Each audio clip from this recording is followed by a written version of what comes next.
Hi, we're on Ike. Pretty good place to be, honestly. It's like the moon, but spikier. I don't know if that's like generally considered a benefit, but visually, I think it means there's more to look at and it's cool and stuff.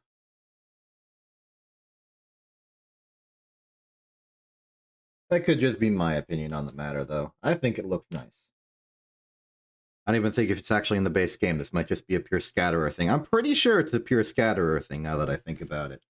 But that doesn't stop it from being cool in this instance. Which, is good enough for me. Hello!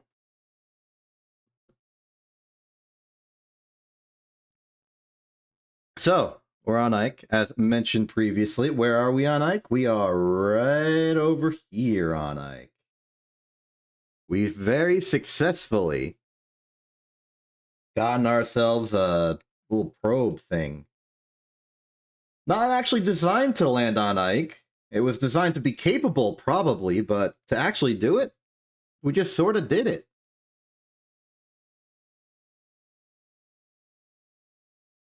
Wait, what do you mean where's the Excel's redemption? That should be there. What?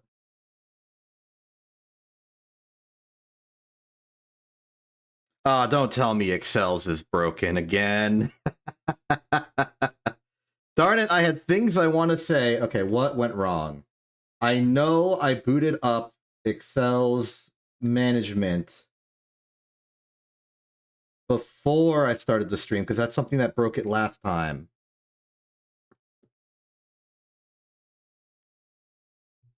Okay, the system that transfers the information is working. It's just not logically working.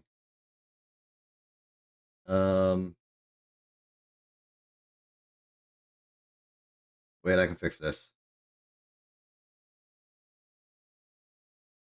Okay, I've activated phase 1 of fixing it. Phase 2? No, what in the world is happening? This is a new problem.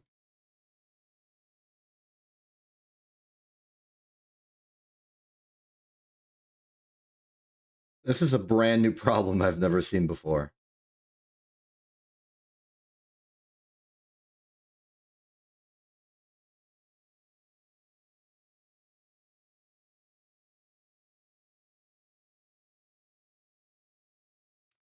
Okay, I have forced it to occur. I have intentionally, forced it through. It should be there now. Great. Splendid. Awesome. Okay. Gotta love a technical problem to start off the day. That is an excellent sign. Anyway, welcome back to Kerbal Space Program Without a Map. We are going to be continuing doing the thing we're doing, which is going to various locations without the map view. As a reminder, because I know we have new people this stream, I attempt to press the map button. It don't work. I have modded it out. Tracking station, while the map physically exists, it has been physically obstructed by making the ship selector menu obnoxiously huge. So that is of no help to us either.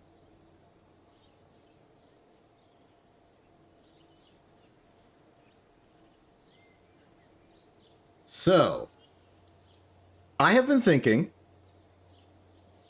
and you know how last time we prepared this? This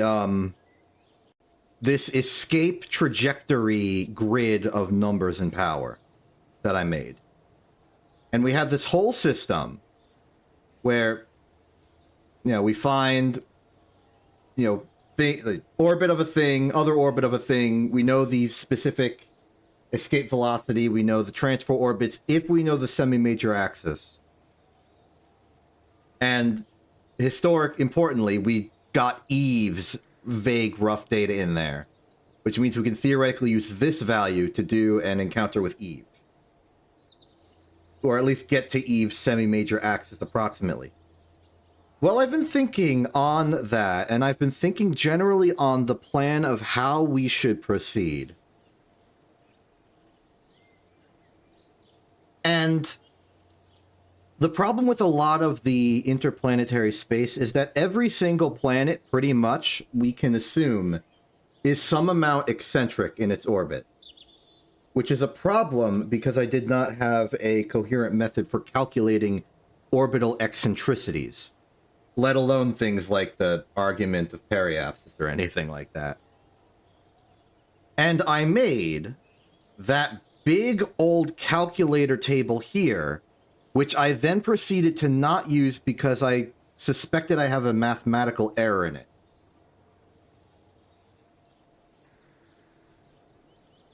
Yeah, as seen in previous streams. But part of the problem was that there were so many unknown variables, and that somehow, for all of these observations, pure observations taken equally distant in time, I would need to, like, crunch the numbers to figure out the semi-major axis, the eccentricity, and the argument of periapsis, like, strictly on these alone.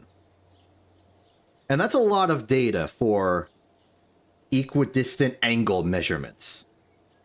Equitemporal angle measurements. And I thought about it, and I thought about our methods, and I came to a revelation. We didn't use this to calculate the semi-major axis of Duna. We didn't use it at all. We just, like, went out, did the measurements with the solar bungle using the orbital period method. And then we refined it closer as we just sat a satellite there and see if it processed in forward or backwards. So I'm thinking, what if that becomes standard practice? What if we take the semi-major axis of the thing we're trying to, like, pin down the eccentricity of as a given? It completely wipes this from the list of unknowns, makes this sort of a two-dimensional problem, basically. And then the rest of this can be refactored to just take in the semi-major axis as a given value. I haven't updated the math for this, but I want to declare that the idea is out there. If we can remove A as a variable and just make it a constant, and then literally just, like, embed it in the simplification of the math for each individual object we're trying to search for, it might be more tedious setting up the equations per thing, but I think it will make the overall math less of a rat's nest of pain and misery. So that's the new doctrine. That's the new plan. That's our new method going forward, at least for right now. In order to make that method better, we're going to actually have to get some pretty darn good measurements for the semi-major axis of every planet in the system. And that ain't easy. But I have thought of perhaps a better way to do it. The good news is that it is a lot more reliable than the solar bungle. The bad news is that it requires a lot of delta V. Now, as much as I'm a bit freshened up on the math, I am not freshened up about our rocket tests. We made the tin can and then turned it into the brand toucher. Or just the brand for short.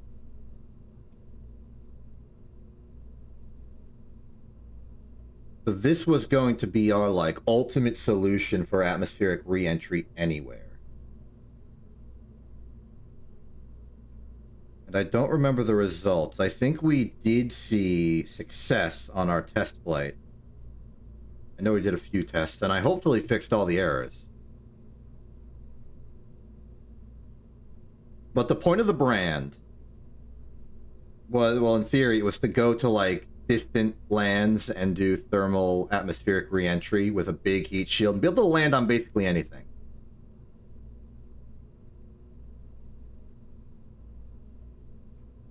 So I think we might choose to use this as our new liaison. Well, okay, no. Maybe not the new liaison. This is very much designed to get science, as you can tell. We could go for another Duna landing, get the Science Juniors operational. But I think we want to keep the Brandtaucher in reserve for when we're ready to go to Eve.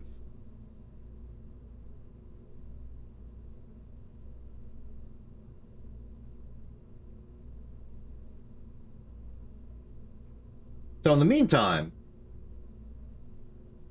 let's try and make... Where's the liaison? There's the liaison. Oh boy, it's been a long time since we used the liaison. I forgot how jank this assembly was. Oops.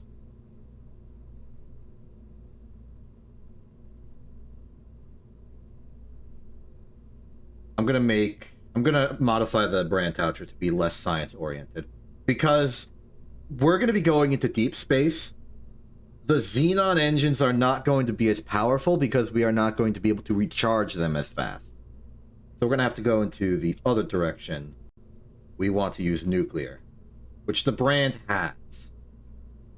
In terms of scientific payload, we can reduce by a lot. Oh, fantastic.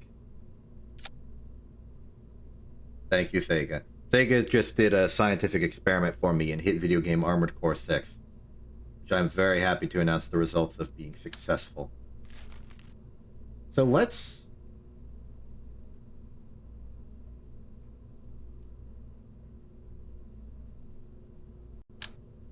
Okay, I'm converting this into like a bootleg liaison 2.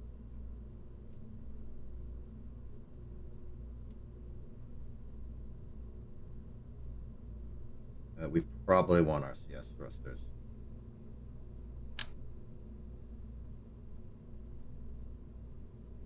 Let's do 2 like that and 2 like that. That will give us lateral control, roll control. Not very powerful, but we don't need much. And with the best antenna on top of it, I think we're good to go. Let's do this. Okay, so if our science ship is the Brandtaucher, let's call this the name Brand. No, that's going to be confusing because we already nicknamed the FE-23 the Brand because I don't want to say the entire full name in German when I don't even know how to pronounce it. So it shouldn't also be the Brand.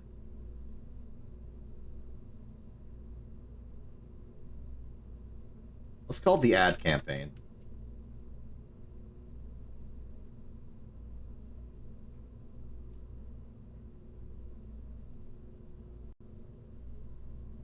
Now, in terms of staging, we have the bottom, full engine bore, stage separation here. We have this fairing, which jettisons. Then we detach, and there are 4 electrics. In terms of action groups, what are we looking at? The shell deploys, the solar panels deploy. That's all it takes. We don't need to extend the antenna anymore. This is a static outwards facing one. Custom 2 no longer exists. Custom 3 does exist. I see. I think this is good.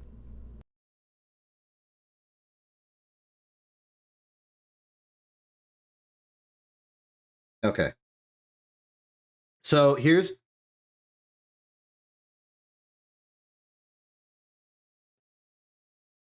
There's a non-zero chance the game has just frozen or crashed. I am going to hold out hope that it can reappears.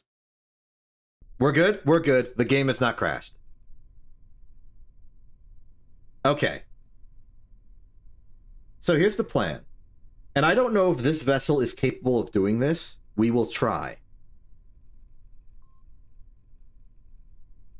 I don't have an easy, consistent... Wait, yes I do. I just quit the main menu. Oops. I meant to go back to the Space Center. Yeah, laugh it up, Val. You know what? We need some levity. Turn the music back on. Okay, that's not necessarily Levitt-esque music, but I'll take it.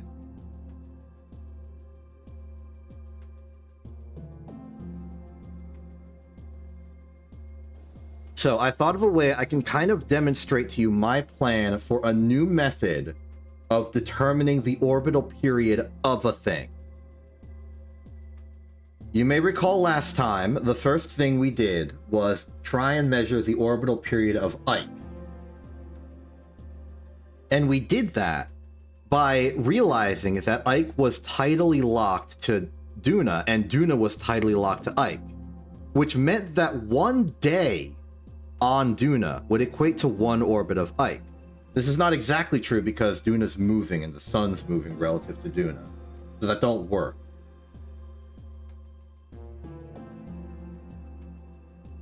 But what if we had a non-rotating reference frame to do that exact same evaluation?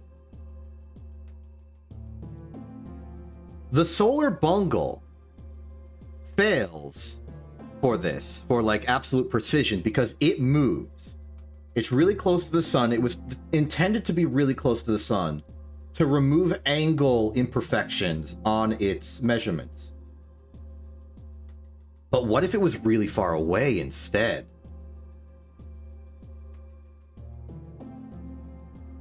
So here's the plan, and we'll see if I can kind of bootleg set this up with the switch shard, despite how physically dark it is. We want locked camera. And it doesn't even matter, like, literally, objectively, how we align this, as long as we align it. This, okay.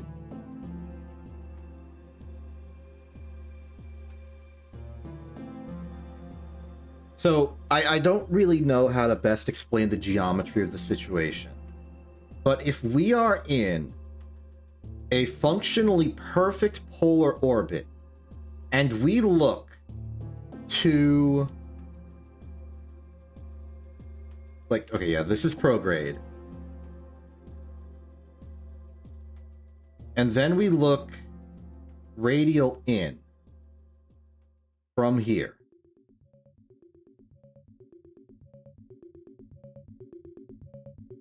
We should have just invented something that is functionally a compass.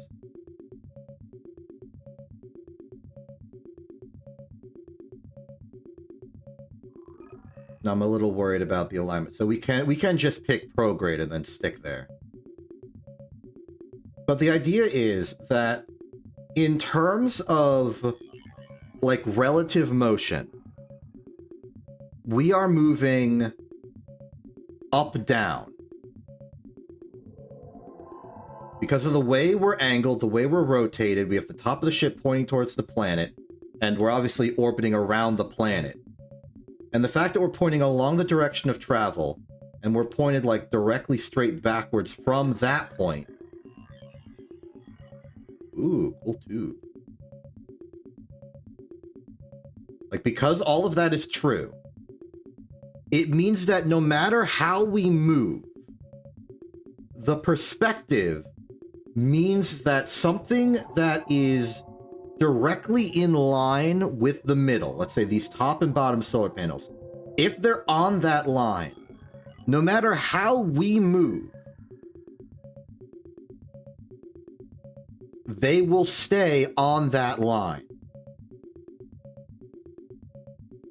So if we're looking down, as we are, onto Duna, at a point where Ike is on this line, and then we wait in orbit for Ike to return to this line,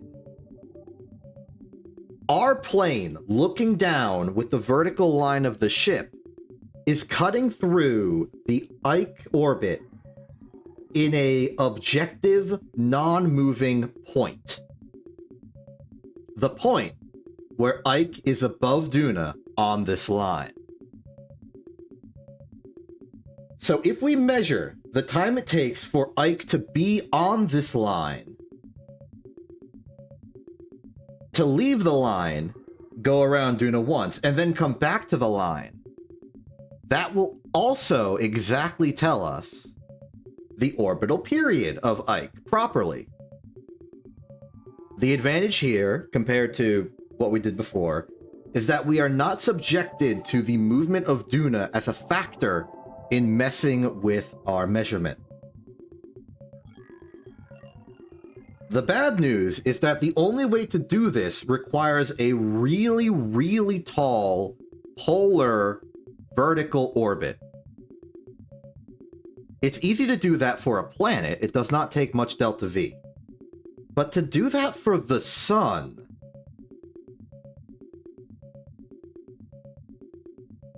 that scares me. At the very least, we can, try this out. Provided I remember which one of my various documents was the one where we do this type of measurement. Right. It was a subsection of the mood determiner right here. Okay. So what we can do is we can wipe out this data and calculate a new Ike period.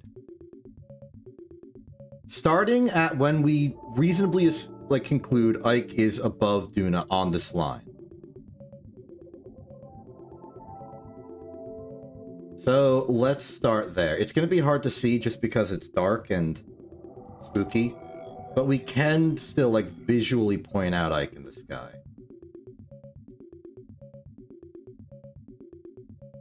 Barely.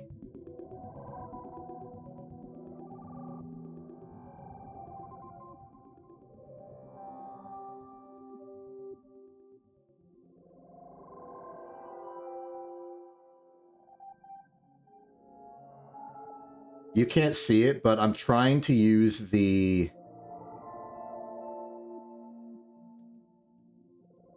Okay, I'm immediately seeing problems with this method, and the problem with this method is that it's inaccurate as heck. Still, though, we'll try and run some numbers here. So, the current moment in time, in terms of universal time, is year 129105.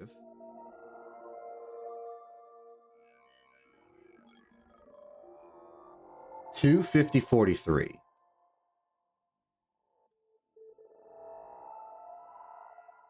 So now we want to unpause.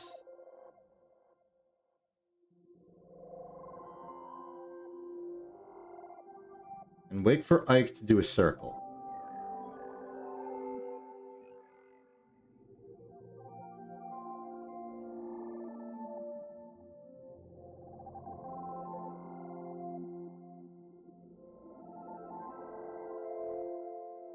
Now, I'm actually going to wait for Ike to do 2 circles so that we can get better numbers. But we can't do too many circles.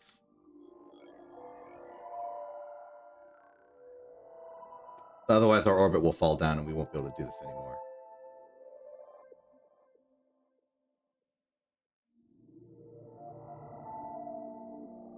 I've lost my visual position, and Ike is a little bit further behind, but I think that's okay. So we'll do it with this, and we'll just set it to 2 orbits. The orbit count will be 2. It is 129111. Time is 30915.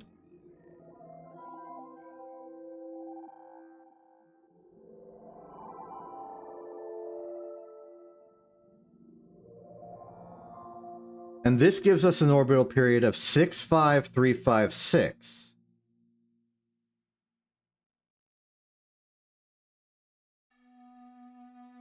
Which, conveniently, is pretty close to what we got before. A little lower. Might imply that Ike is a bit closer to the ground.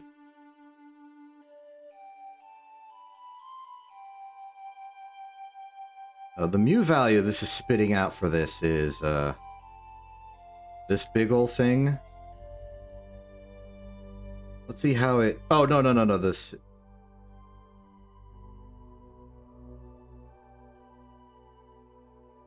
That doesn't help us. This is a nonsense value.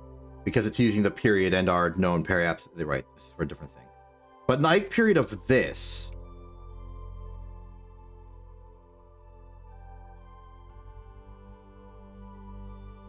kind of works.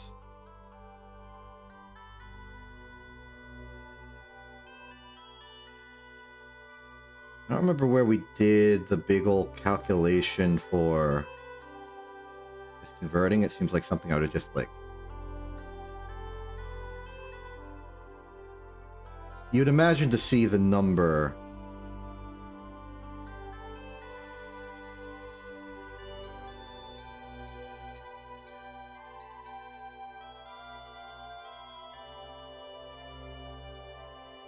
just around.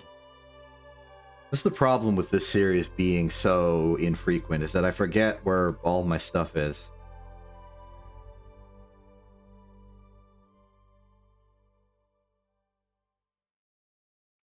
That's okay, though. You see the method. You see the idea. This kind of idea. To do this to any reasonable effectiveness is going to require an extremely deep sun orbit. Or at least a polar one. Like, that is the trick here. The trick is that we need a polar orbit, and we're basically exploiting the ascending and descending nodes to do this.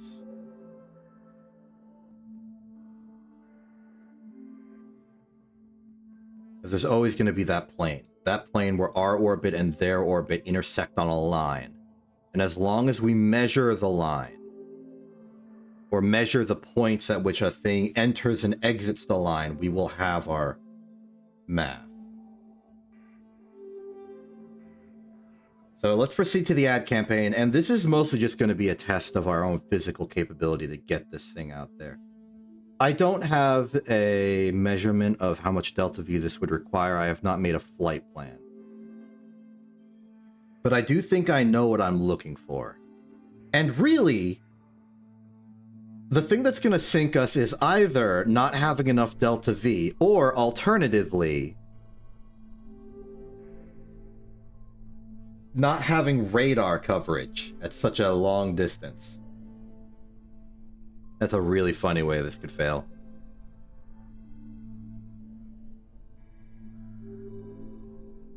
So we launch in 3, 2, 1.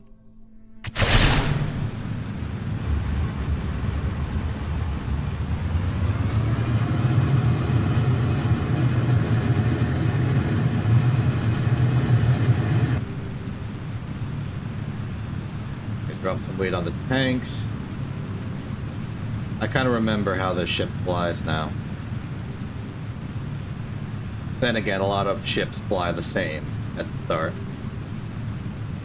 Especially if I made them all.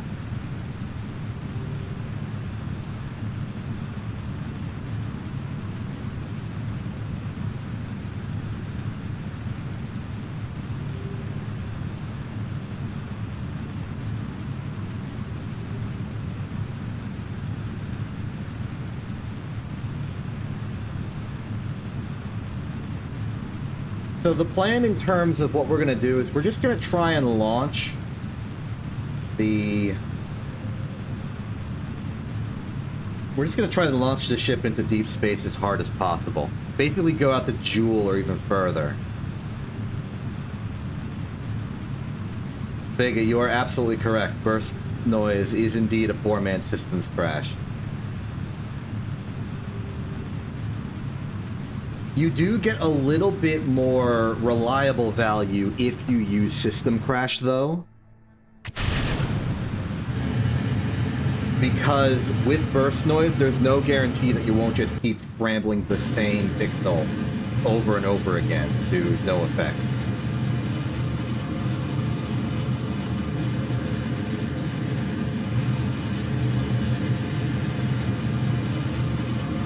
Man, the cross looks cool at night. Huh.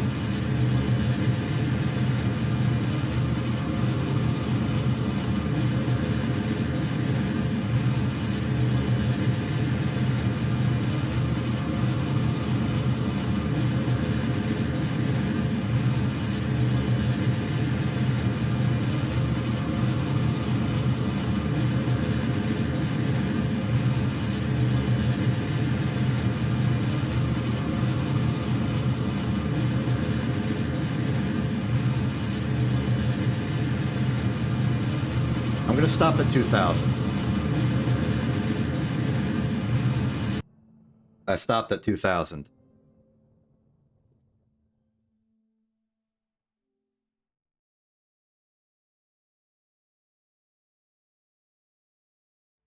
Man, I would love to actually be able to see what's going on here a bit. Where's sunrise?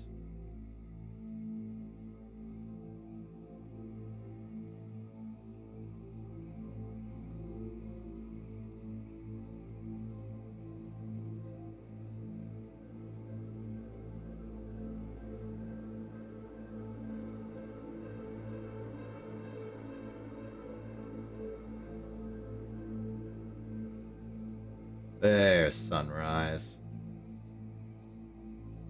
All right. Orbital. Panels deployed.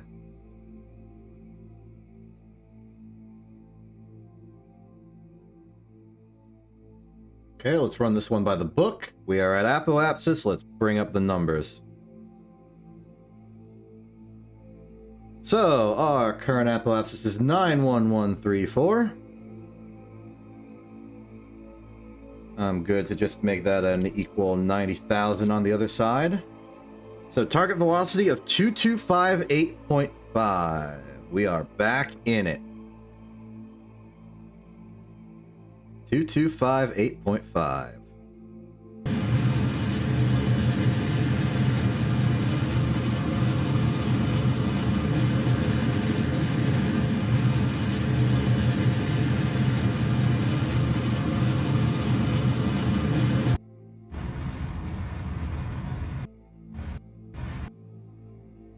Nice.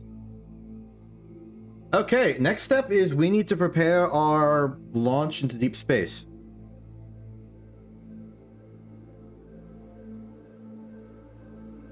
So how are we going to do this?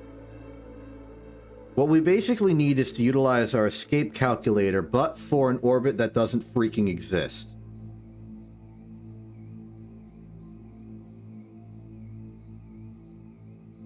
So let's say we have a custom sector here.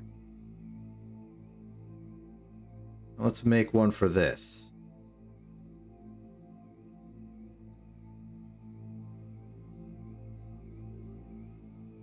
Now inside here, any situation where we would have wanted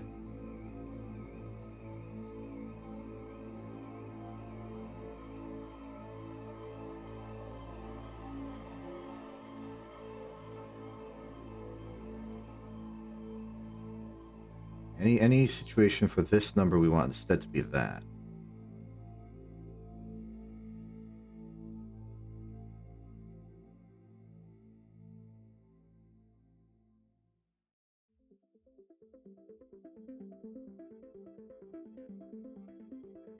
There we go. Now if we put in, say, the semi-major axis of Duna as we calculate it, put it in here.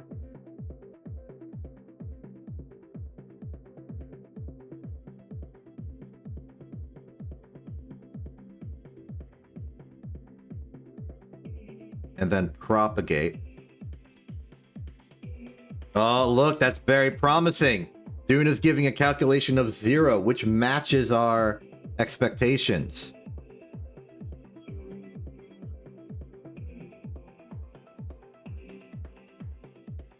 Same. Okay, so it matches. It matches. This works.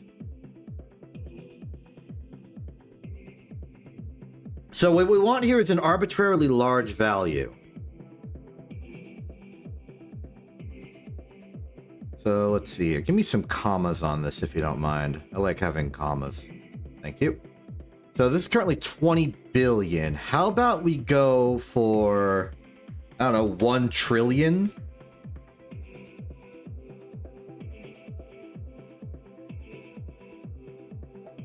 Oh yeah, that's some big number. All right. So, the escape value we take from Kerbin.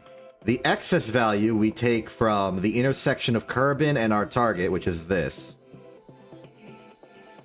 Paste that in. So our target velocity for our escape burn here is going to be 4,882.4.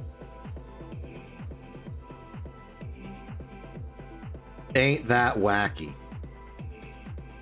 Do we have the Delta V for it? I think we have the Delta V for it. Oh, this is gonna be silly. Let's do it. Okay, so we are going to be going prograde. So in order to do this ideally, we wish to go to the backside of the planet. And the fact that this is going to be such a ridiculously huge amount of Delta V compared to escape velocity for Kerbin suggests to me that we should basically try and go at close to midnight as possible. Now I can't accurately measure that, so I'm just going to blindly sit here and do it. As far as I care, it'll be close enough.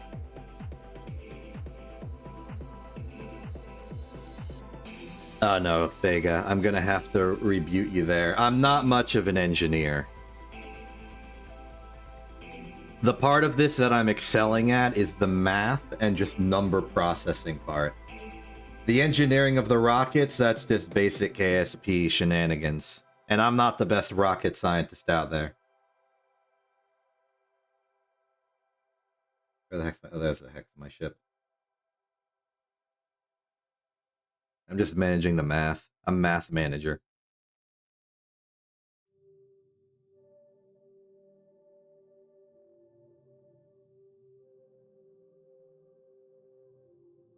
Okay. Target velocity, as mentioned earlier, is 4882.4. If we get anywhere in that ballpark, we'll be fine. Let us begin in 3, 2, 1. Wait. I forgot a step. We need to account for our current altitude to get the escape velocity. Our current altitude is 96816, not whatever it was earlier. Put that in. Then take this value, put it here. So our actual escape velocity is 4915. Good, good. All right, we now have the correct number, 4915.5. Let's do it.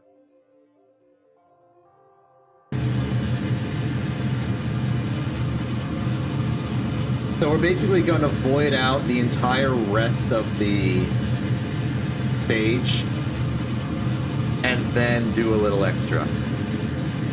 Just based on the Delta V numbers it's giving us right now.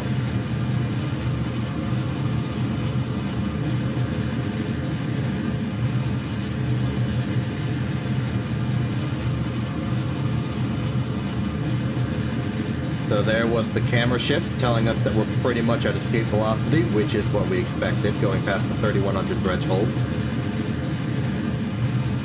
And we have hit 4,000. Engines are about to cut out in 3, 2, 1. There they are. Stage. Stage.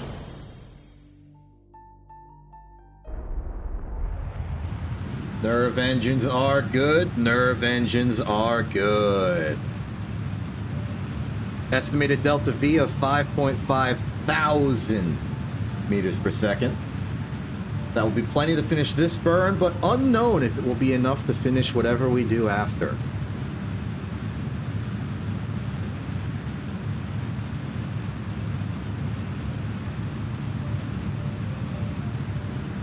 Feels like the camera is shifting.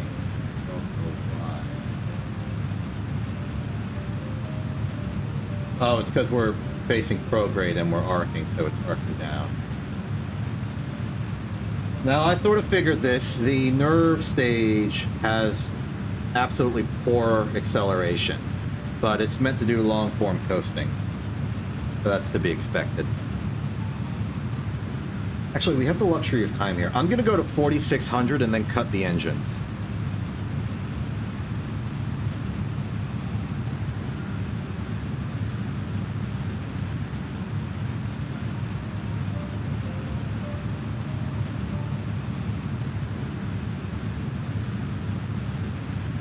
We're not targeting a specific location, we're just targeting a sort of threshold.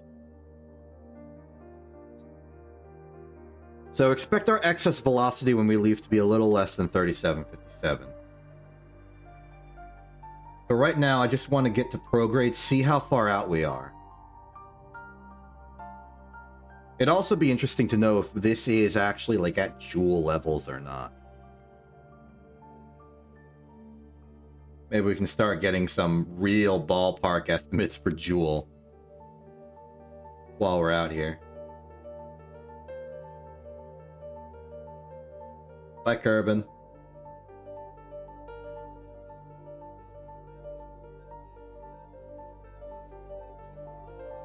Ooh, Morse code. Morse code is hard to control. Let's try it like this. Let me try again.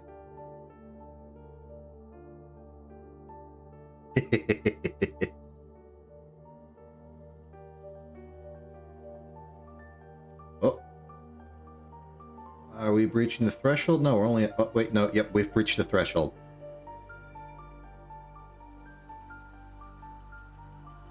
Okay, having breached the threshold, let's just fly out to whatever our apoapsis happens to be.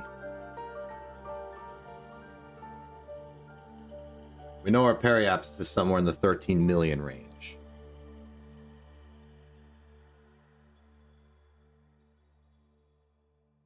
There goes Kerbin.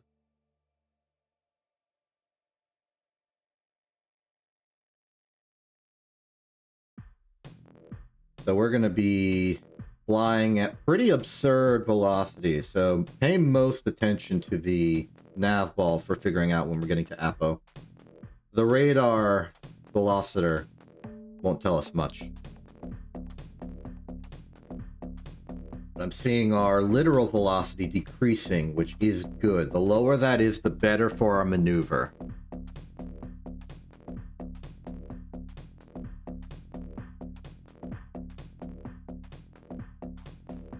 We need to make sure it is at the very least under how much delta V we have left, because I intend to take it to 0. I guess we don't necessarily need to be far away. We just need to maintain the line.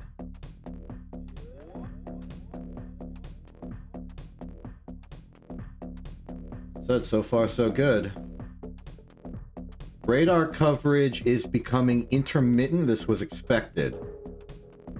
The good news is that we don't have any dead zones yet, but we're getting close.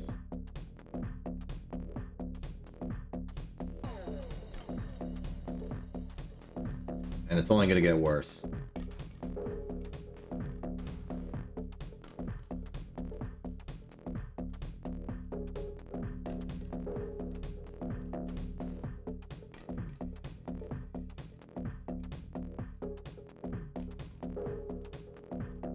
Looks like things are slowing down.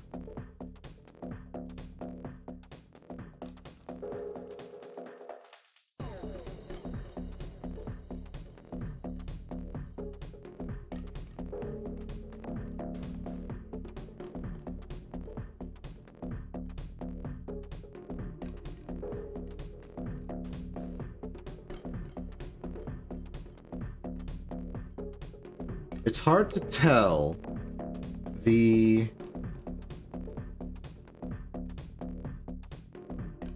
Actually, I think we may have, like, supremely overshot this. I'm worried we've hit, like, infinity distance. Current velocity at 4,000 and dropping.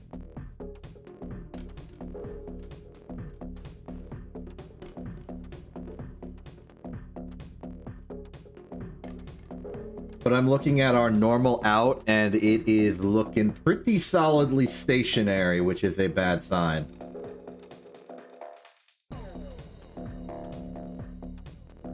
At least our velocity is still decreasing, but we are like 10% of the way to our destination.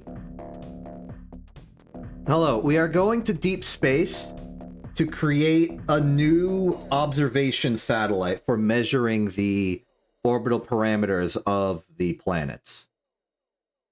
This is sort of a negative counterpart to the solar bungle. Given its operating parameters, I'm planning to possibly name it the polar bungle.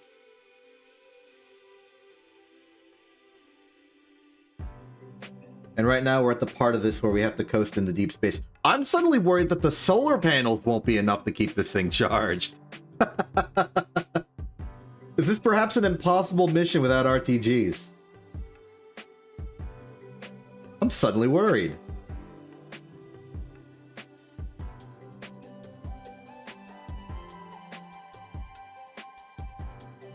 No, we have not unlocked RTGs yet. We don't have the science for it. They're pretty late game stuff. Suddenly out of nowhere, the game's own internal constraints are going to cause us problems. It's kind of funny.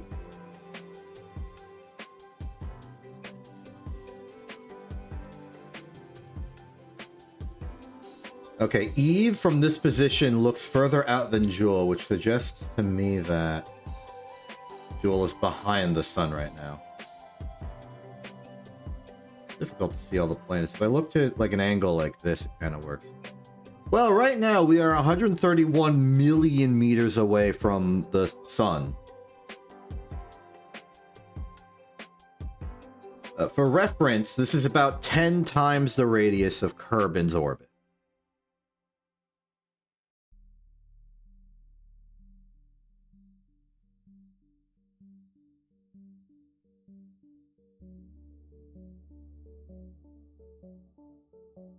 Originally, we targeted an altitude and apoapsis of 1 trillion. But I cut the throttle short, so we should be very short of that goal.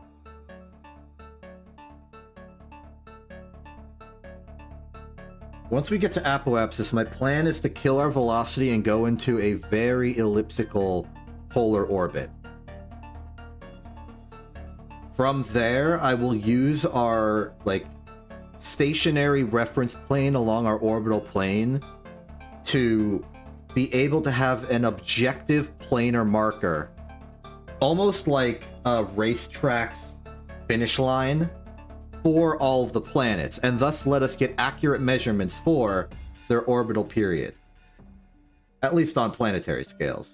It could be off by, you know, several minutes in either direction, just given the scales we're dealing with here. But it'll give us a reasonable ballpark for every planet that we can then use to proceed with more finely detailed exploration.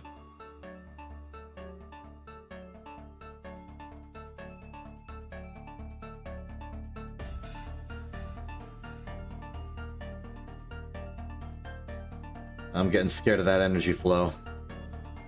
There's just going to be a random point where our electric charge is going to crater instantly. Not looking forward to it.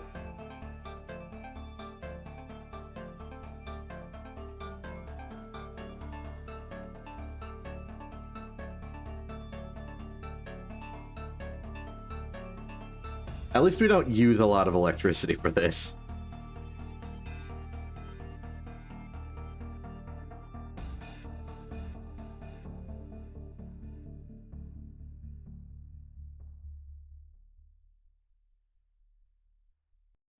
Oh, I just checked our rate. Oh, signal strength is abysmal.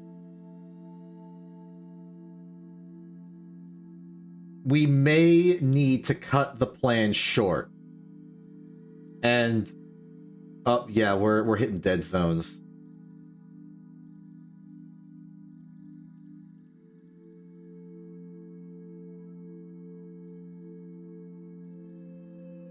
At the very least, we are under half of our Delta V budget.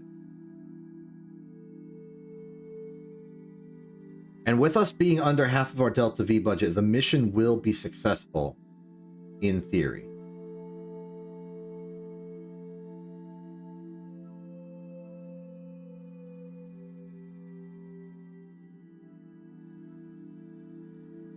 I suspect we are very, very, very far from any planet. I was worried we wouldn't reach Joule's orbit. I think we're well beyond Joule's orbit. Actually, maybe not by as much as I thought. That thing's got some angle to it.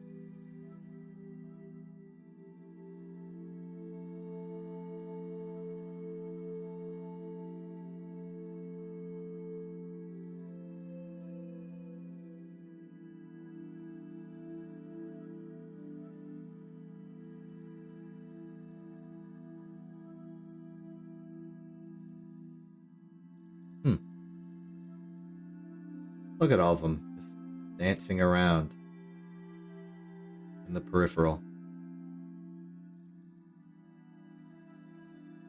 Beautiful.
Okay, enough gawking at the beauties of the universe. We got a job to do.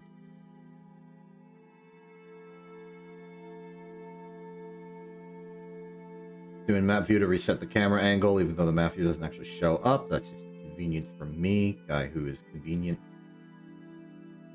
Okay, we're getting radar signals of like 4%. I may have to call it. Otherwise, we will have like no chance of actually being in contact with this vessel. Oh, that's a good question. I didn't think of that. Hyper deep space. Let's check.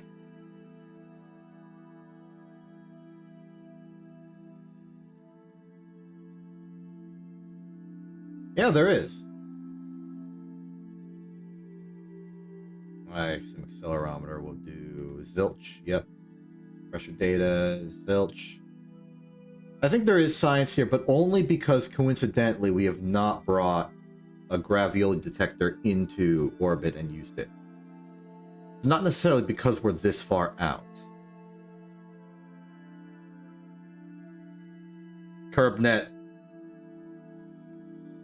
It ain't helping us from out here.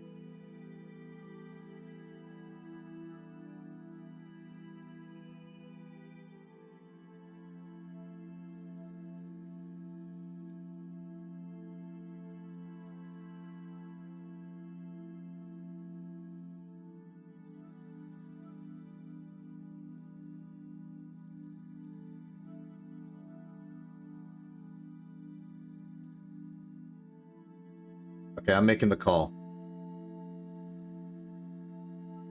We are going to pull our stunt at 211 billion.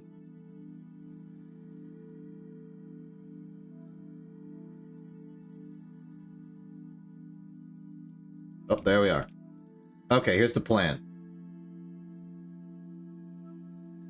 I'm effectively going to kill all lateral velocity we have and go polar.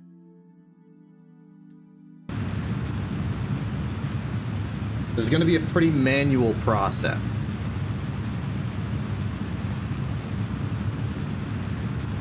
Actually, for the sake of integrity of the mission, I'm going to kill our velocity entirely.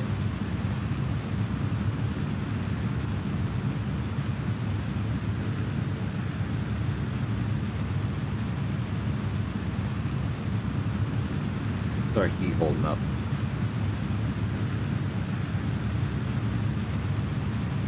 I guess?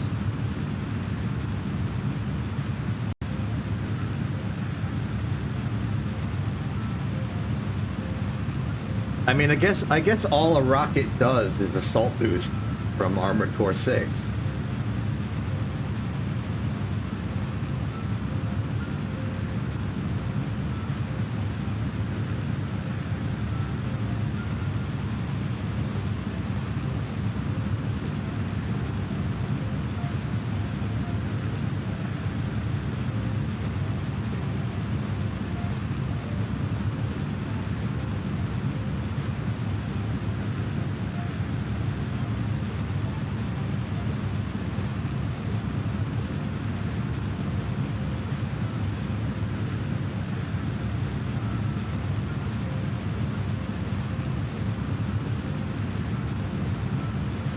Radiators appear to be doing fine. I don't really have a thermal readout of how hot the engines are getting. But it seems like the radiators are doing their job.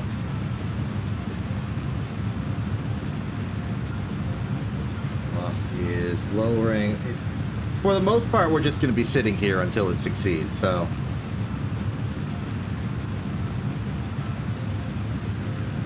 figure it's gonna be like 3 to 4 minutes. So in the meantime, wacky mission, huh? Kind of wish I brought the like the boom arms to use as sort of like targeting reticles, because the solar panels are kind of wide. They're maybe not as good for this kind of thing. It's gonna be a burn until we hit a velocity of 0, basically, and we're decelerating at a rate of about, I'm going to say 5 meters per second. So just by rough calculation there, I'm getting a rough estimate of about 3 minutes.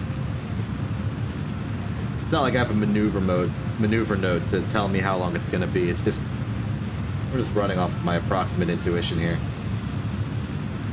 As the tank's lower in volume, we'll accelerate, so it'll probably be less than my estimate.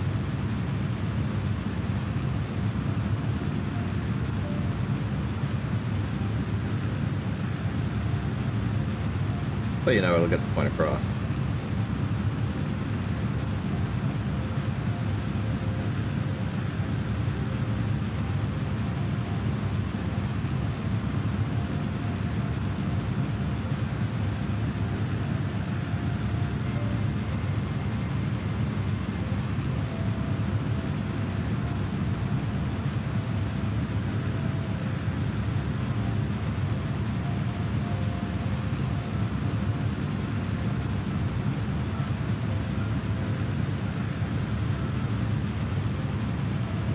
Things going good there.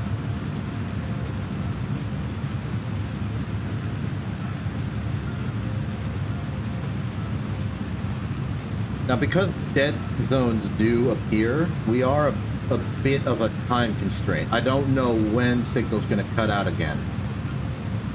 And if it does, we're basically doomed.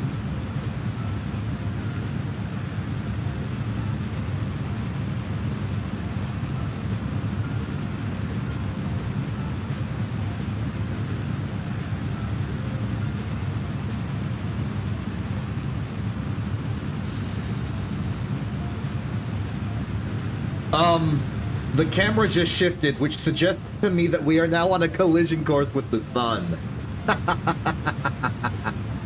Oh, that's a fun problem to be having right now.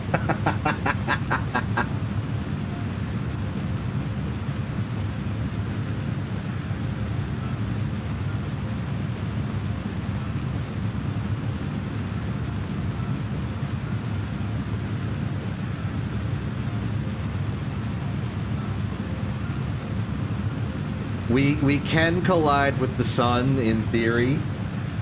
In practice, we'll explode before we get close to the sun because of all the heat the sun does. You know, it's kind of a sun thing. Classic sun move. Okay, our velocity has been zeroed. Now, on this mission, I will not be colliding with the sun because we have more important things to be doing then. Crashing right now. Okay, so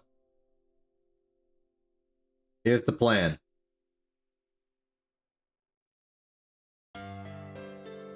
The plan is we go into as circular a polar orbit as possible. It doesn't need to be circular. It just makes things easier if it is.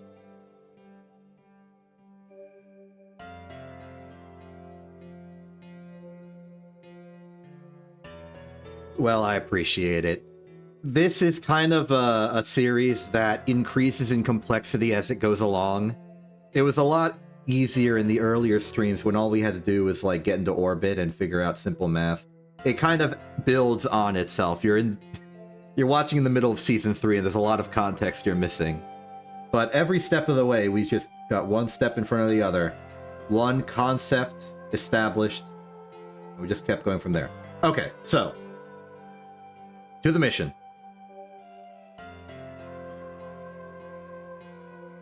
Oh, that's unlucky.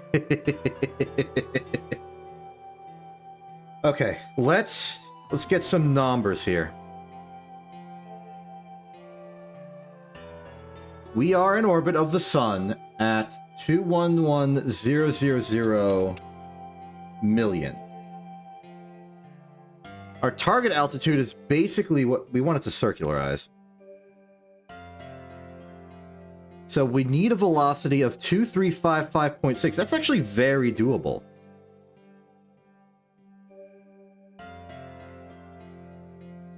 Yeah, we have the delta. We can circularize this orbit.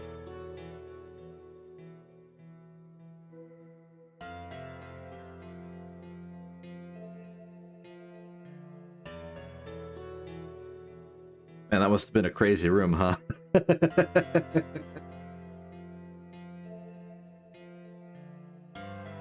The room's gotten crazier.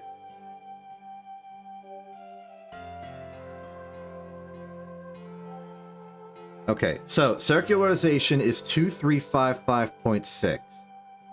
And that will be like a great mission success if we got this good. 2355.6. Let's do it.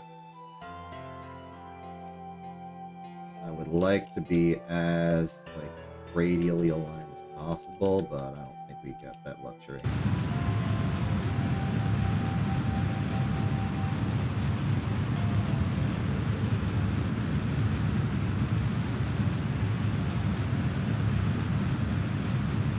Okay, keep an eye. Hey, Pianui. Keep an eye on the radar velocitometer, whose actual name I don't know, so that we can keep ourselves mostly level. We have a target velocity of 2355.6. Victory will be achieved upon engine cutout, and this is looking pretty polar of an orbit, if you ask me. It doesn't have to be perfectly polar, it just has to have the line.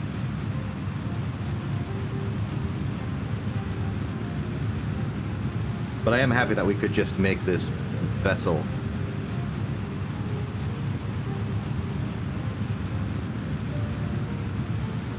Even if we're short of our mark, as long as it's polar, as long as it's like good, this will be a functioning polar bungle.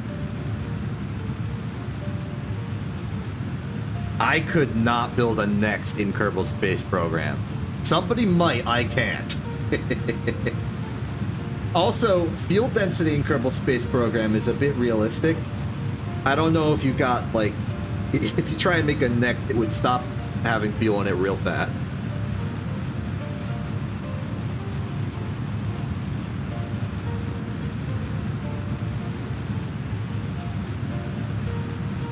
That is fair. That is fair.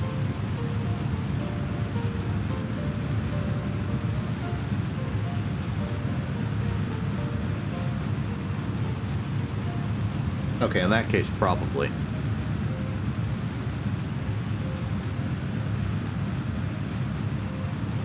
Going a little bit too above the plane.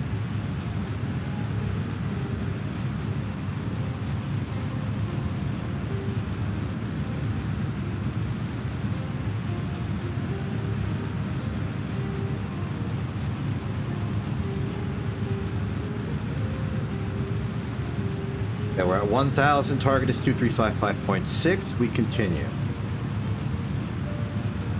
In fact, there's an argument to be made about making this less circular. Like, we go above the sun and decircularize, but maybe that's excessive.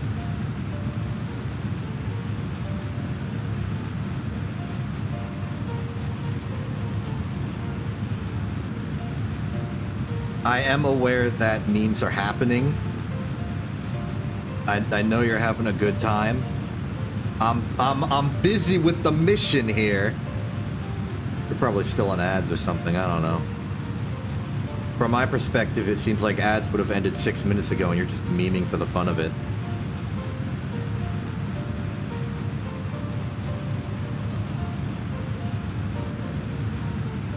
Yeah, I'm pretty sure I know the memes. I know about the infinite loop of crazy. And I'm pretty sure I know the other one too.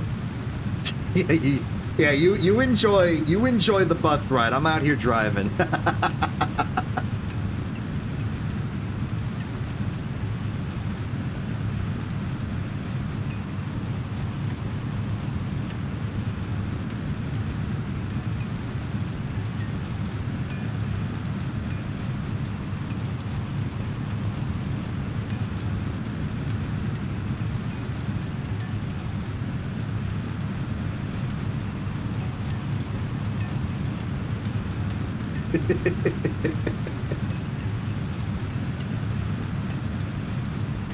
I got like 4 nuclear bomb engines. Okay, these are not actually Project Orion engines. They could be. I'm pretty sure that was a planned feature in the sequel to Kerbal Space Program. Tragically, the sequel to Kerbal Space Program stopped existing. And I do know that there are mods that add in the Project Orion style engine. The type of things that people were doing in like the Cold War era for space exploration and theory are nuts, and it's kind of amazing. The dang Project Orion nuke rocket, where you just like drop a nuke under the rocket and just ride the shockwave repeatedly. It's so funny. Oh, we're almost at our target, 2355.6. Careful.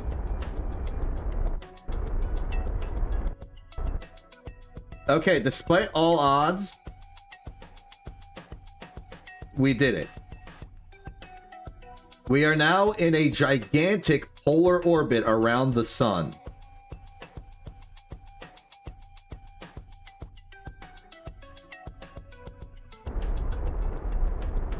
Let me just try and make it a little less eccentric. There we go.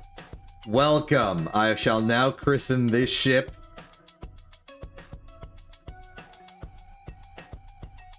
the Polar Bungle.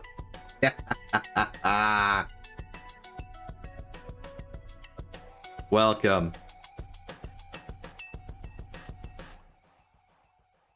The Polar Bungle has arrived. Our brand new measurement ship. Okay, let's time warp a lot and see if we can get above the orbital plane, start doing some measurements. This will be, in fact, I don't even need to do this observation myself.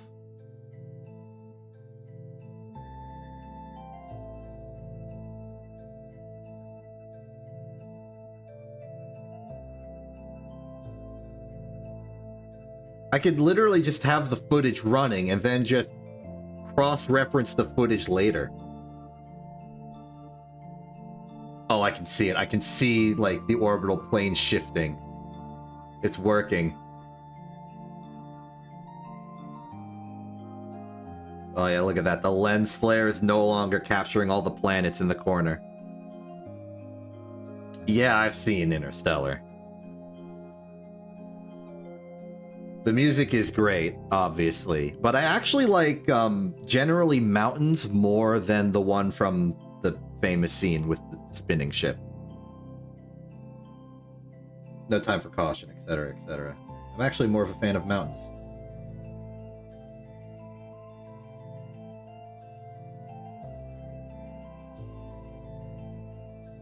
Oh wait, we are officially past Jewel. Jewel is decidedly below us.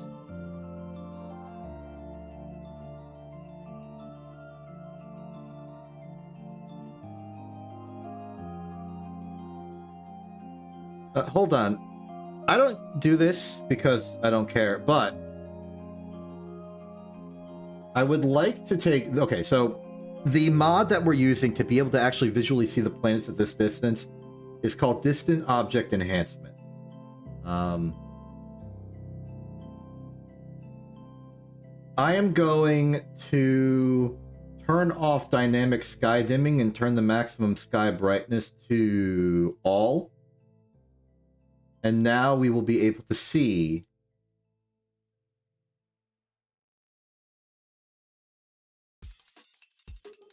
actually, honestly, I think it made it worse.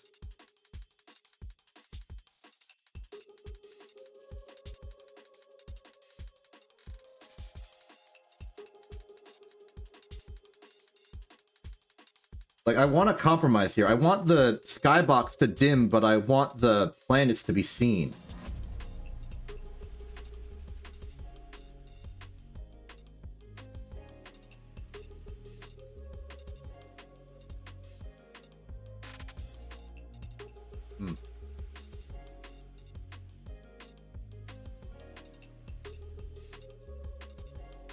Yeah, we want the flares on. This is what's letting us do stuff.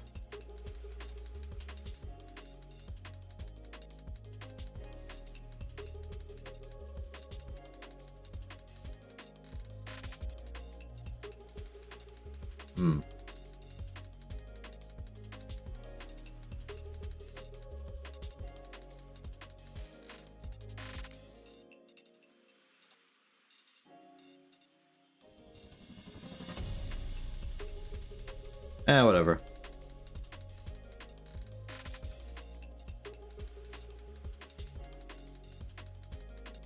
We'll make it work. We have our complications. We'll deal with them. So the fact that Jewel is still moving so slow relative to us suggests to me that we're actually not that far above Jewel's orbit. Okay, we want the ship to be facing radial normal. Not radial normal, it's just normal. It's just the term for it.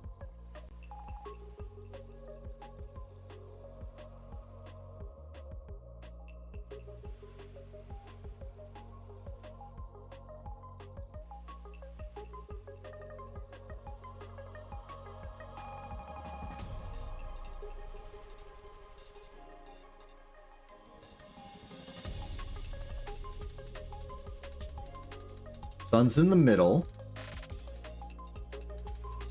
We scroll like this. Actually, I know what we do. We lower the nav ball. And then flail it down like this. And, okay.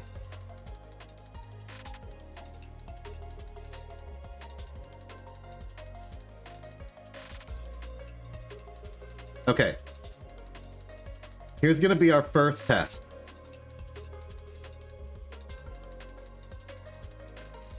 Our first test is going to be Duna, which is right there. So we're going to start the clock now. So universal time is... Just get the U determiner out. Okay. 1396. Followed by 153.26.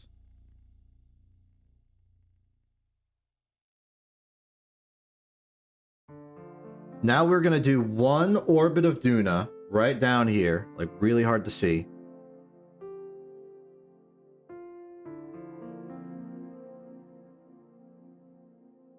I'm going to see if it goes back. I'm gonna reserve my right to slightly shift the camera.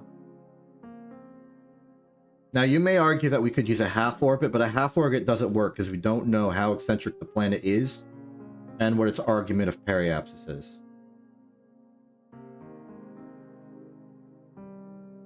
Principle overall, though. All we're doing for all of these planets is waiting for them to appear below the sun.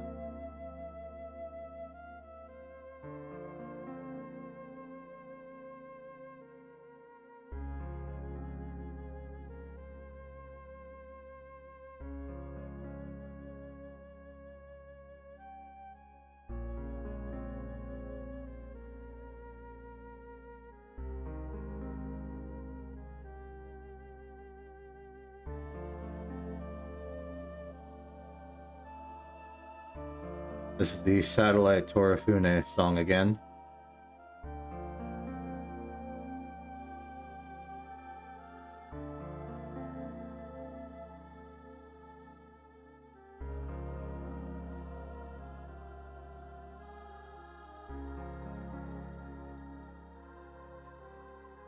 It's pretty early, actually.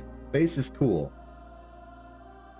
It's like you can go in all three directions, as opposed to just one.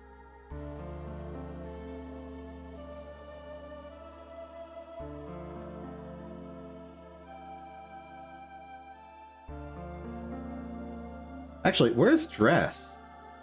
I don't think I see it in the collection of celestial objects I'm looking at right now.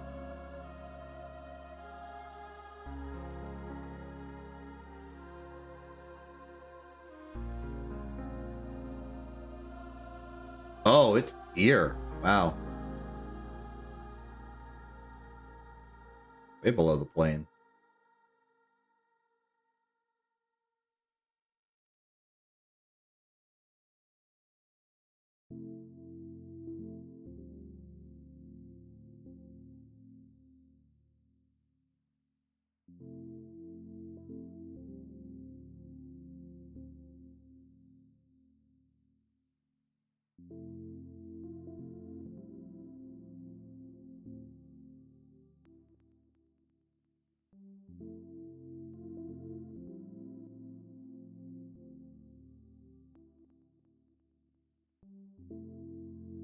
And stop. Okay, I'm gonna call that roughly correct. And this is our control case. We know the semi-major axis of Duna, so this is our measure of like how good of a method this is. So year 140, day 386,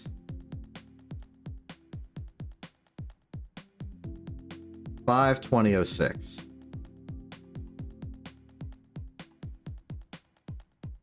This is giving us an orbital period of 871100.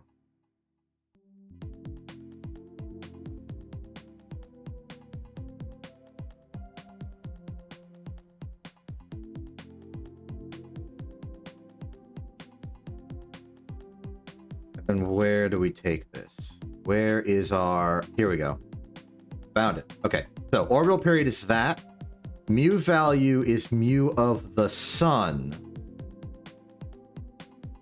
which is this one.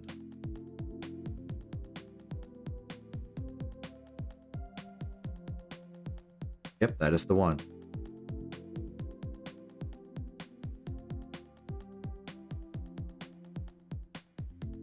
Tau value is unchanged. This is giving us a...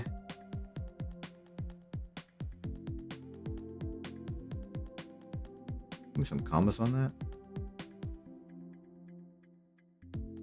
That's weird.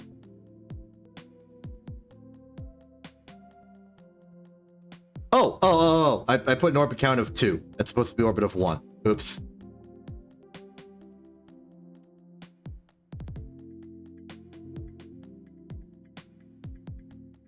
Value. There we go.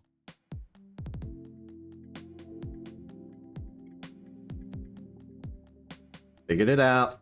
There we go. Okay, 20.8 billion. So our current value for that Duna is 20.7 billion.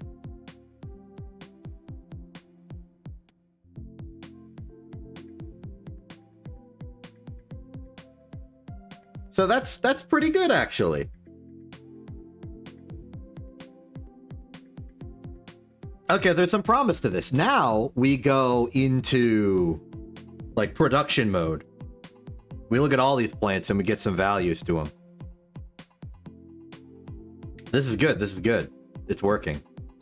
Also, you know what? I think I should be happy about this. I've finally gotten enough individual like active characters in chat that they've hit like critical mass and can entertain themselves. You don't need me anymore. You've evolved into a self-sustaining organism. I'm so proud. I've raised you well.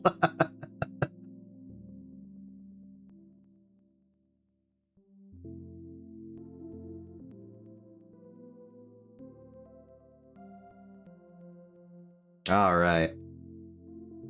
Cool. I know, it's great. Okay, so with that, let's do a first like proper test. Let's calculate Moho. Moho should prove really easy. Its orbital period is so low, it probably can orbit twice. So let's get it lined up. And boom. A little bit wide of the mark, but we can account for that. So current time is 141:11.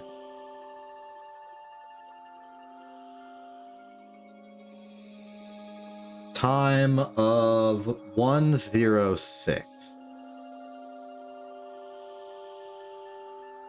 Okay. Begin orbit. Moho's orbit is so low we can do multiple passes. We'll figure out what we do. Go.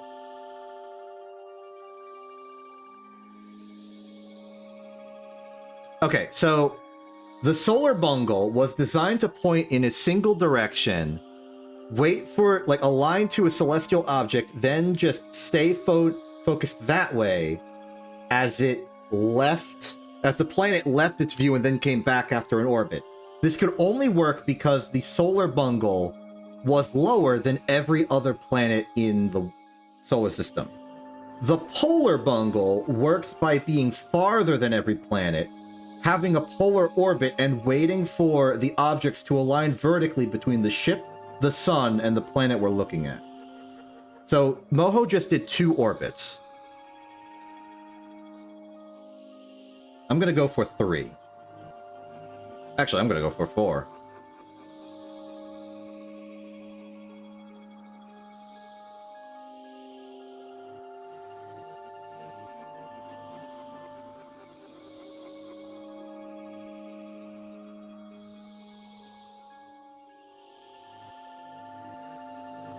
That's 3.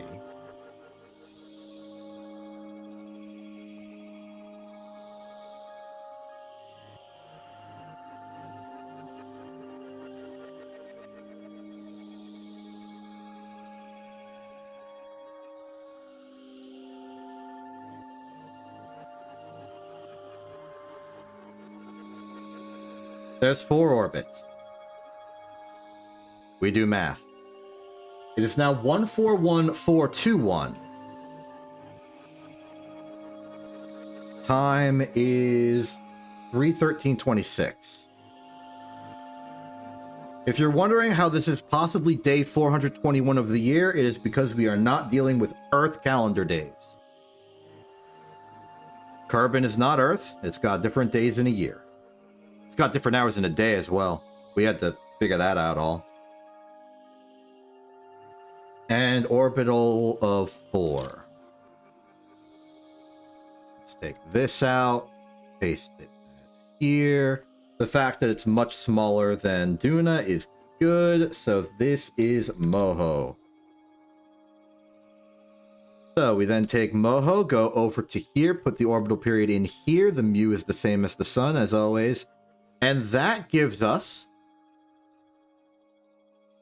a possible semi-major axis for Moho. So let's put that in. Paste this value, dial that up. This is becoming too big that we have to, like, horizontally scroll. But, you know, it's looking good.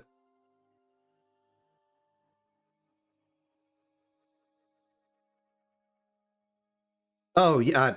I could have done... I forgot to actually do that. Hold on. Let me... Okay, there's a lot of... Oh, man, I am not used to having an active chat. This is a whole new skill I have to learn as a streamer.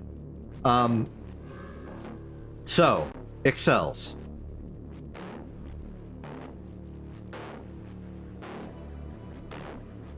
So the way excels works is...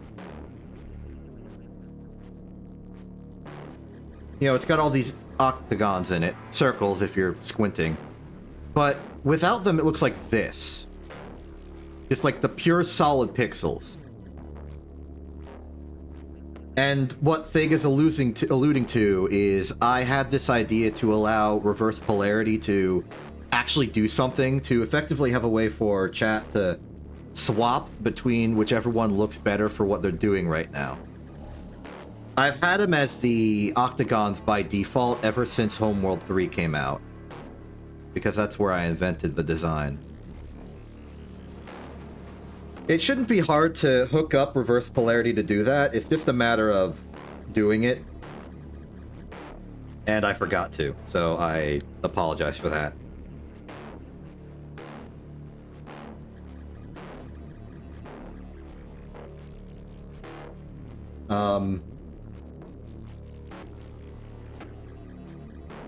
So yeah, we got Moho's orbital parameters. Actually, I'm questioning making it orange. I feel like I want to make it red. Let's just be reasonably unconfident with our values. Okay, now let's do another audit of E. I know we have the solar bungles report. I would like the polar bungles report. Man, I gotta coordinate things. This is a brand new skill.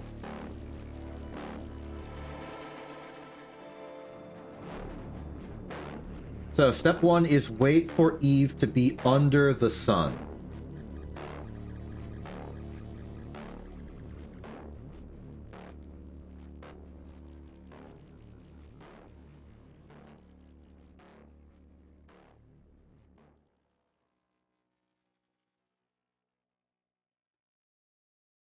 That'll do.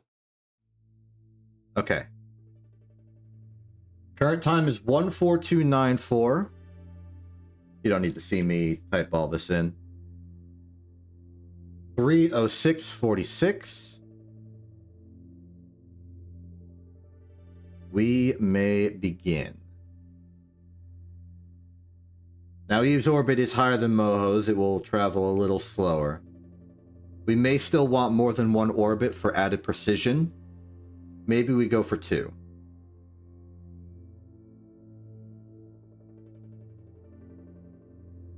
Yeah, it doesn't seem like it'll be that long regardless.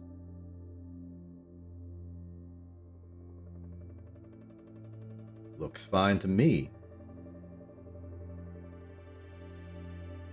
I don't think this method will be good for determining the orbital parameters of Joule, simply because we're not super far away from Joule.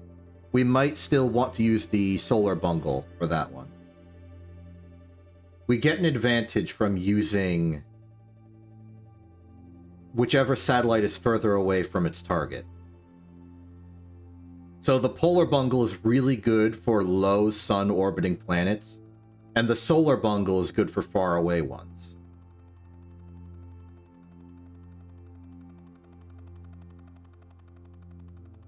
The polar bungle has error in the time domain just because it's kind of fuzzy and we're just sort of eyeballing it.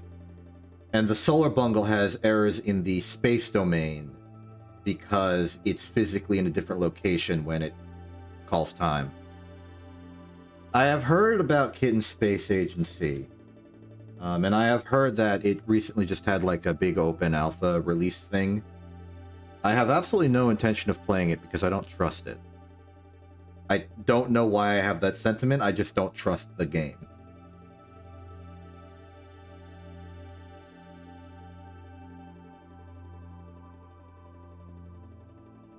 Okay. That should be 2 orbits of Eve. Let's run the numbers here. Now now we have the ones from before. Current one is 143192.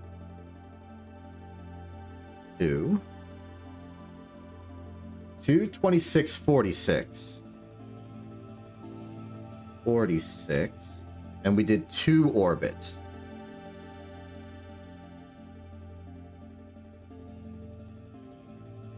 Nope.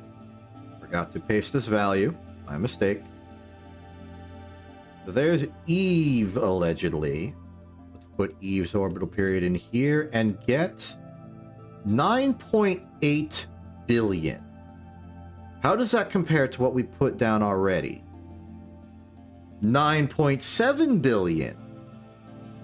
Okay.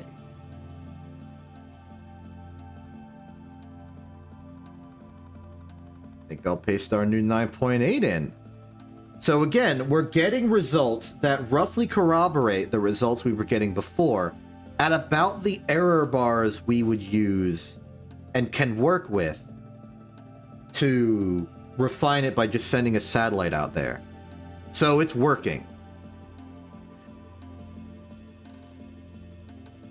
Okay, we logically can't do Gilly. It's a moon of Eve. Dress, Jewel, and Elu remain unaccounted for. Dress is going to be hard simply because it's dark, but there's nothing really stopping us from doing it aside from just our physical ability to identify the darn thing. Where is it? There it is. Like Dress is going to be really hard to spot. We're going to have to be real cautious when we do this. But that is our next logical target.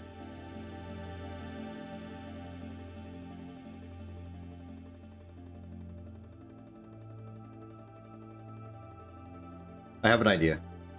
We're in a polar orbit. If we go to free cam,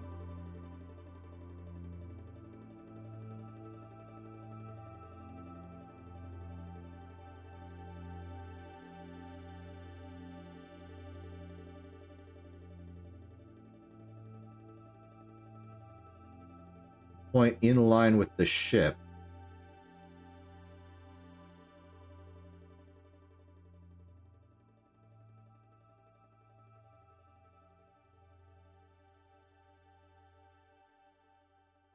No, orbital was no. This isn't working how I wanted it to work.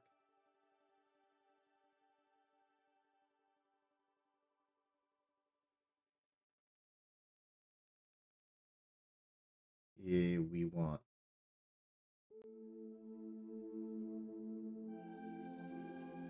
this.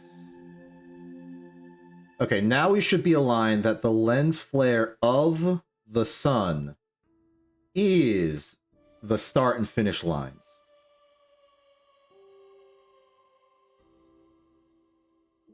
So that'll give us like a visual marker. Bit more convenient. And from this angle, it's actually quite easy to see Dress. So, we're going to see Dress come around the side here. We are going to pause. Now. Okay, Dress's orbit is pretty long.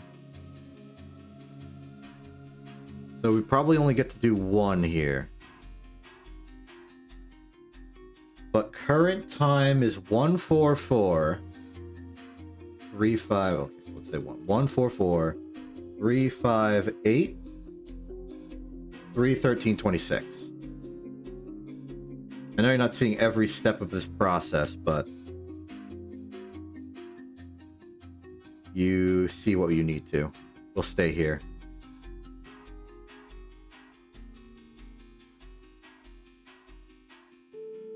Okay, so here's a... Okay.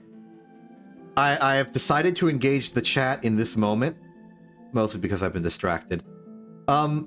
Here's the question. Would you rather go to Disneyland or Disney World? If I have this correctly, Disneyland is the one in California and Disney World's the one in Florida. And I think the one in Disney World is like bigger. Like, it has Disney World, Magic Kingdom, which is basically Disneyland, but then it also has a bunch of other stuff.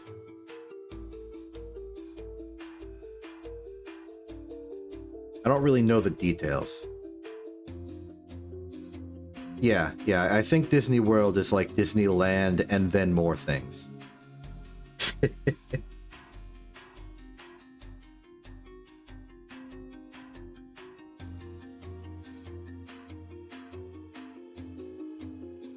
I wonder if this is what the I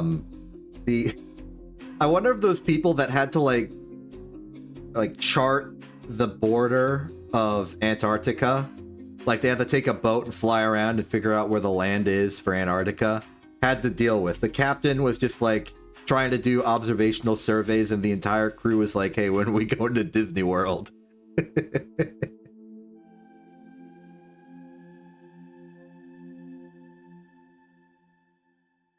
Okay. 144-358-313-26. Targeting dress in 3, 2, 1, launch. I'll leave the spreadsheet up. There's literally nothing to see above the line of the frame except for the current time, which you don't have to care about. I'm the one looking at the time. Me when I time.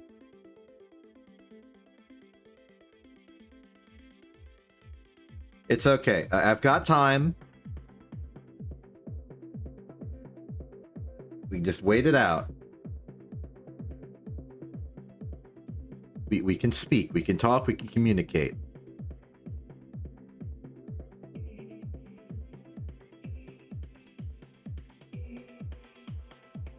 NASA's rocket launch sites in Florida and Disney World's in Florida. How fast? No, not how fast. Do you think that like employees at Cape Canaveral get like special passes to go to Disney World? Like, do you think that's an employee benefit?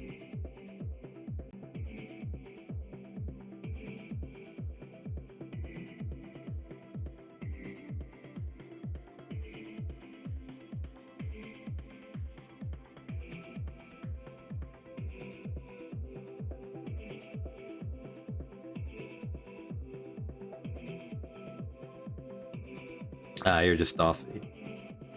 Yeah, I would think so. Maybe they get like sick of it after a while.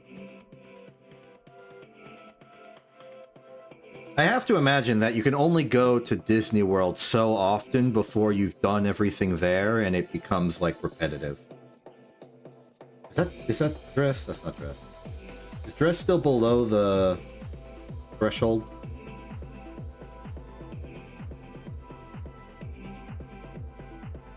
I think it's still below the threshold.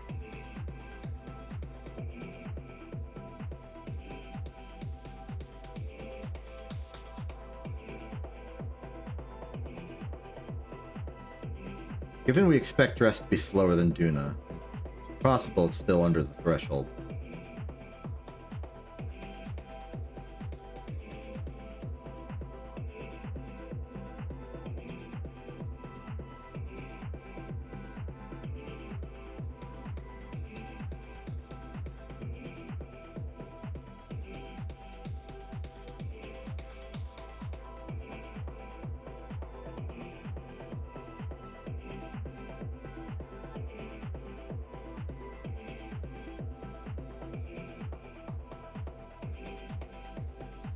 No dress on radar so far.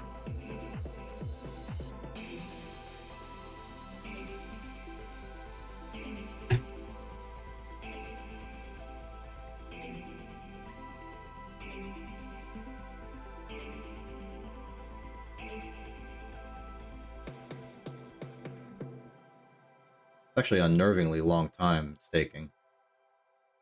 If Duna comes back and Dress is still missing in action, I'm going to have to suspect that something has gone catastrophically wrong.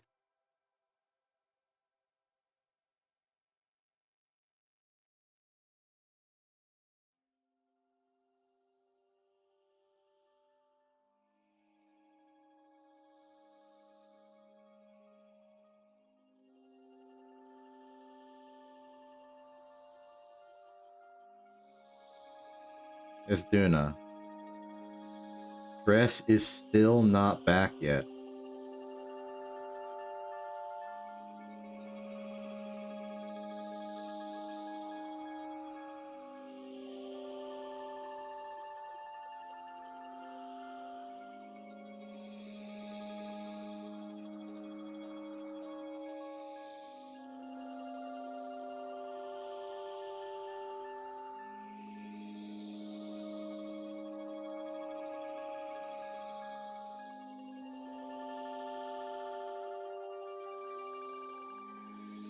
There's Dress. Okay, it's back. We found it.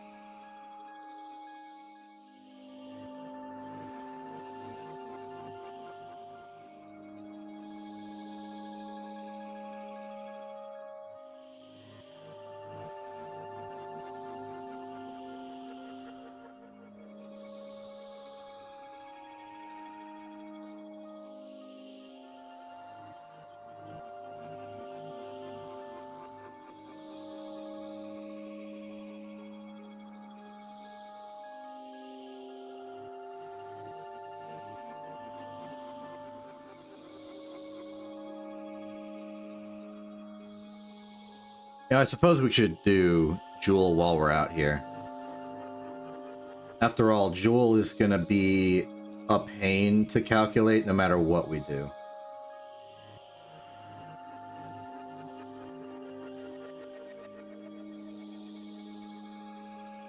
Even the Solar Bungle's gonna have trouble just because it's gonna be so long.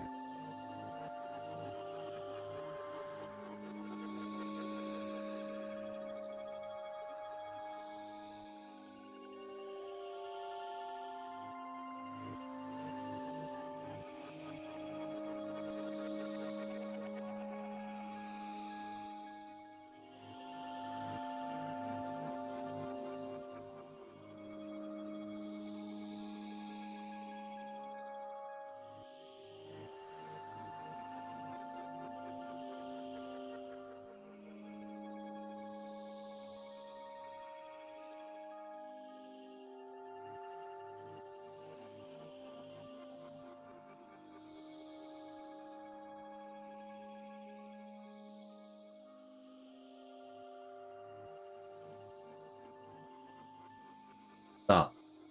I'm gonna multitask this. I am gonna make a separate measurement for Jewel's current time. And then just supplant it in later. So this is 149137.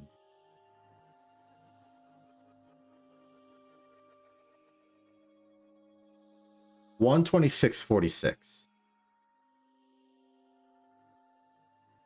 And then we'll just, like, after we're done with Duna, put Jewel in's time and then just continue from there. That way we don't have to wait for Jewel to do another freaking orbit.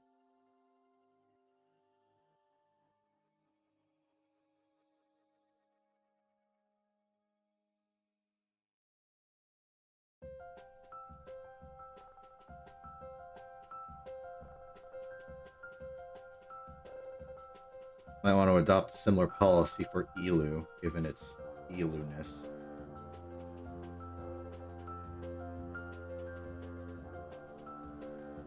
Ooh, actually, deep, insightful question. Who's going to make it first, Elu or Dress? Who's going to hit the threshold?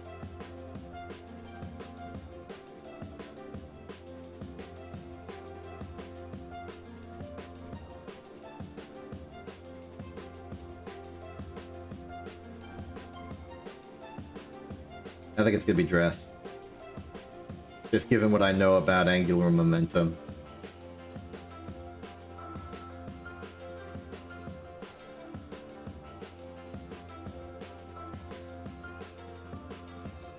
Okay, Dress is crossing the threshold now. Okay. That is one Dress orbit, finally. Time is 1:50:25. 25. 5, 13, 26. One orbit giving us a total orbital period of about this. Value, there's dress. Take that over to our semi-major determiner. Very interesting. 40.9 billion.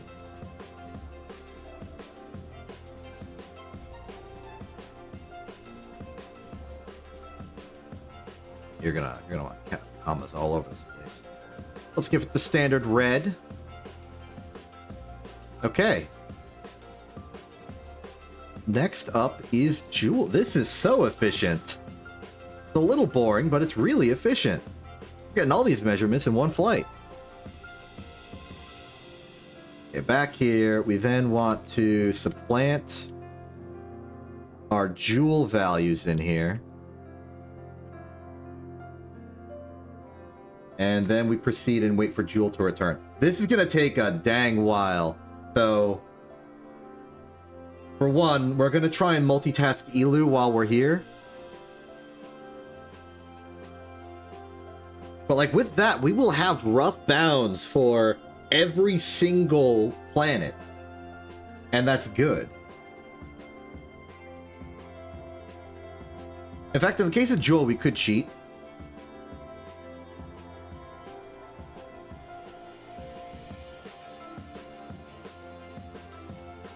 I don't know what to do.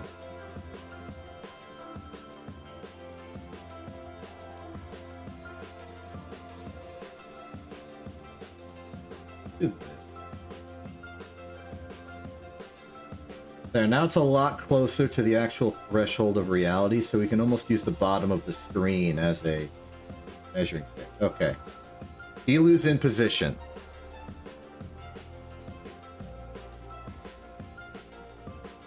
Elu is 152.94.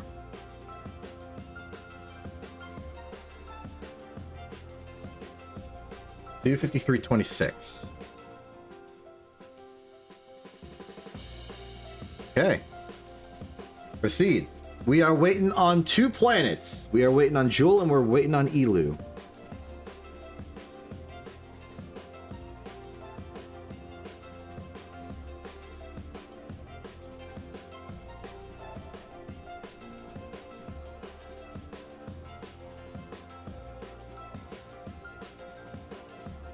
For some reason, I have very specifically garnered a, like, Europe regional fan base.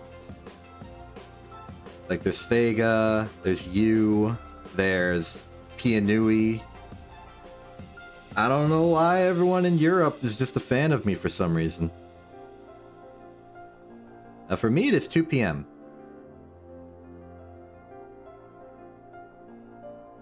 Though I tend to be a little bit more abstract with my time zone. It's just one of the United States ones.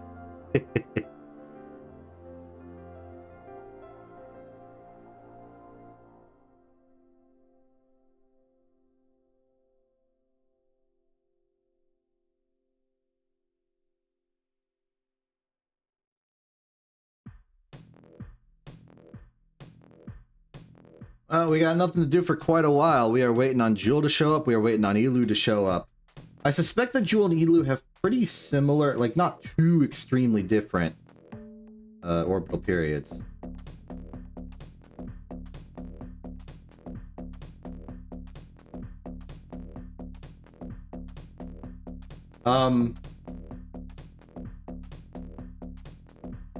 Oh, the camera's shifting. The camera's shifting. We have just gone over. We have just gone over the pole of the sun.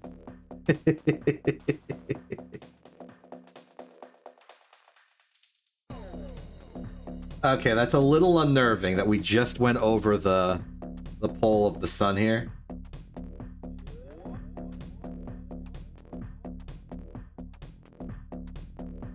This doesn't really change the math, it just changes how we measure it. Now instead of from the left side of the sun threshold,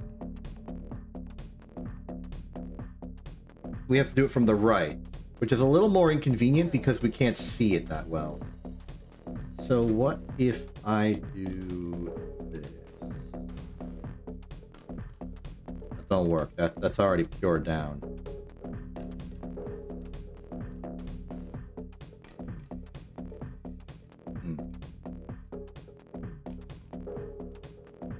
Means I'm gonna have to flip the camera.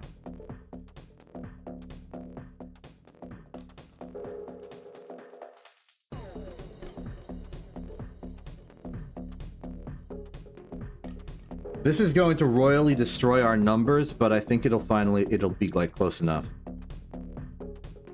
I mean, we can drop the math board. It's just there's nothing to see. Like visually, there's nothing. It's just dark. I'm just following the dots as they move along the bottom edge of the universe.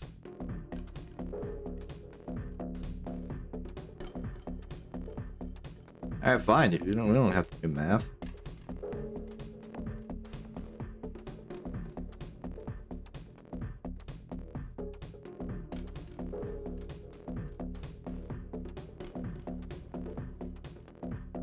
Just like more black space.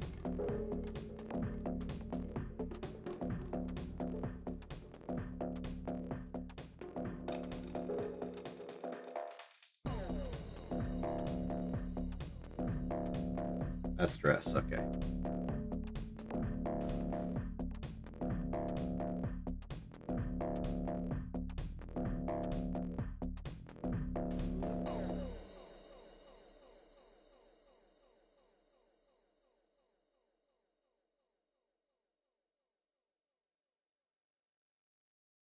Okay, back to like directly interfacing with chat. There's a lot I missed.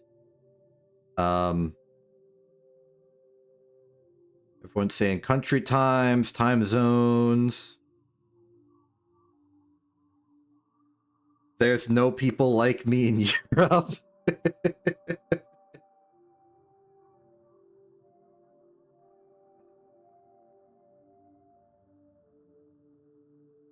Song suggestions. Okay, I try to avoid using music not in the game because I don't want to deal with like song law. I also feel like it sort of detracts from the game experience. I'm only using music at all for Kerbal Space Program because the game's actual in-game music is a little repetitive, and if I don't have that music, it's extremely quiet. So I really, really tried to get some good, nice, pleasant, enjoyable, royalty-free music. Like Creative Commons Zero type stuff. And this is what I got. So I'm not explicitly going to be in the habit of just taking songs out there that exist and playing it on the stream. For safety reasons. I don't want to deal with the law.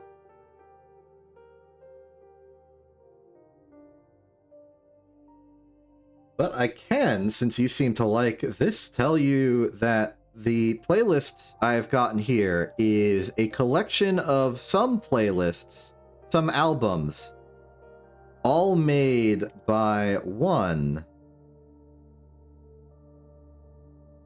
Looking up the name. John Oestman.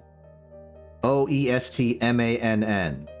This is a combination of a few albums, including OX2A73B, a different hex code amount. Oh no, the OXs might be the name of the songs. My apologies. This is a combination of Sound World's Datapedia Sigmir Ambient and Sound World's Datapedia Volume 2. Some good songs. I selected them because they felt like a good like they felt spacey to me overall. Nice atmospheric, but like different vibes of atmospheric.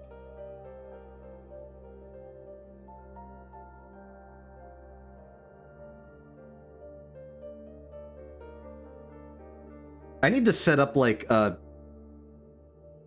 board, like a map, and put a pin where everyone's from, because we're getting a surprising variety. What the heck, Tegumon? Hello, you are joining at an awkward time, but hi. Welcome all who are being welcomed. Oh my goodness, everyone's just, there are so many locations now. Okay, quick rundown as to what's going on. I am currently playing Kerbal Space Program without the map. I am currently in an extremely high solar polar orbit with the intent of watching the planets below me, see how long it takes for them to do a full spin around the sun, which is down here at the bottom. The goal is to get their orbital period, and then using the standard gravitational parameter of the sun, which we know, to figure out the altitude they are orbiting at, so that we may launch a mission there later.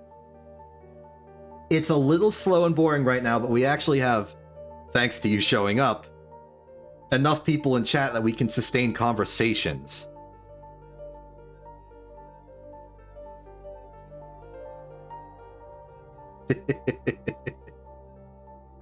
All right, so what the heck kind of collective representation is this? We got Romania, we've got Germany, we got France, we got the Netherlands.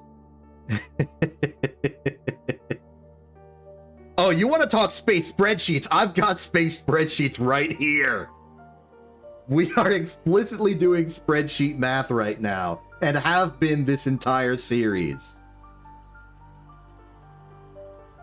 We are in the thick of it. Look at my escape calculator. This is like the latest math I've invented.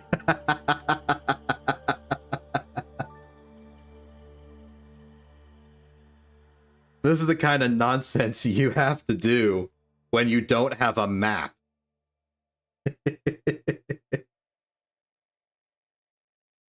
If you've played Kerbal Space Program, then you know how much reliance you have on the map. We have no map. Yeah. Because then you get to plan your missions and all that. Figure out your Delta V budget and all. You get those cool little branching charts with all the numbers on it for your starting location and destination. I know how it goes. We have to rebuild orbital mechanics from scratch. Alright, new question. Where the heck is Elu? Jewel has appeared above the solar line a while ago, but where's Elu? Let me check the... Okay, it's still below the threshold.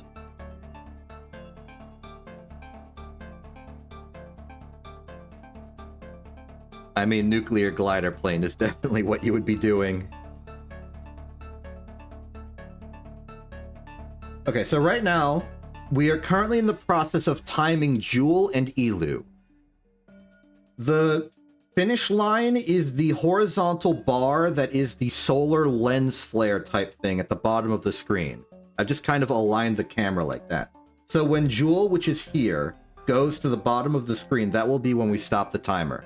We're also simultaneously doing Elu, though it's kind of... we can't see it right now. It's below the sun. You have a good going to bed. I'll take it from here. Those of you wondering why you have raided from what I can only assume to be Armored Core 6 into Kerbal Space Program. Well, it's because I am also the active manager of the Rubicon Fight Club, and every Saturday, except for last Saturday because we're in between bots at the time, we host effectively a 24-hour public lobby that everyone can just sort of participate in. It's managed pretty automatically. It's just meant to be sort of a guaranteed public space. It's serving the role of like an official Armored Core server, a la TF2 official servers. It just sits there, people join it and can play and have a good time. But I also take all the fights and I compile them into a weekly like fight compilation. In case you were curious about all that.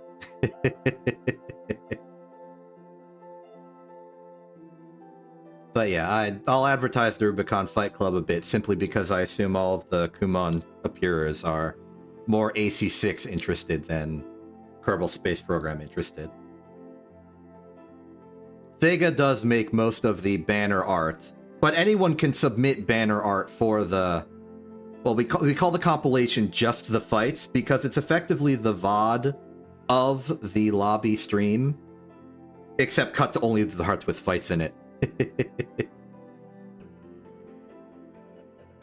We also have this fun thing where the bot has its own Armored Core account and therefore AC frame. If you want to put your emblem onto the lobby bot, you can do that from the Rubicon Fight Club Discord, which I do not have a link to right now, but if you go to the Rubicon Fight Club website, there will be one nice and conveniently there. I have nothing to do right now as I wait for this green dot to go to the bottom of the screen. So I just... Thega, did you try and link the Rubicon Fight Club Discord into the Twitch chat? I appreciate your initiative, but that is technically illegal. Here, I'll do it. I've been really meaning to get a banner in the Twitch About section of InTV that has the proper link, but I have not been... Like, I gotta get, like, a Sella or Lark to do that, and I just haven't.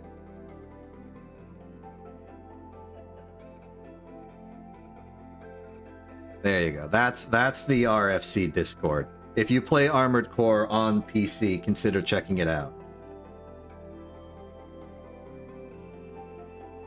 You may, if you're from Kuman and is a historical regular, you may have opinions about the RFC that come from the previous manager. Maybe if you had a negative impression back then, you would reconsider now that I'm the one in charge, kind of.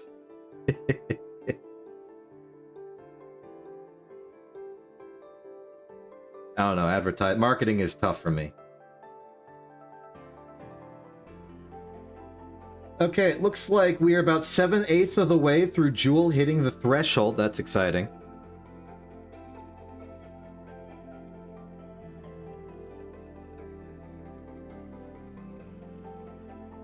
This is going to be a fairly botched timing, but it'll work.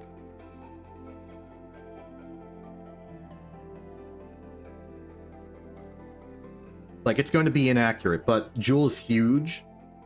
I don't think it being that inaccurate is going to be a problem.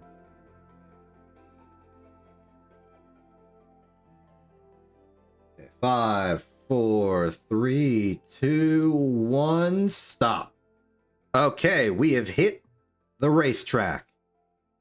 Let's check the time. Current time, according to the in-game clock, is a resounding 160. 322. 453.26.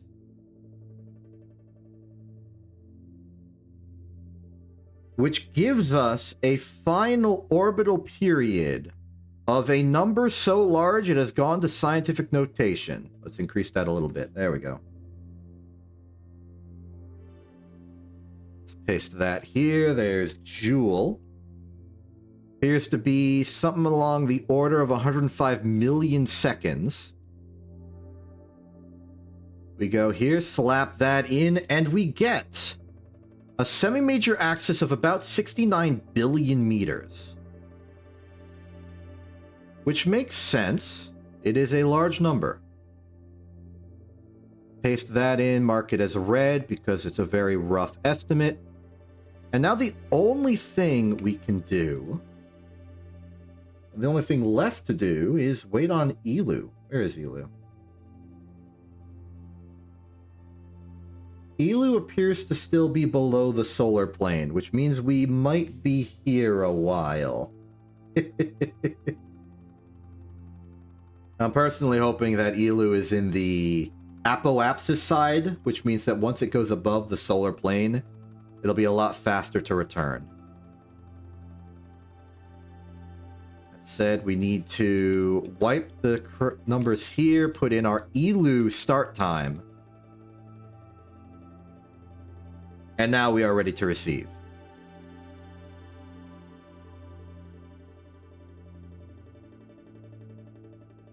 though it will be a while. It will most certainly be a while. I apologize for being... well, for having this be one of the least exciting KSP without a map streams. This is one of those ones where we just have to sit back and do some observational data. Last stream we landed on Ike. But once we get these rough measurements for every single planet, we'll be well equipped to start doing some interplanetary missions. Oh, it's that. That's Elu. And it's got speed. That's good news. All we gotta do is wait for that to circle around to the other side, and we will be ready to go.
Nice relaxing interlude, I feel.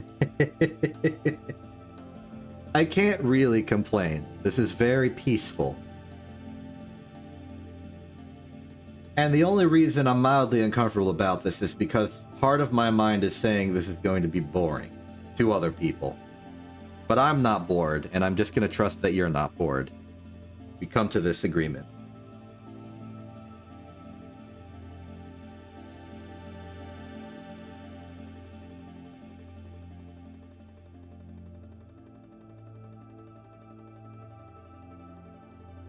It is surprising me a bit just how extreme Elu's orbit is. I thought it would be on the level of Joule, like Joule but slightly elliptical, because it goes below and out above Joule's orbit. But it's actually much more extreme, I think. Given the numbers involved, we're already past the 13-year mark. I'm getting you to Disneyland! First, I need to figure out how far away Disneyland is, and then I need to make a rocket that goes on a parabolic trajectory that takes us from wherever the heck we are now to Disneyland. In order to reach Disneyland, we first have to go interstellar, go from the Kerbal system to the solar system, and then land on... well, you're saying Disneyland, so California.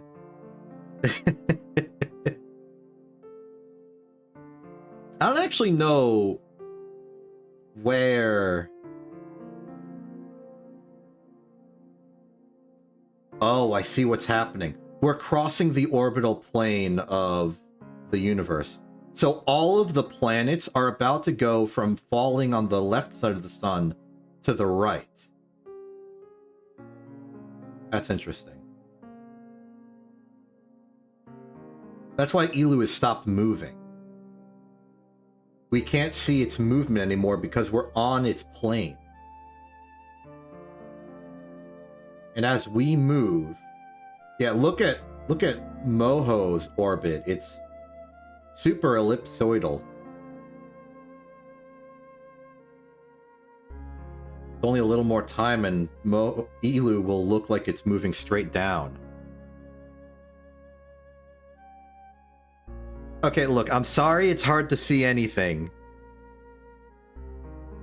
But, like, look at the bottom. You can kind of squint. The important thing here is the sun and the dots that are flying up and down from the sun. Like, here's Kerbin. You see that Kerbin text? It's Kerbin. It was originally going in, like, a circular arc around the sun, but now it's like going straight up and then back straight down. That's a development. It's telling us where we are in our orbit. It doesn't change what we're doing, but it does change how we see it happen. Like, here's Duna going up.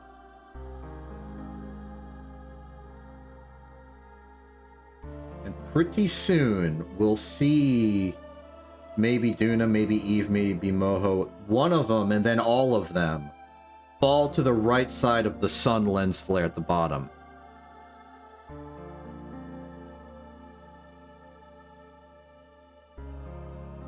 Meanwhile, Elu is falling straight down from our perspective.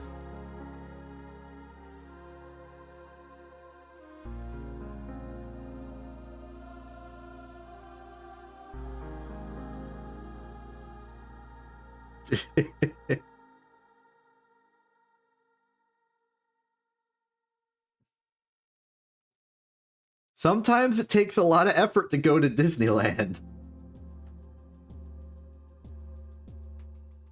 It's like Atlantis. Like, secret, hidden away, difficult to get to.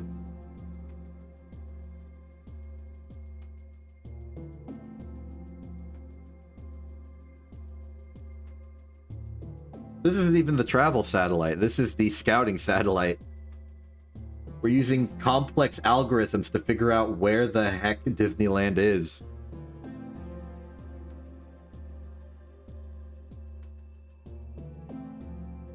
The ultimate punchline to this joke would be something like, I mod in a new planet to the system. It's Disneyland. It has like a reasonable semi-major axis, but it's super elliptical. And we have to like get to it somehow.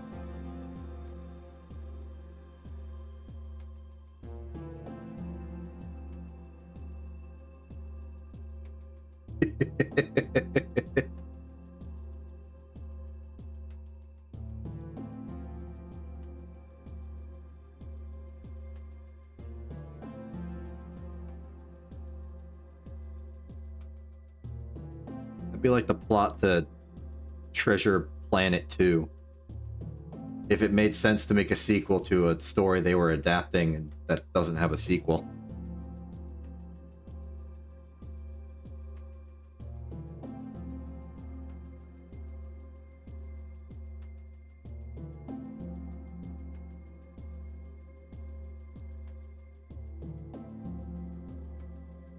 Okay, you lose on the move again.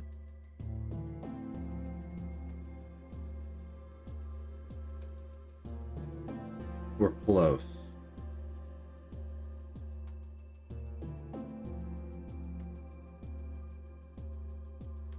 The moment Elu hits sun, we are good here.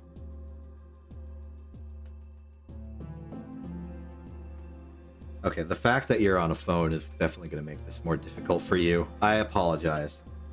Unfortunately, the vast distances of space do not make this well accommodated for mobile viewing.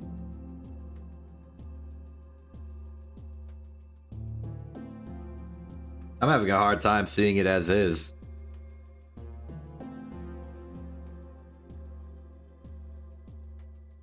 Ah! I just thought of a way to improve this. Unfortunately, I can't do it. It would mess up the experiment, but if we were to do the experiment again, I could do it. I just remembered I can change the FOV. They don't tell you you can change the FOV, but I remembered that I can.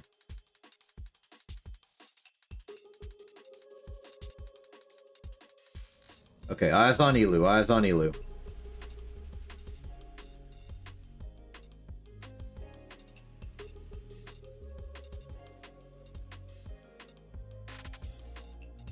This is a pretty darn awkward time for it to be crossing the sun divide, but we can trace it. Elu is crossing the divide in 5, 4, 3, 2, 1. Started the count a little too early.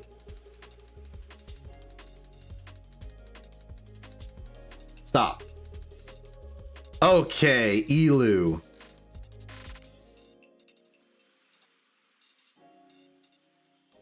Get that dang time calculated. Open this thing. Final time is year 167. Day 273. Hour. Okay, we'll just do it. 5/13/26. You may be wondering why we keep getting seconds that end in 6. It's because of the nature of the super time warp we're doing. So orbital period of Elu is something like this. Slightly more than Joule, it seems. Then we can go here, paste that in, and that gives us a semi-major axis of about 89 billion.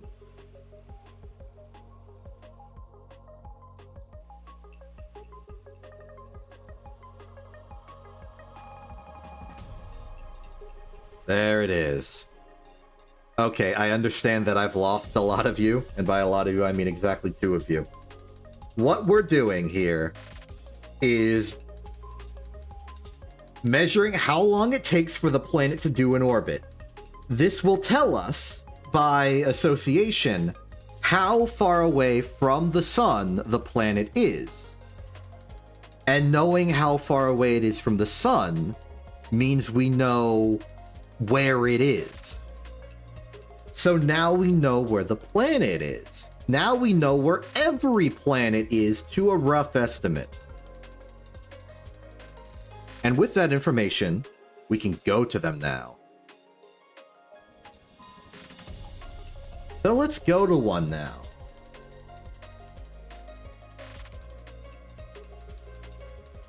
I think it's high time we make an attempt at a new celestial body. How am I supposed to fly there if I don't know where it is?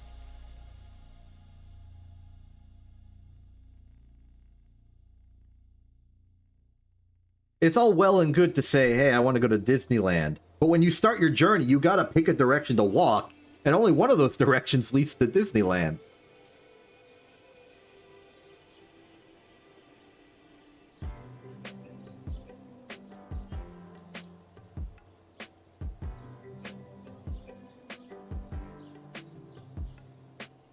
Look, I'm just... you know what?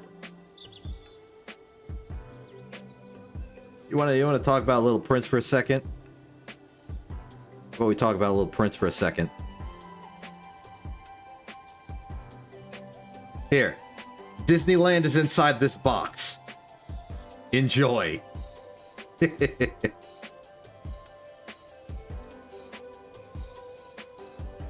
Have a good time. I am taking the brand, and I'm going to Eve. I'm going to attempt to go to Eve.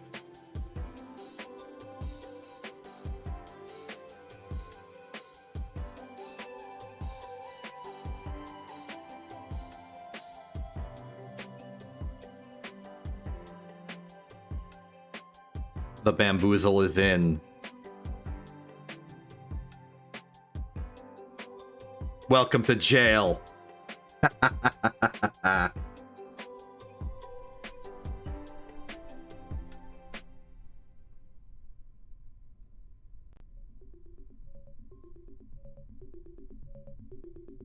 Okay, this is going to be the brand launching in an attempt to encounter Eve, or at least refine its orbital parameters a bit. In 3, 2, 1, launch. Hey, daytime launch, finally.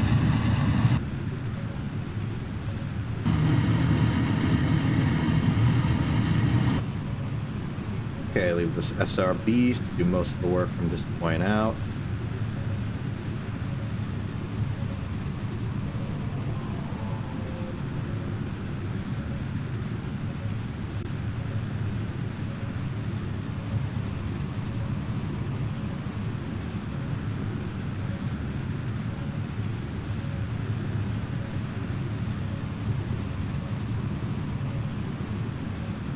Last launch we did, it seemed like we were a bit too low and too fast.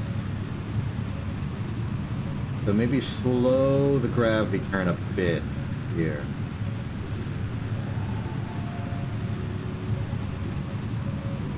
Actually, in retrospect, I think the launch last time was pretty good. We were just lower in the atmosphere for a longer coast. But I think that's what you want in a good launch.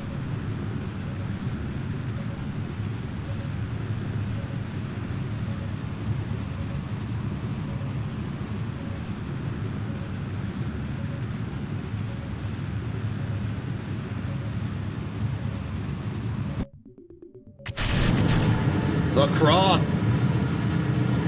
Beautiful. Soyuz could on various occasions.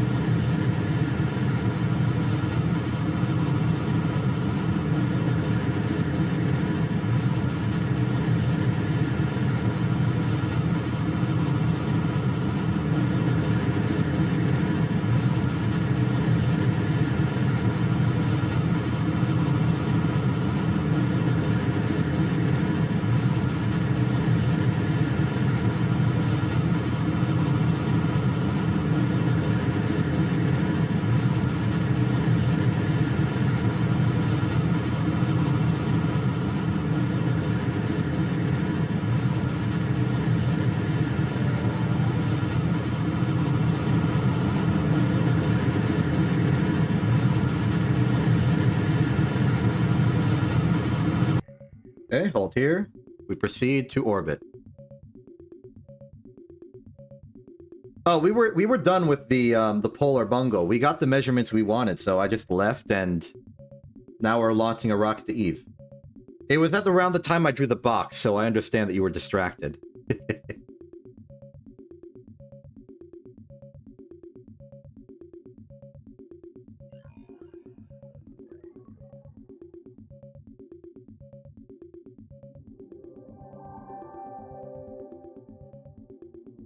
You did. You were.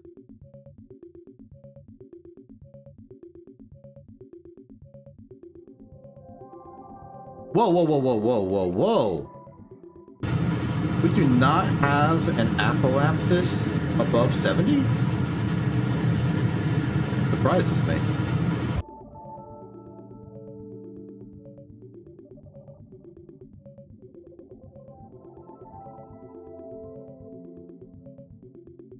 We still don't. I definitely severely overcorrected on this orbit. And now we're in orbit. Legally.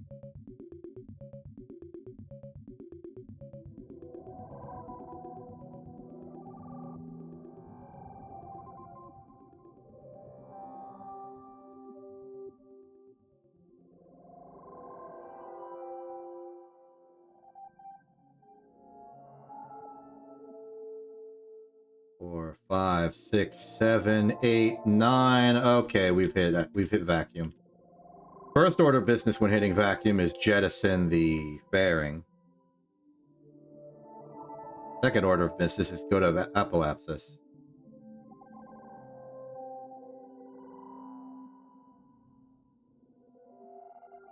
How badly have I messed this up? Okay, not that bad. It's like 86. Okay. So, from here. Go to the calculator. 86639. Yep, that's a 6. Let's make it a solid 90,000. So we need a velocity of 2269.6. Let's do it.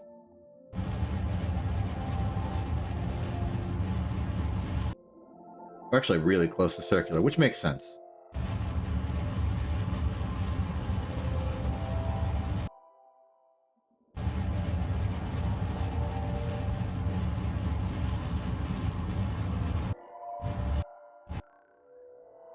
Okay, that's good enough, I guess. Okay, so let's go to the sun side of Kerbin real quick. I think I've actually gone too far. Curse me and my over-eager time warping. I know we've never done an orbital, like, interplanetary burn to go to Eve before, but we have done one to go to Duna.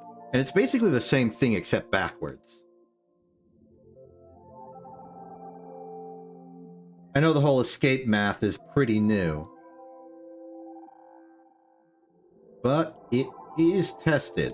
Like, we've used it before. So let's just go to sunrise. Actually, let's go to when we hit the sunrise point on Kerbin. There we go. Now we're legally on the sun side of Kerbin. Let's do some math.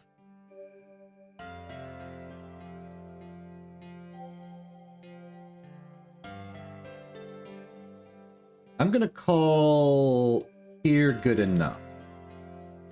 Okay, math time. We'll use these numbers. So, the escape calculator is here. Oh, look at it. It's got all the data we've put in about how this is working. Oh, it's beautiful. This had so many, like, divide by zero errors before, but now it's just numbers. Beautiful. Anyway. Step 1 is figure out the escape velocity at Kerbin for our given altitude. Our current altitude is 92283.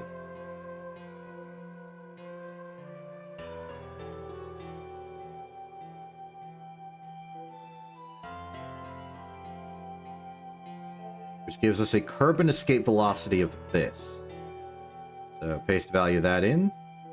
Now we need to know our excess velocity we want when we leave.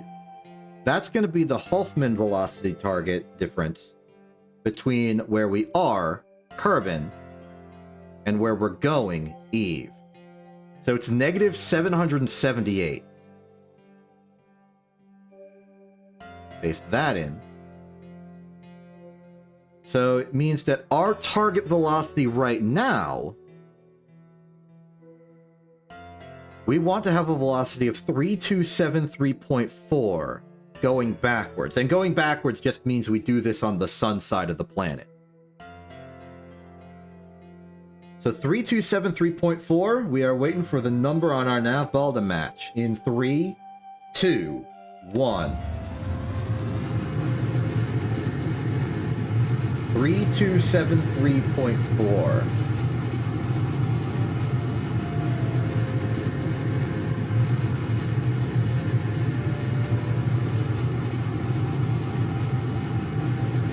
We're a little off, I think that's fine.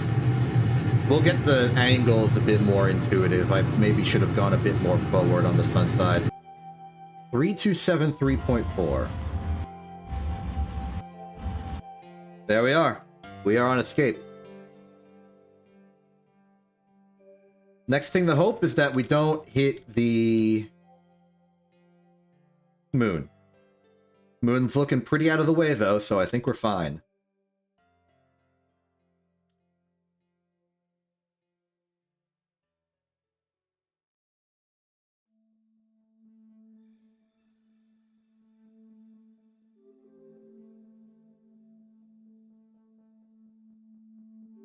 Are you saying that your physics and match teacher might be watching my streams because this is the kind of thing that they would probably watch? Or is it because you've told them and now they're scrutinizing my math?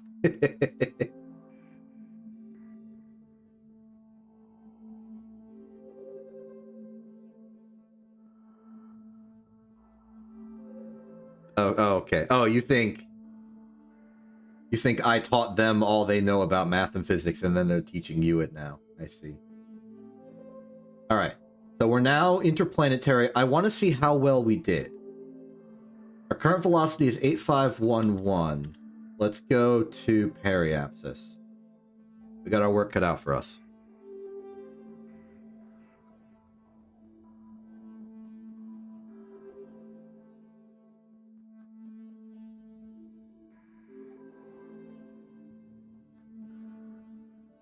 There's Eve, physically.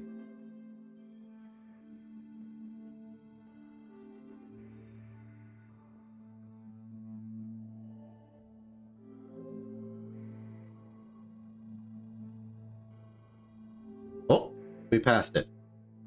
Okay, so our periapsis is roughly 9.5 billion. Our semi-major axis estimate for Eve was about 9.8. So in theory, we're below Eve right now. I don't know if that's actually true, but it's what I'm supposed to believe. In order to do better math on the situation, I'm going to...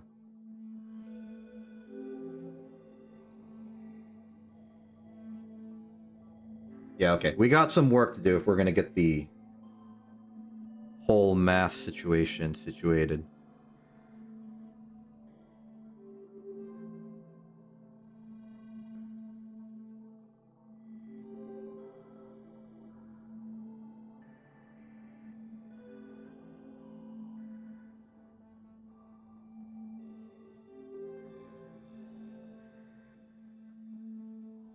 So step 1 is going to be pointing straight down.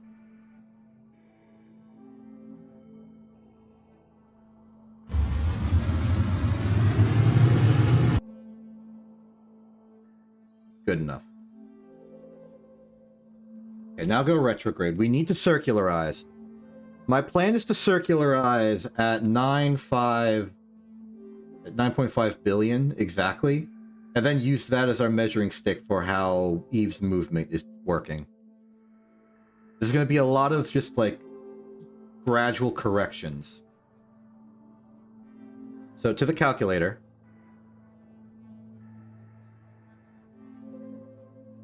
We are currently at...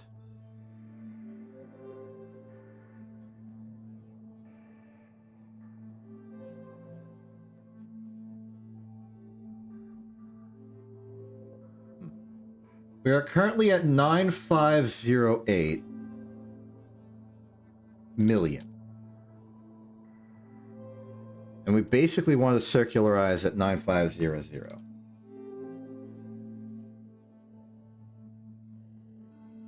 So target velocity is 10952.0. So we'll do that.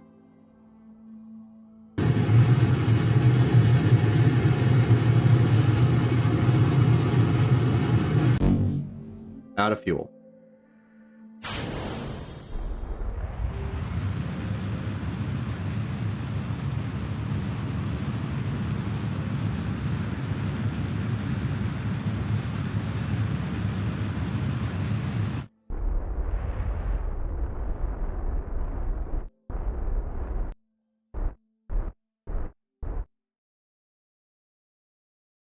Okay.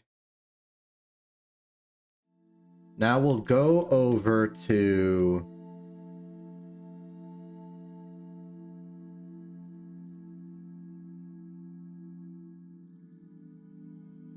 the other side and circularize.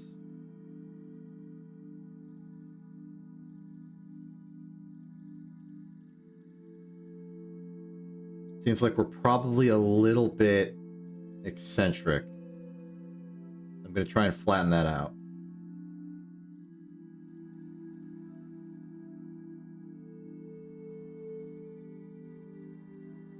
Okay, stop here. Go radial out. Try and circularize this.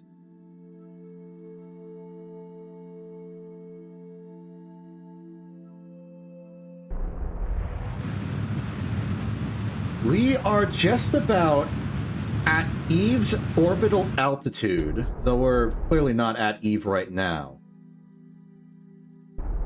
Our objective here is to try and figure out where Eve is. Target velocity, I just did the numbers, you don't have to worry about it. To circularize here is 10958.7.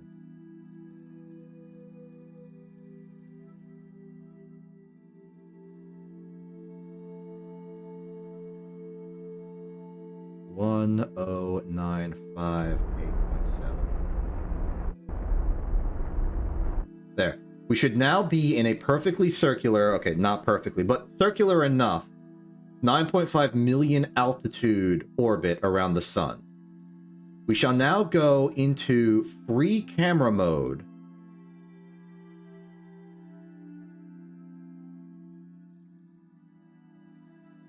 aligning ourselves with our retrograde mark. We'll do one orbit and see if Eve moves above or below where it is right now. You can't see my cursor, but it's pointed at Eve right now. It's why you can see the Eve text. In one orbit, we will evaluate and see if Eve is above or below this point.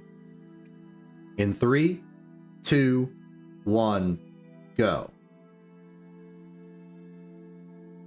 It doesn't matter what Eve does in the meantime.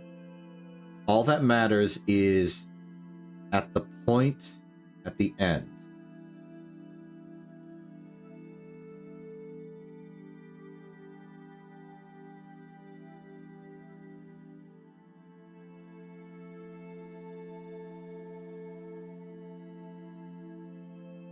It's like Eve's making a sort of gentle circle.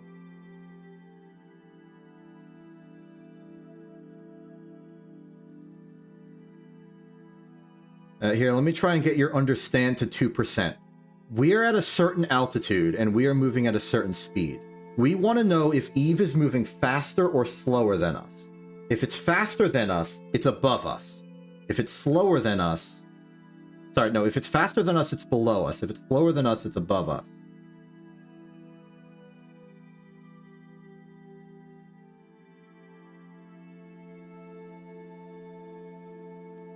It is slower than us. It is above us. We are too low. Our altitude is too low.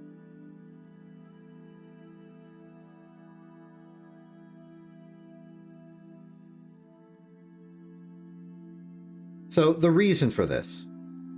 If you imagine the orbit of Earth, it takes 1 year to go around the sun. Every orbit closer to the sun than Earth will go around the sun faster. It will take less time. So like Mercury, 1 year for Mercury is like, I don't know, like a few days, a month, I don't know. I haven't checked. But like Mercury orbits the sun faster than Earth by comparison. So we're using that fact. If we orbit the sun faster than Eve, we know we're below Eve. If we orbit the sun slower than Eve, then we know we're above Eve. And we can use this to narrow down where exactly Eve is. So right now, we just did an orbit at 9.5 billion meters. And we were faster than Eve, I think. And with us being faster than Eve, we must be below Eve. So, let's try... So, we know that below Eve... Let's just put some numbers here. Below Eve, above Eve. So we now know that this is below Eve. So now we'll raise ourselves up and try again.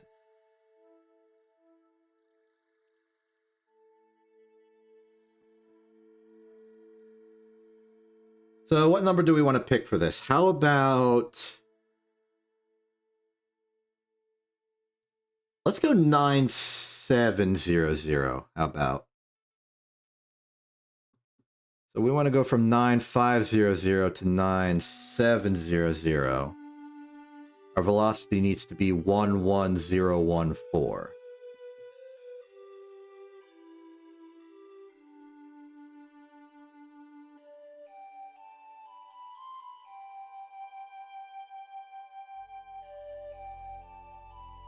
One 11014.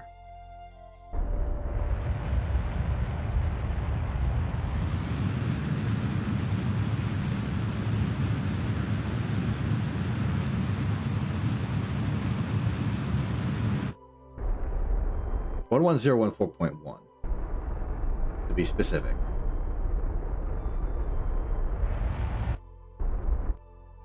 Okay. Yep. we just keep doing this, narrow down our values until we get exactly what Eve is. And then all we have to do is align our phase to be where Eve is at, and boom, we're at Eve. But right now, we just want to refine the number.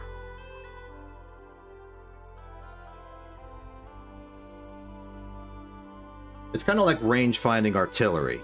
You shoot in front of your target, you shoot behind your target, and then you shoot in the middle and see if you're still above or behind it.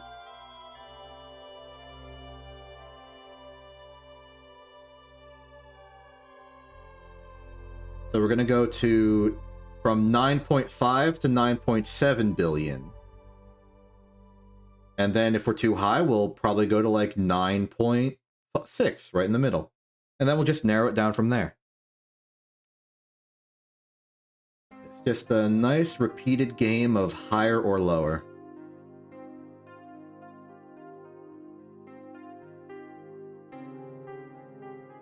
And it'll be a lot easier than it was with Duna because the orbit's faster.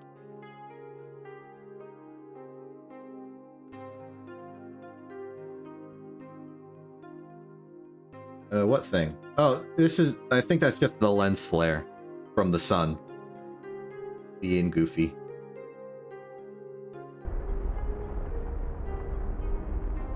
Oh, that is the wrong... I did not want anti-normal, I wanted radial in. It won't get us to the sphere of influence by doing this. It will only get us to Eve's altitude. Once we're at Eve's altitude, we have to sort of shimmy along the orbit until we get to where Eve is in the orbit. We lock down the whole circle, and then we lock down where Eve is in the circle. I'll explain phase 2 after we're done with phase 1. Okay, so we're at 9700, and we want this to be a circle, so 9700 million. 10848.2.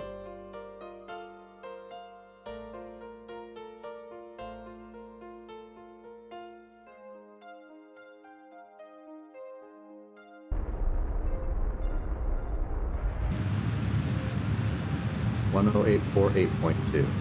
I don't know if Eve has some eccentricity. I suspect it does. I'm hoping it's not that much.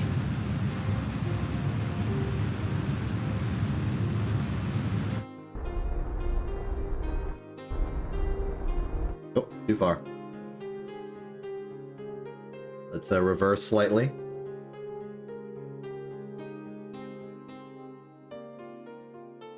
The one thing I do know about Eve is that it has heck of inclination. But that's fine.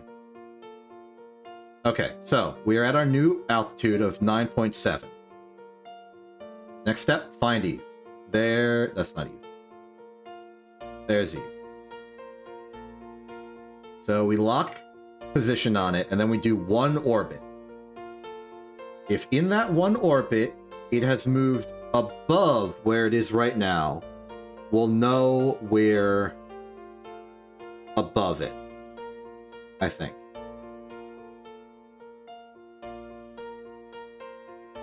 What? We'll just go. Let's just go forward.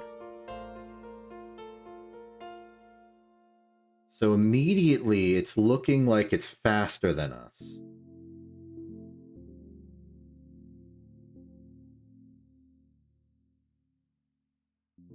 But that could just be the eccentricity of it all.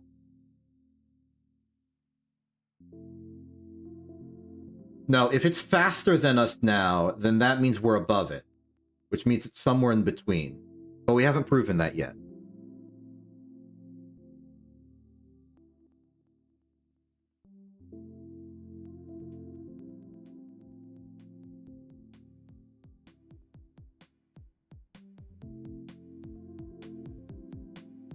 Actually, it feels quite close.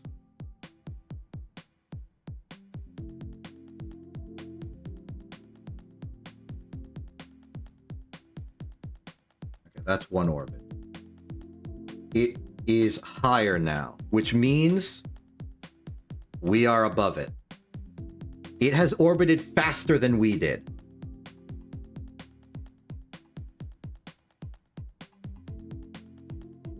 Which means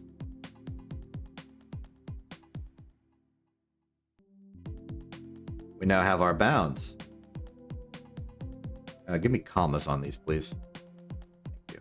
I accidentally put an extra 0 here. So we know it's somewhere in between.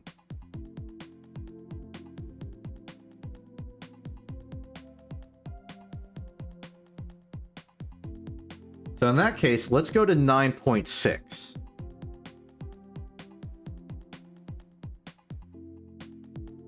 Right in the middle. It will very likely not be a round number, but it'll be a close enough number. Like at some point, it'll be so close that we will not be able to tell the difference. So 108.20.8. Go.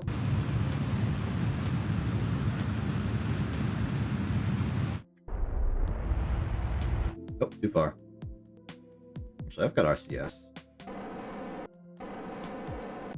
I gotta use that RCS. We have precision control. Okay, but point in fact is we've got our correction. Let's go down to 96. 9.6 billion.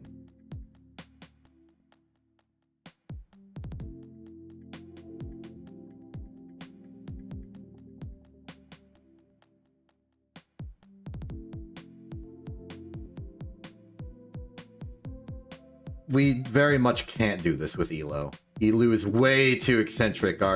Okay, we could do this with Elu. It would take freaking forever. I don't want to do it with Elu.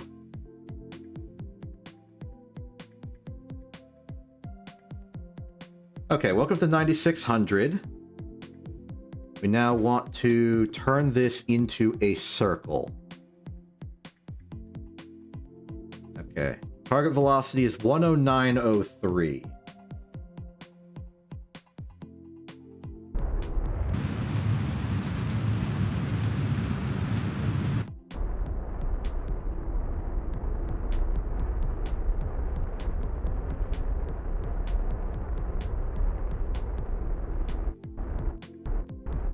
But also the thing with Elu is that we won't actually have to care. Because they're so far away from the sun that for any short amount of distance and time, you can treat their orbit as a straight line. Just go directly towards it.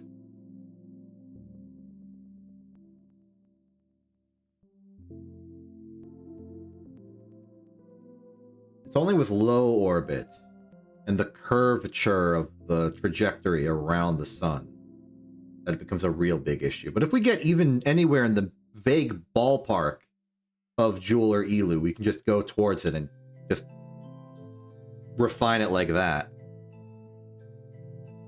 Just a matter of getting vaguely close, and that's what the polar bungle we just did was for. Alright, where's Eve? There's Eve. We are pointed retrograde right now, so we are traveling forward on orbit that way.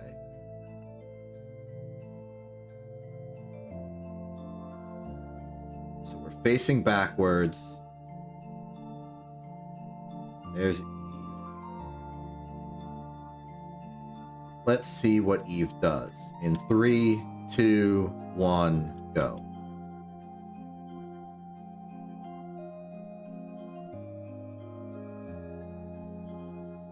It is moving, but it's not moving much.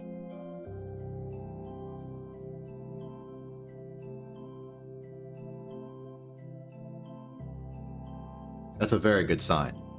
That's a very, very good sign.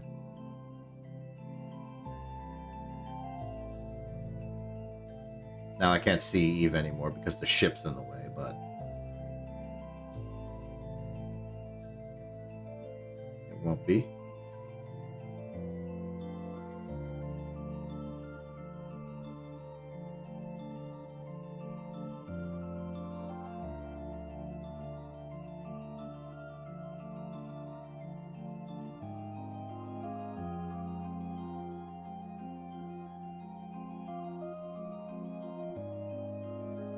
Okay. It appears to have risen, which suggests to me it is ever so slightly faster than us. Barely faster, but faster nonetheless. Which means we are still slightly above it. I'm actually going to ignore that for the time being and proceed to phase 2.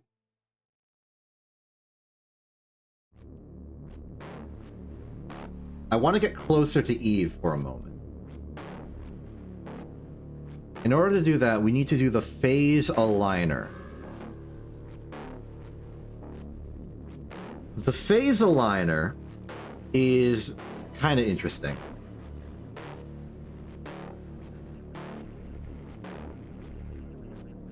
You don't need to worry too much about the numbers here. What's important is that this is a way to move us to a different point on the same orbit. First off, what we need is to figure out how low Eve is relative to us right now. The way we do that is we lock the camera to behind the ship and then point at Eve and see how below the artificial horizon Eve is.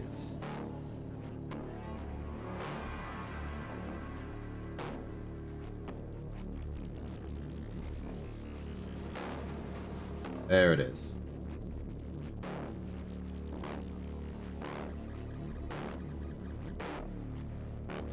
Eve is, it would appear, I would measure that at about 70, let's just say exactly 70 degrees below us, behind us. Sorry, you didn't get to see that. I've locked the camera behind us, so this is the back of the ship. There's Eve. I've basically just pointed straight at it and looked at the nav ball to see how dipped below the nav ball horizon we are. So I'm going to call that like 70, maybe 72 degrees. So our pitch down is on here 72 degrees. Our orbital radius right now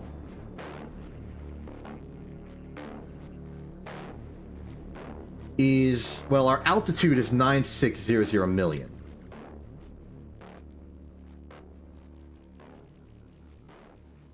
Which gives us a, that planet radius is the sun already, right? 2615500. Yeah, that's sun. That's sun. So our corrected radius is this. We can then just paste up there. So at 72 degrees below, we want to target a periapsis of unacceptable. Like, that's going to take way too much fuel. So instead, let's do this over the course of, like, I don't know, 4 orbits.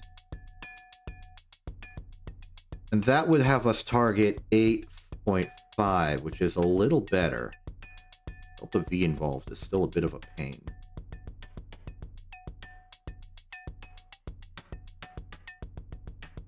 Still, I think that'll be fine.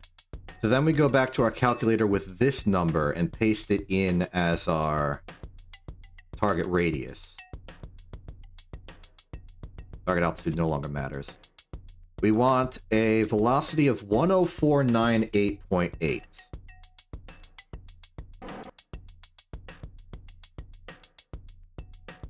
And then, after 4 orbits, we should be at about where Eve is exactly.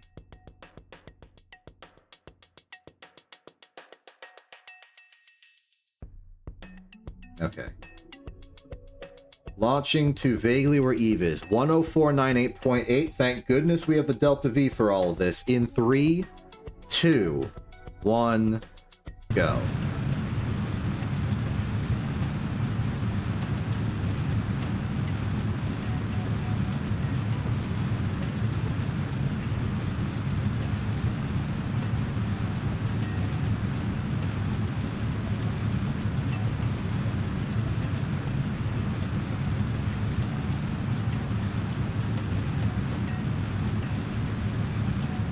I don't know. Probably like at least a few hundred.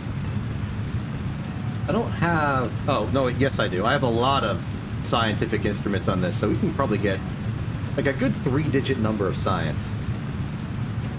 10498.8.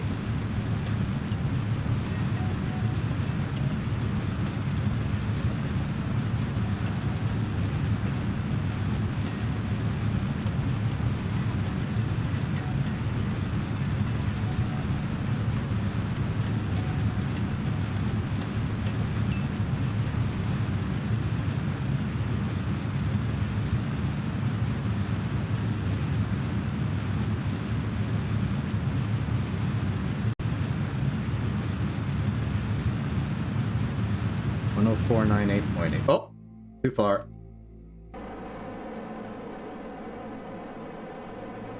Thank you, RCS.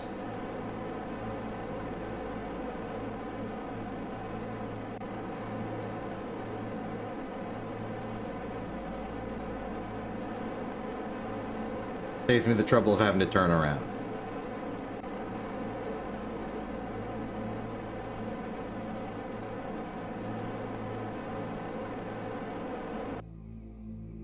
Okay, now we wait 4 orbits.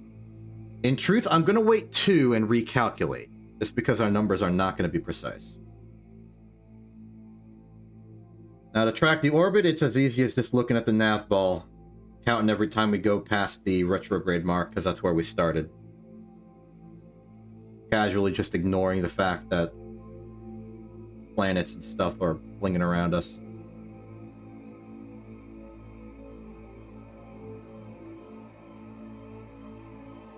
We have the method. I'm sorry, Thega. Here, let me zoom in on the ship. That way it'll at least look cool. Like, dang, look at that orbital vessel, huh?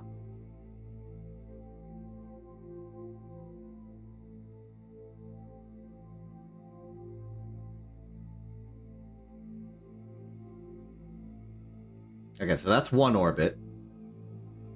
We'll go to 2 and recalculate. Try and do an ease-in approach.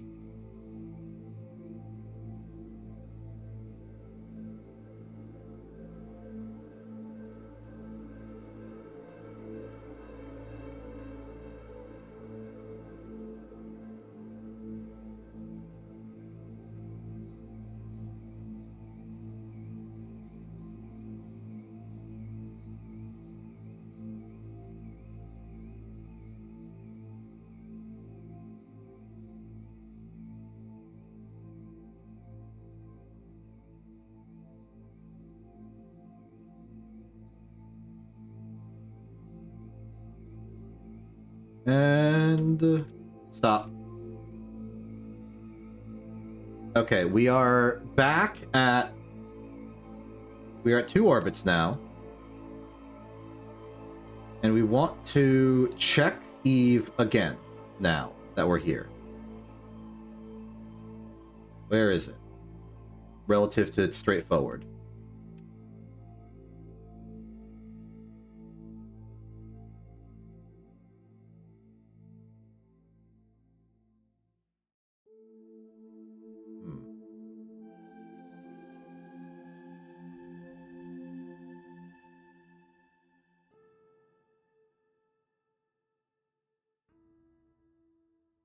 That's not good.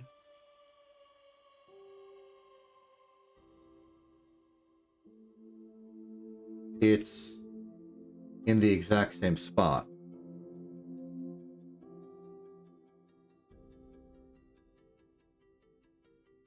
Oh, wait. Did I go backwards? It was behind us. We wanted to slow down, not speed up. Oops. We have made the problem worse. Conveniently, though, we've made the problem worse in the perfect way that it fixes the problem. Because if it's at 72 degrees now on the right side of the sun, then we just do 4 orbits from here.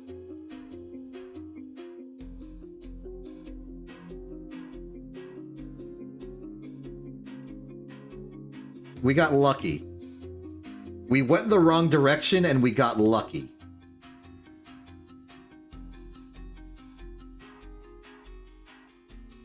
That's really all you have to know.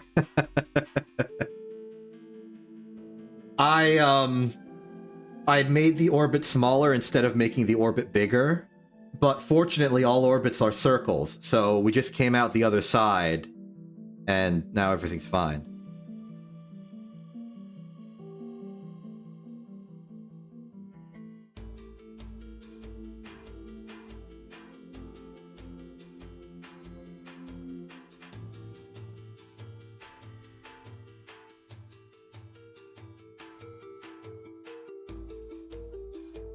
Got added.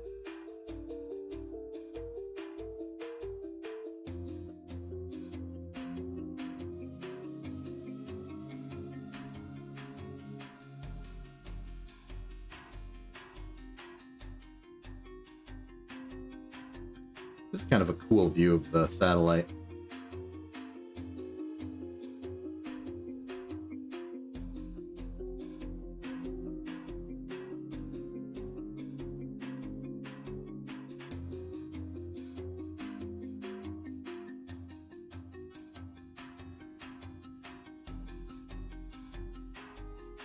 I did see that you decided to play my Portal 2 test chamber.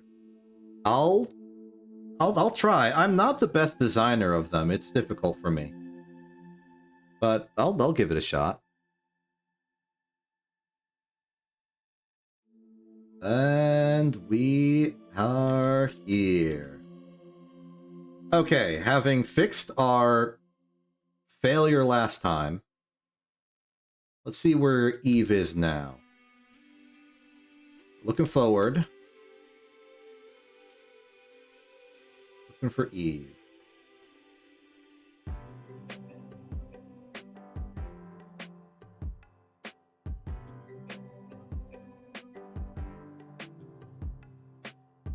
Oh. Hey, looky here. There's Eve. Looking in a vaguely more sane and reasonable location. I approve. Okay, getting some angled eyes on that. Let's see here.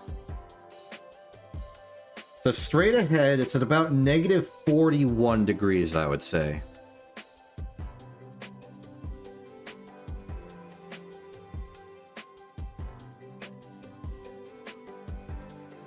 Let's say 42 degrees. So back to the phase aligner, we go to 42 degrees. Orbits to phase 2. And yeah, that is basically what we were doing before. So how about we start easing back in? Let's go to 4 from here. So target periapsis is 908.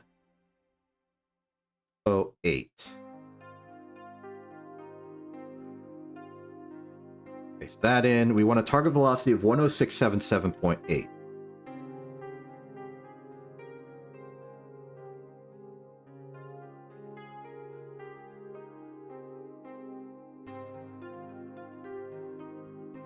.8 and go.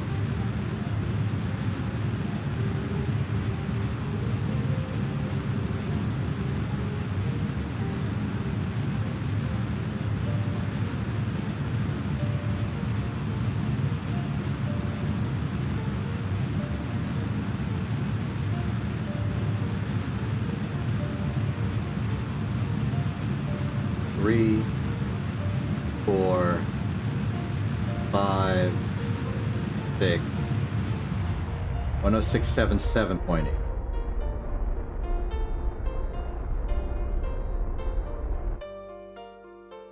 Nice. Okay, so in 4 orbits, Eve should basically be between us and the sun. So I'm gonna just look at Eve right now and then do 4 orbits.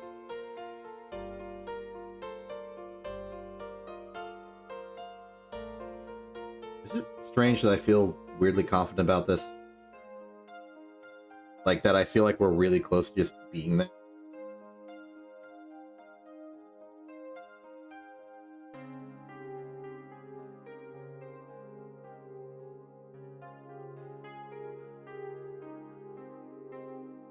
We're working with prograde this time, so no longer looking at retrograde. So stop it.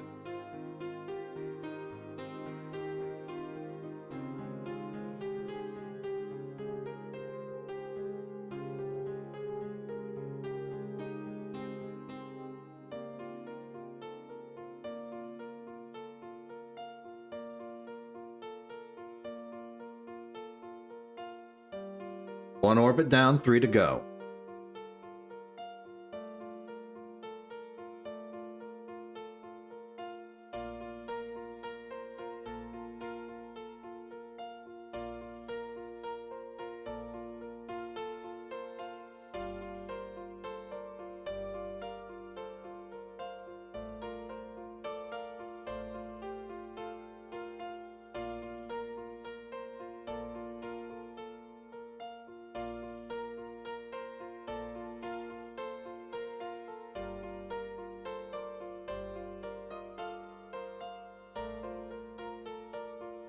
Oh, it's starting to move heavy relative to us.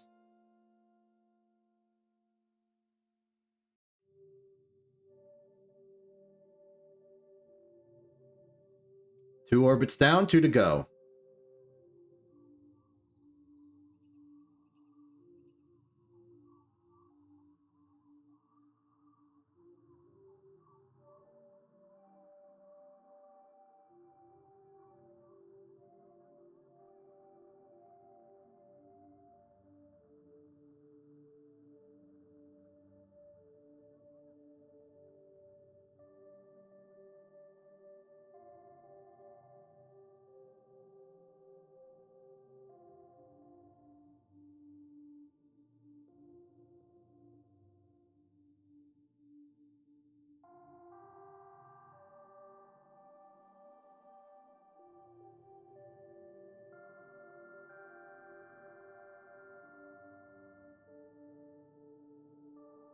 Three orbits down, 1 to go.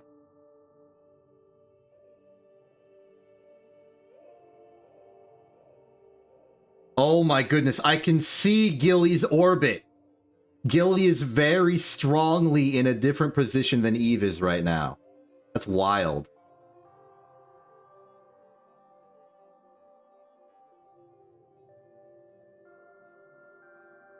My goodness, Gilly's orbit must be huge.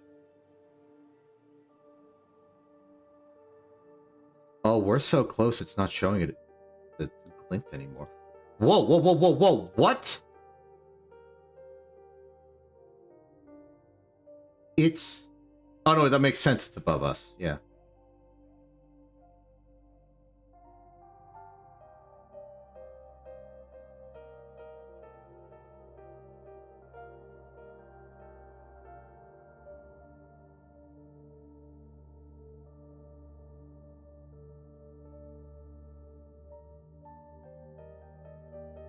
Oh my gosh, I can see Eve physically. I do remember the story you're telling me, Thega. You have said this, and it was funny. Eve is right there.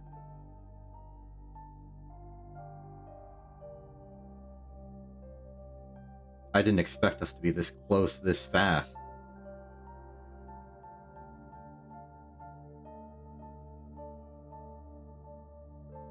Okay.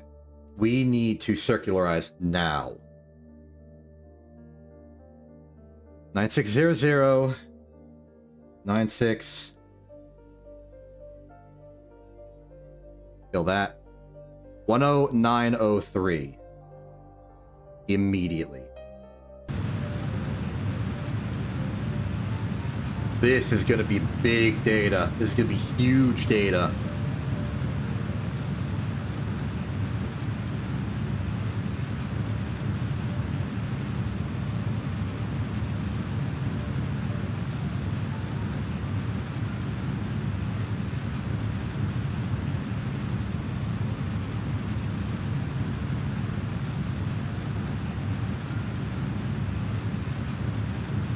I didn't expect to be able to see it.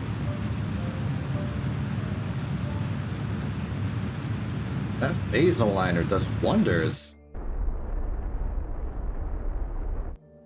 109.03.0, we're here. Okay. Watch Eve. What's it do? There's the sun. We're facing forward. This is behind us.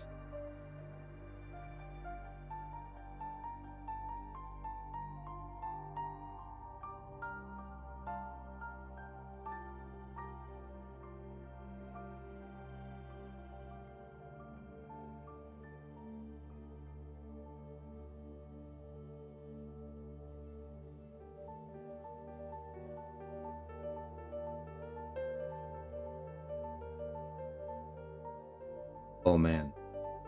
Oh, man.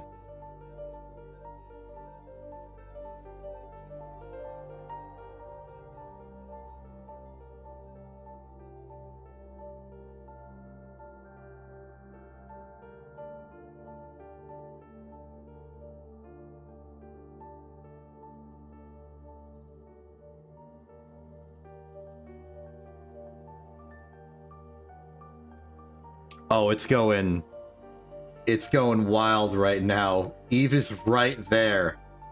This is an anomalously quick turnaround on Eve appearing. I didn't expect to be this close. So we have no mathematical method of determining how to correct our inclination. So really our best bet is to just eyeball it. I'm going to give it like 10 seconds this direction, see what happens.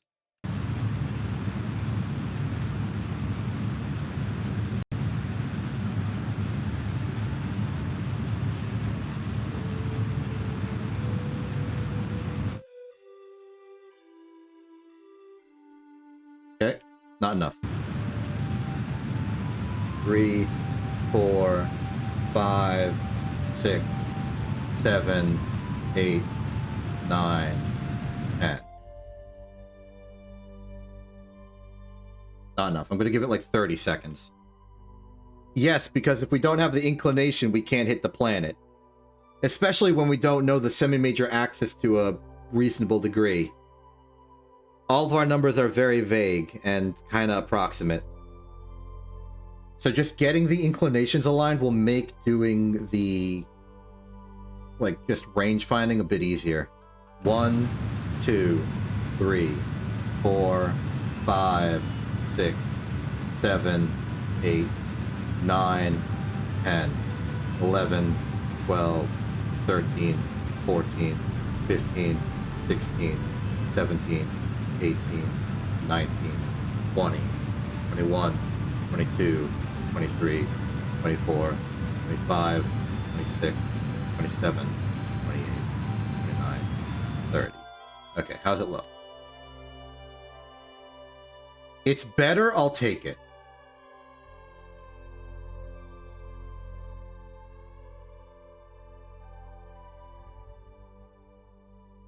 So Eve is going away from us now in the direction of travel, which would imply that we're lower than it?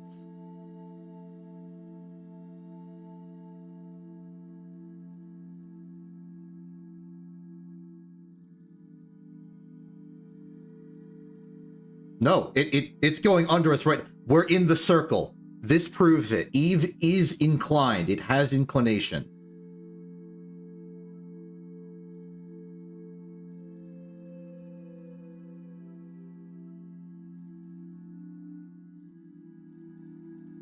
Okay, Eve has inclination. Now we need to do some pretty detailed analysis. We are inside the epicycle circle. So let's just point retrograde to align ourselves and see what happens in the circle. Right now we are at 9601. What happens?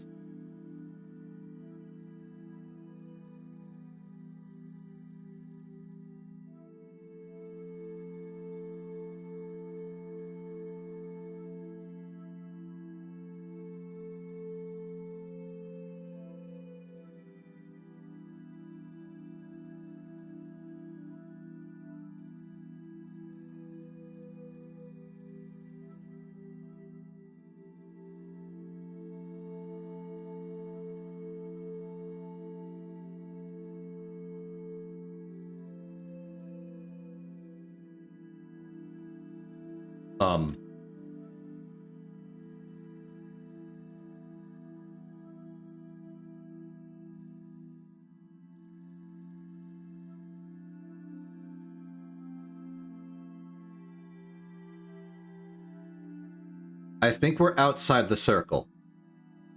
We have fallen behind Eve. No, that's retrograde. Yeah, no. So if that's retrograde, that's prograde. Eve is now strictly in front of us. Okay. I apologize. I'm kind of inventing my own terminology as I go here. So, actually, you know what? I can visually explain this. Get this prison cell out of here. Need room. Okay, I don't need this diagram right now. So, here's the situation. Sun's here. Eve is here. We are here. We are in a perfectly circular orbit around the sun. I know it doesn't look perfectly circular the way I'm drawing it. Not the point. We are in a perfectly circular orbit around the sun. The Eve is apparently inclined. So it's doing this type of deal. Now, from the perspective of the sun, it just looks like it's a circle and an ellipse. But from our perspective, here, relative to like a constant angle down to the sun, what it looks like is Eve is moving in a retrograde circle this way. And we are just inside this circle somewhere. Now, we don't know the eccentricity of Eve. We don't know its exact positions and all that stuff. But our goal is to slowly shimmy along the edge of inside the circle to the edge of this circle so that when Eve goes around it, it just picks us up. That's what we're trying to do. It would appear, though, that at an altitude of what we are at currently, which is 9.6 billion meters, we are above Eve's semi-major axis. And as a result, we have gone too far outside of the circle. Given our estimates before that we've calculated, we know that the semi-major axis is going to be above 9.5 billion and below 9.6. So we now need to pick a new value in between those. I'm thinking 9.575 and see how Eve reacts.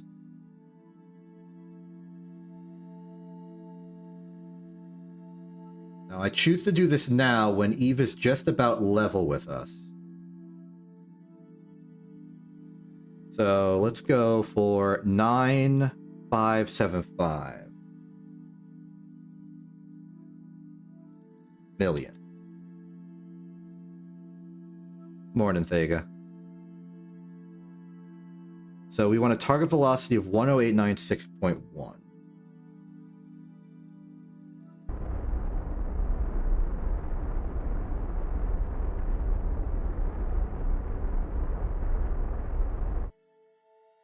Okay, then we fall.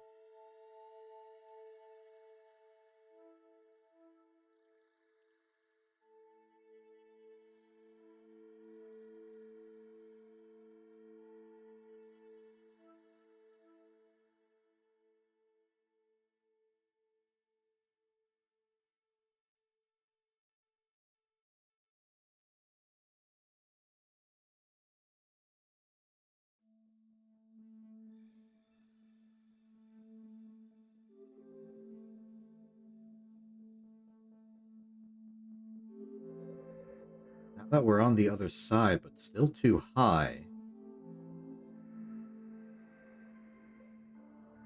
958. How about we go to 955?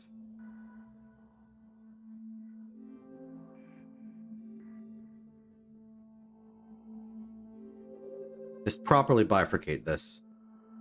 Do this by the books. We're now at 9583. We want to go to 9500. Target velocity is 10889.3.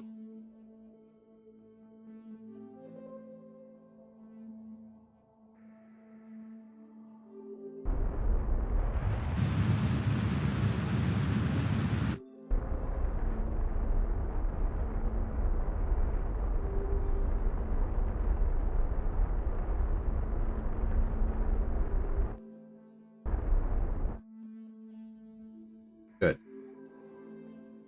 Then we warp over to the prograde side and then circularize, and then we'll see what Eve does.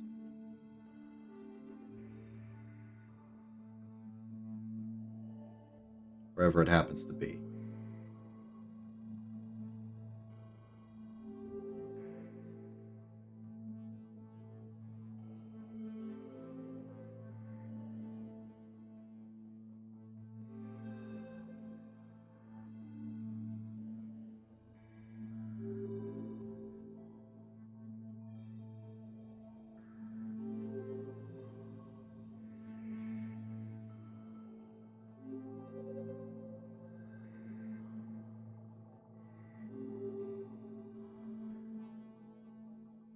While I'm doing this, where's Eve at?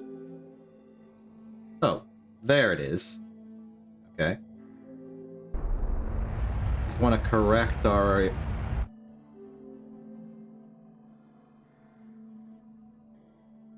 Okay, we were at a higher altitude. We want to go down to 95000 circular.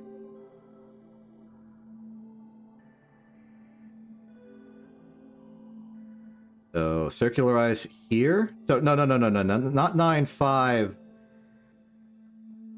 Oops. That was supposed to go to 9550.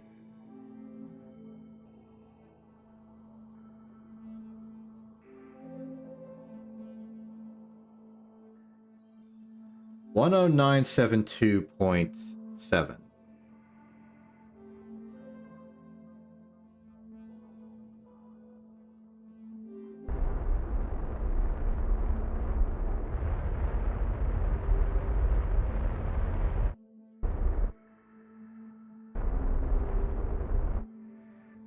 Go up to 9550. Uh-oh.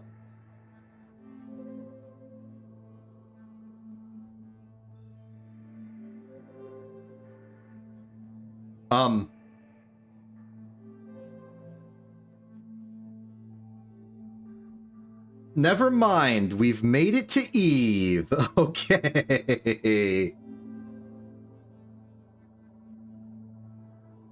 Okay, so what does that tell us? We were basically at 9500. So let's just quickly note down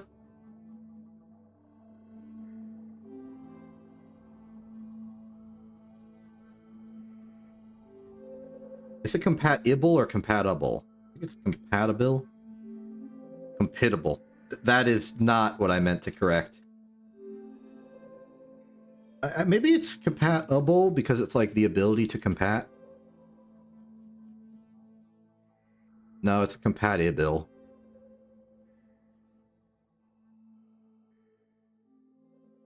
Darn language. Okay, we are now in Eve's sphere of influence. Our first order of business is to stop ourselves from leaving.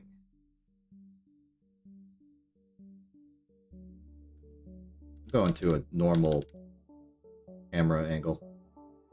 There we are. Okay. In order to do that, we want to go down to...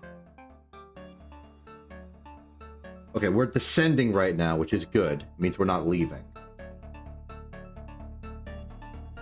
Oh, we are descending hard.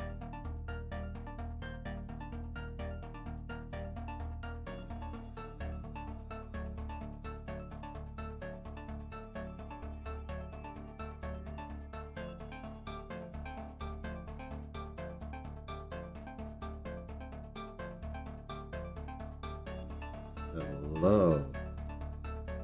Oh, wow. We're actually in a very low energy orbit, huh?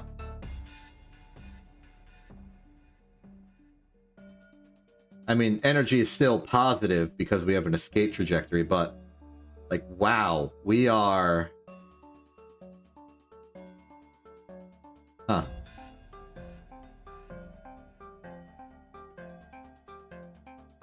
Okay, well, this complicates things.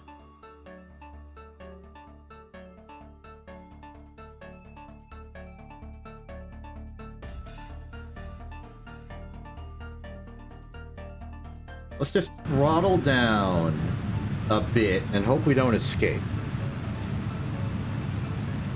A few hundred meters per second should do it. We didn't have much excess velocity when we entered. It was only 100 meters or so. Let's go down to a solid 2100, wherever the heck we are. Go up to apoapsis and start doing some evaluating.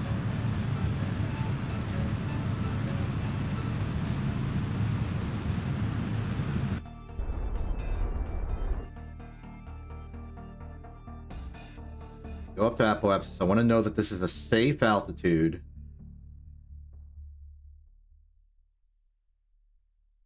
Come on, flatten out. Flatten. Trajectory.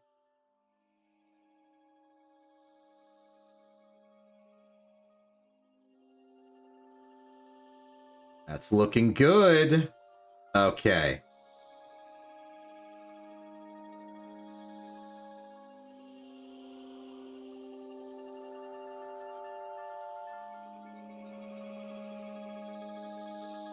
Congratulations, everyone. We are now in orbit of Eve. We can now start doing some calculations. So, first and foremost, I think we want to get our apoapsis below 1. Okay, so our apoapsis right now is about 14 million. If we can get that below 1 million, we'll get better precision on our values.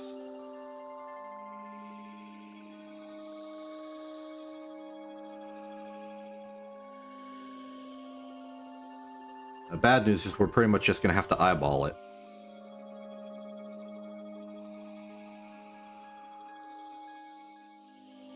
Go down to periapsis, see what we're dealing with.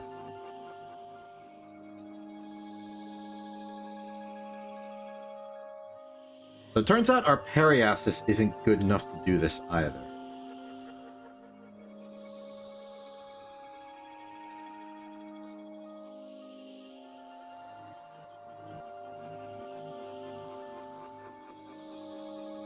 Well, while we're up here, I guess, let's do some science.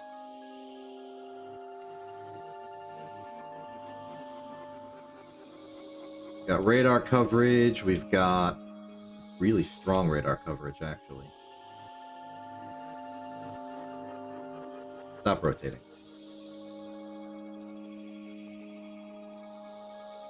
Okay, log temperature, thank you. Transmit that.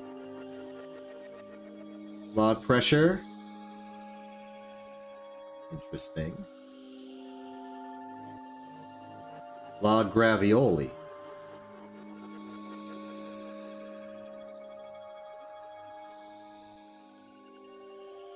Run atmospheric analysis. Yeah, okay, no, that's nothing. We probably have enough goo to do a fancy thing. We don't have a magnetometer boom. That wasn't in the budget, unfortunately.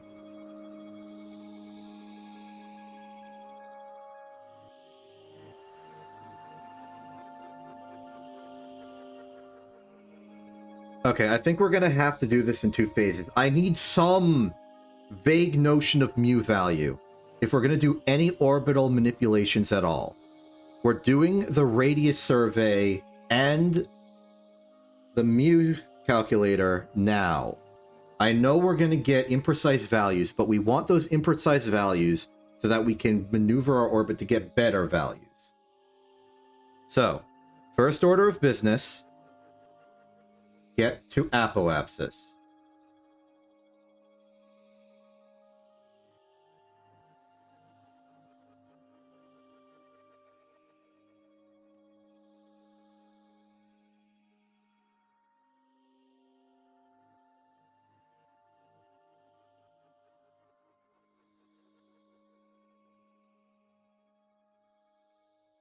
How about we just run the gauntlet, do all the calculations in one orbit?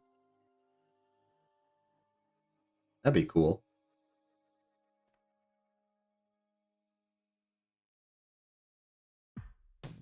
Okay, this is going to be extremely crude, imprecise, but it's going to get us what we want. So, our altitude at apoapsis is 14520,000. With an altitude error of 500. Our velocity right now is 425.1. With an error of 0.05 as usual. I can already tell you that our error here is going to be on the order of just about 4.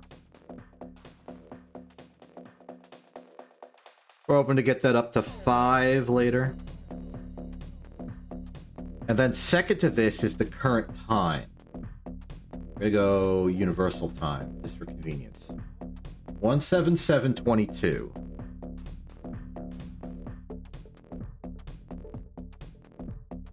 $143.29.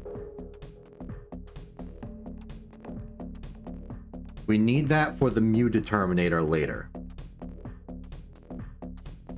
Okay. Next up, periapsis.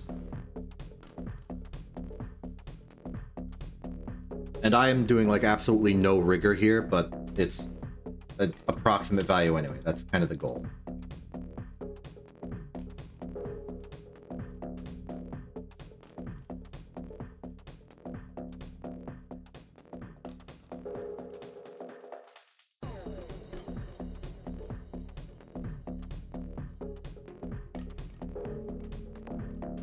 Casual reminder of what we're doing here. We're trying to use our altitude readout and our velocity readout at our highest and lowest point of the orbit to figure out the radius of Eve. Like the planet. Just how big is a circle it is. We do this by knowing that at the highest point of our orbit, our radius times our velocity should be the same value at our lowest point of our orbit as well. So like highest point altitude, highest point radius times highest point velocity is the same as lowest point radius times lowest point velocity. Conservation of momentum. We don't know our radius though. We know our sea level altimeter. But we do know that the radius would be some constant number added to both values. So if we get our velocity at altitude and at apoapsis and periapsis, we get our altitude at apoapsis and periapsis.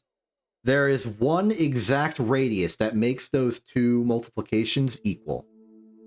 And we're about to figure out what that is. So at this lowest point, we are looking at an altitude of 2,380,000. Error of 500, because we don't see any decimal points beyond the 1,000 mark at this altitude. Velocity is 2100.6. With the error of 0.05. This is giving us, for the estimate of Eve's radius, 700,000 meters, 700 kilometer radius, with an error of 1.3 kilometers. I'm good to say that it's exactly 700,000 right now. So radius, 700,000. And for this number, we are definitely inscribing it in red. That is not an accurate value at all. But it is a value. Step 2, we go to the mu determiner. We type in 700,000 here. And then we put in the periapsis and apoapsis we're currently dealing with. So the apoapsis here is that. Paste this value, please. our periapsis. Oops, sorry, that was our periapsis. This is our apoapsis. I'll swap them.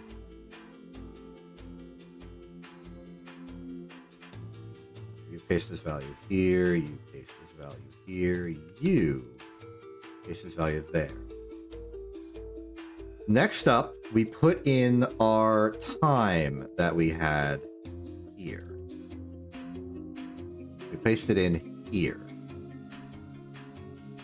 Now we go back to apoapsis and see what time it is on the other side.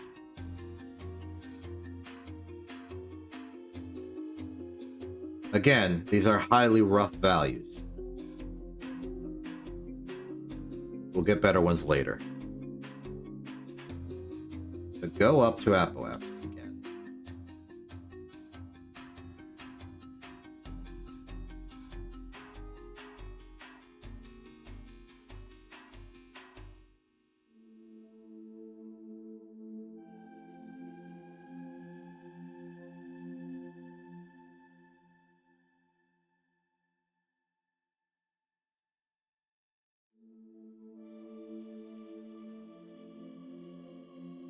Okay, what's the current time? 177.25.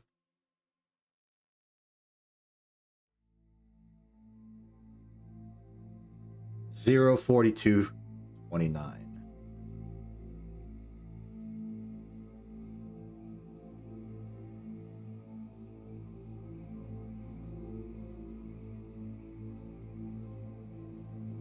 Get regular formatting on, please, thank you. So it's almost exactly 3 days, which is interesting. More important, that gives us an orbital period of that. Periapsis has been put in, apoapsis has been put in, planet radius has been calculated, the semi-major axis is known. Our mu value for Eve, as a very, very rough estimate,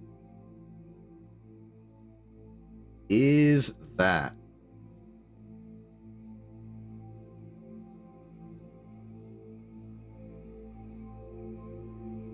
Number that, please. Thank you.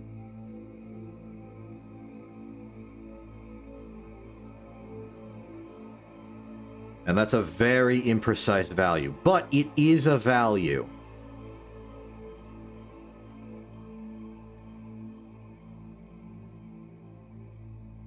And we can make something out of it.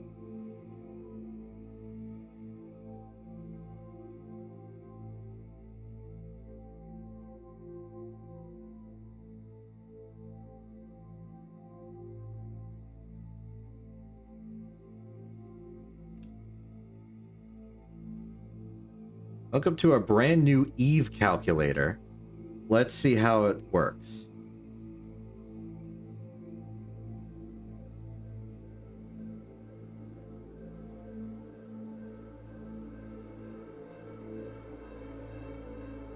To test it, we want to put in our current periapsis and apoapsis from our radius survey again. So here's the periapsis, and this is our altitude periapsis.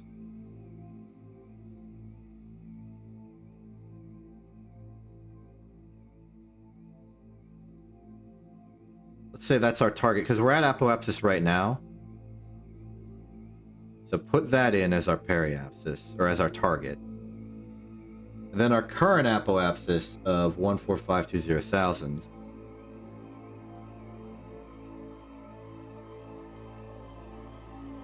What we want to see is a needed velocity that matches.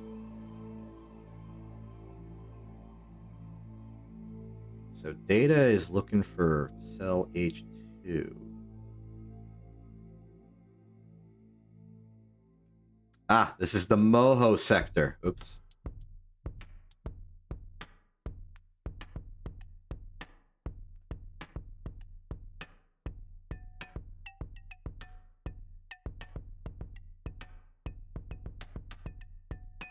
Oh.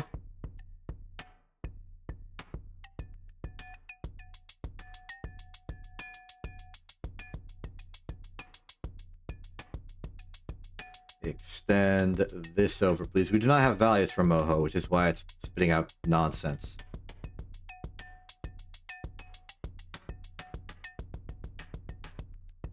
Oh, it's complaining. This value.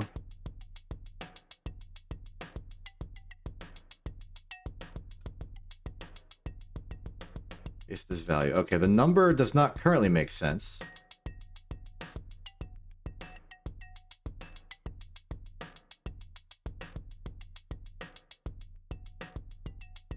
Plus data I2. That is the radius. So this is properly calculating the orbital situation. It takes the average, it takes the power of that, and it's taking the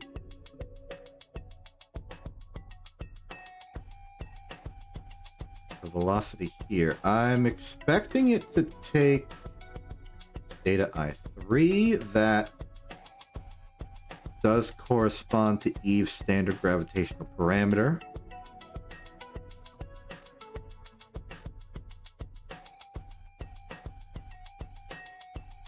What's bothering me is it's giving me a value that is very much higher than our target velocity, or that our velocity is right now, which is not good. This suggests that there may be an error in the math somewhere. Periapsis, apoapsis, planet radius is that. This is the average of those things. It's possible the mu value is bungled. I figured out the problem. Orbit count was set to 10 instead of 1. Which means our mu value was off by a solid factor, or solid order of magnitude. Put the corrected version in there. Good. Now it's saying 423, which is just about our current velocity anyway. This is good enough. What we want to do now is to get, like, altitude of 900,000. So let's try it out. Target velocity of 318. We need to get a lower orbit if we want to get better numbers.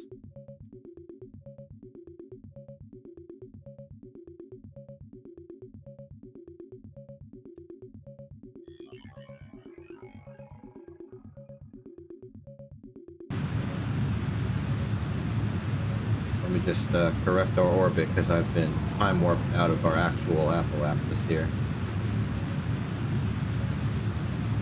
There we go. So 144 to 5,000.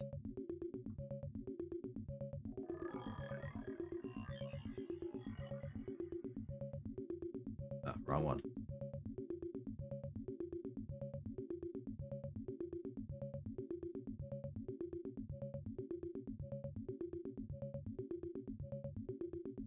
Okay, wants a speed of 319.9. I'll do that.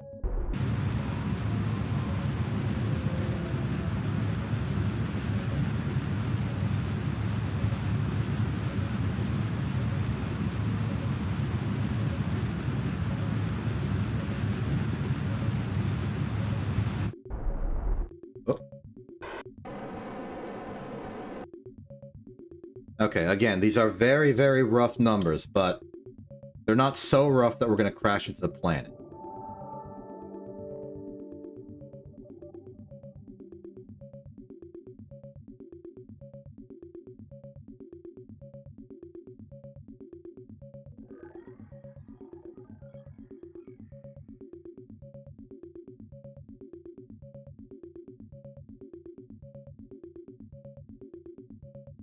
Though they do appear to be very rough.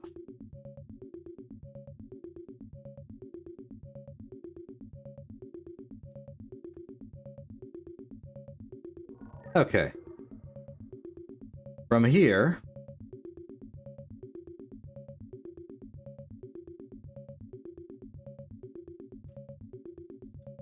label that correctly, darn me.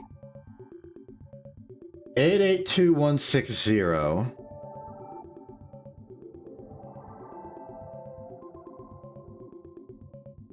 Dude, 900,000 as well.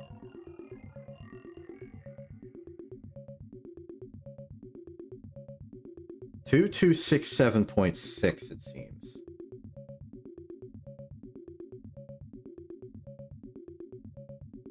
Could be a heavy burn.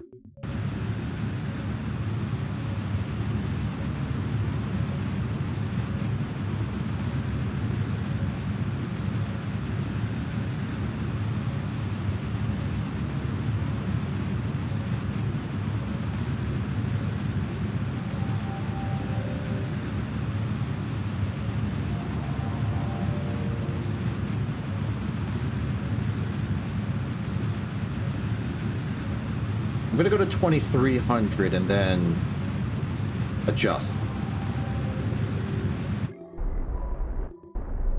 Which is to say I'm going to go do another orbit and get more accurately to my periapsis. This isn't really a matter of the burn being, like, the calculator being inefficient. It's about my burn taking a long time with these weak engines. I definitely prioritized fuel efficiency, and I don't regret that choice.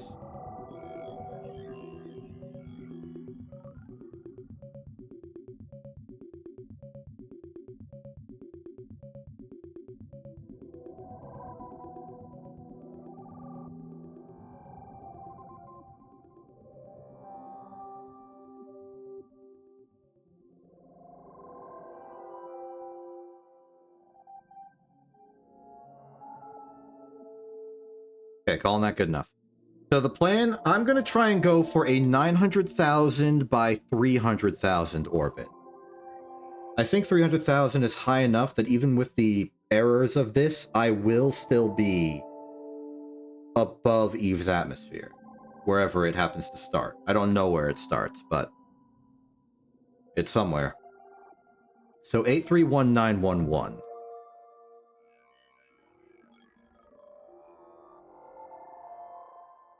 With a goal of 300,000. Target velocity is 2042.5. Go.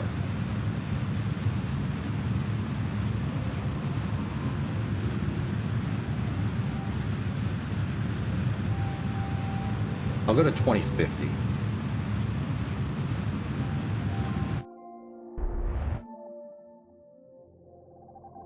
Okay, let's see if we're still safe.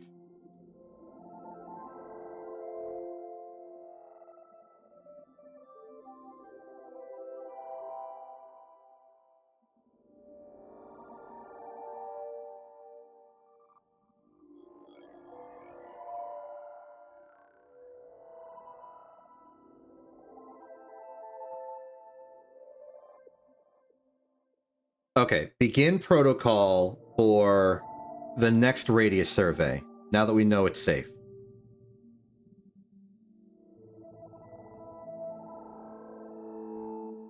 So, periapsis altitude is whatever the lowest number is. We'll do this in the double pass system we've done before.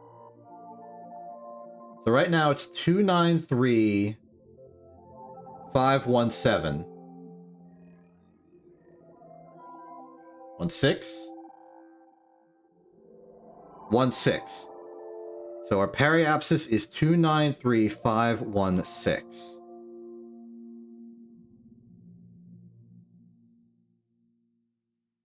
And our error is now 0.05. That's the benefit of being lower. Our altimeter has more... Well, it doesn't have more precision, but... Okay, it has more, like, objective precision. Just not, like... accuracy.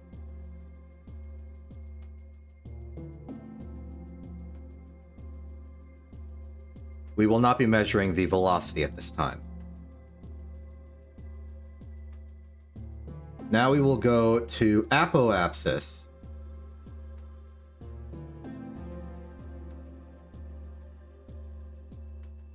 And we will see what our altitude is there.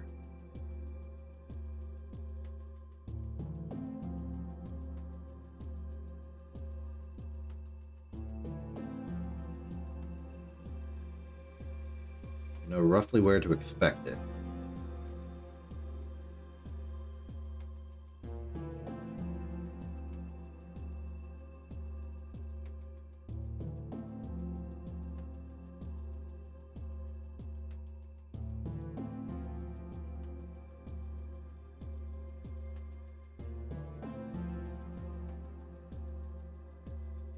Steady.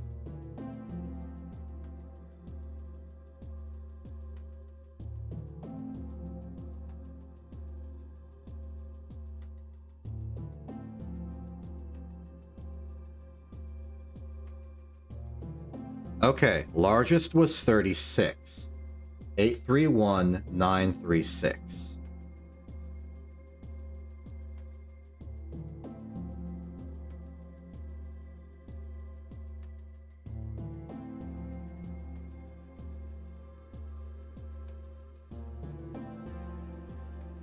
Good, good, good, good. Okay, now we do this again.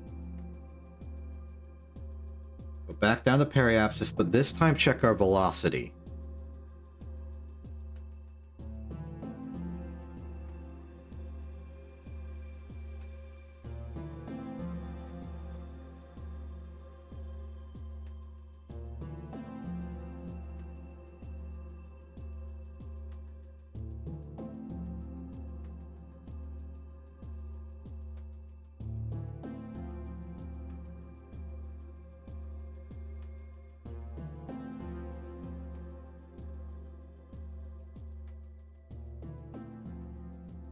Three 3158.9.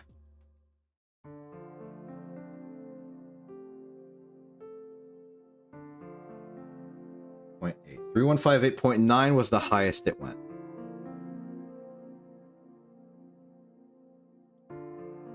So plug that in. 0.05. Go back to apoapsis, check velocity there.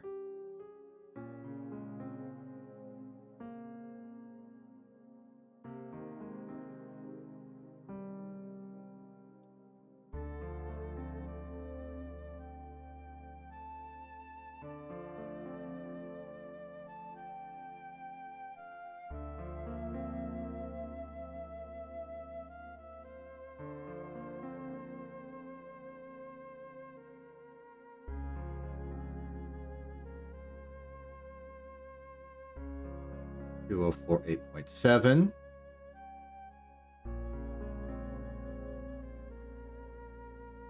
.7.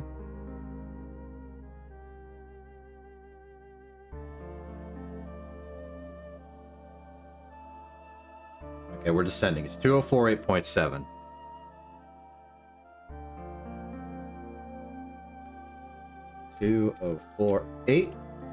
.7 with an error of 0.05. Okay, what's our actual significant figure amount here?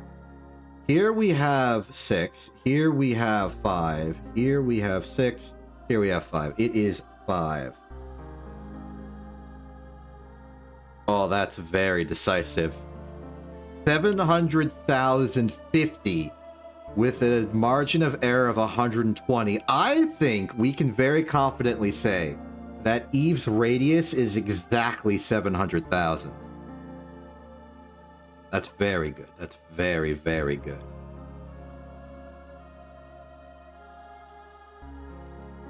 So I'm calling it.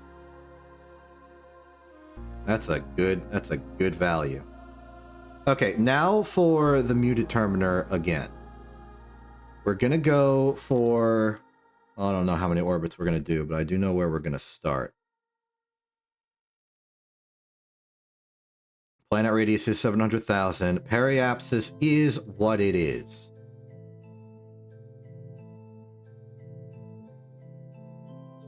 Value.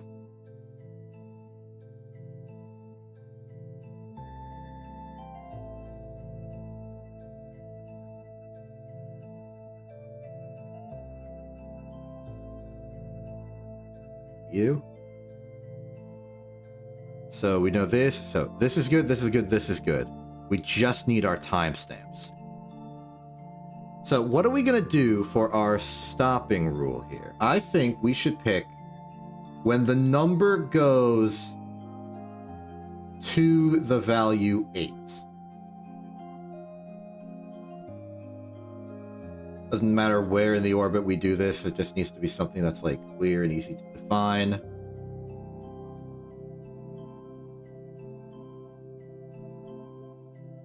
I'm going to pick when it's an 8.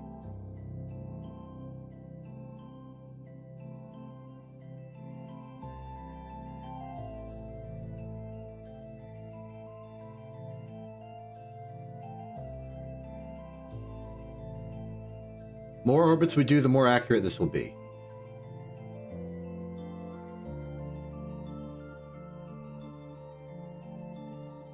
Okay. 17727.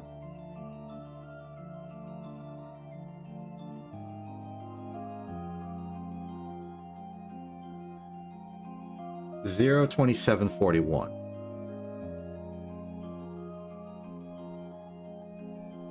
Okay. Now we will orbit for some amount of time. The exact amount is basically up to us. More the merrier, provided we don't get bored. 1, 2, 3, 4, 5, 6, 7, 8, 9. Now we slow down. Get ready for it.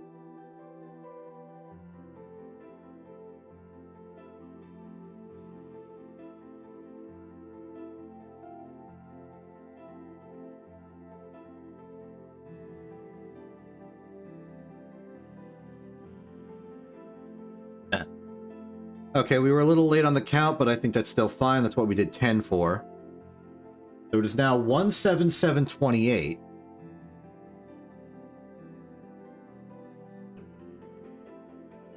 At a time of 30729.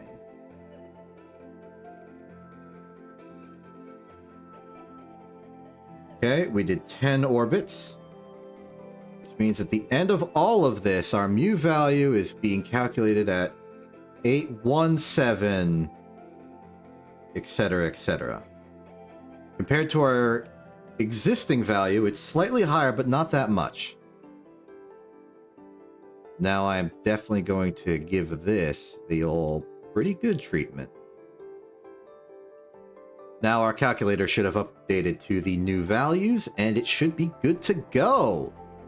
This is officially a good result. A nice, clean measurement of all of Eve's stuff. Now let's do some more science. We're in a lower orbit of Eve now.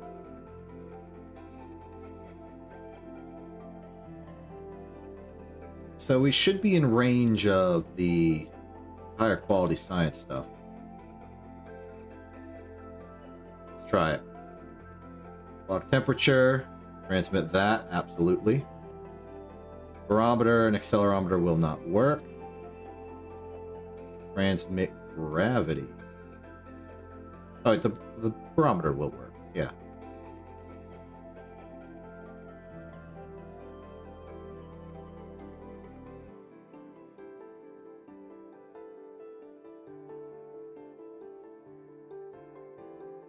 I need to check what my action groups are. Okay. Couple, deploy, shoot, play sequence, play sequence. Okay. How's about we go for a landing?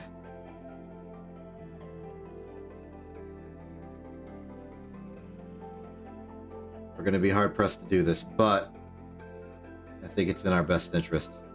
First off, let's lower our orbit a little bit.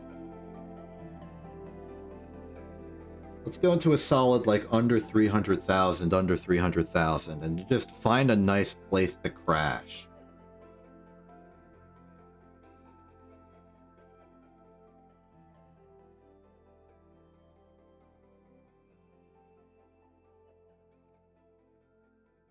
I don't know when Eve's atmosphere starts. It's something that maybe we should chart down for future posterity, but whatever. Okay.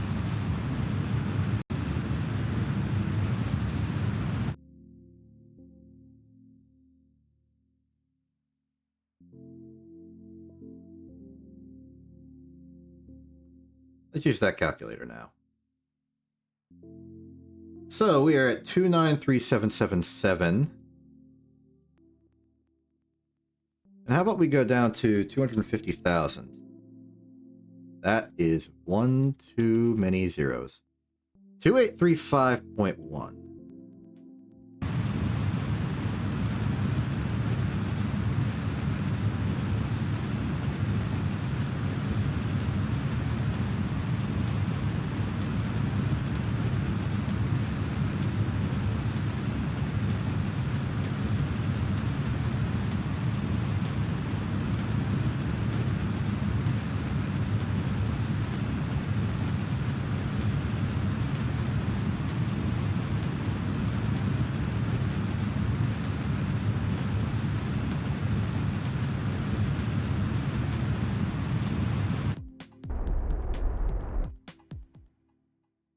Okay, go to the new periapsis and just keep lowering.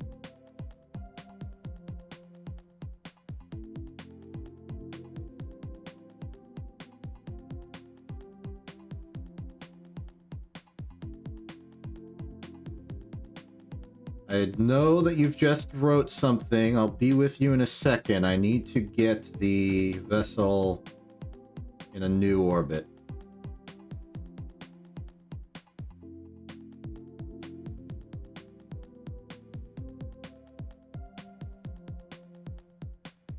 Okay.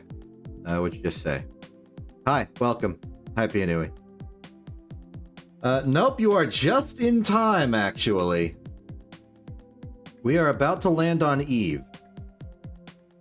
249173. Go down to assault 2500. 2934.8.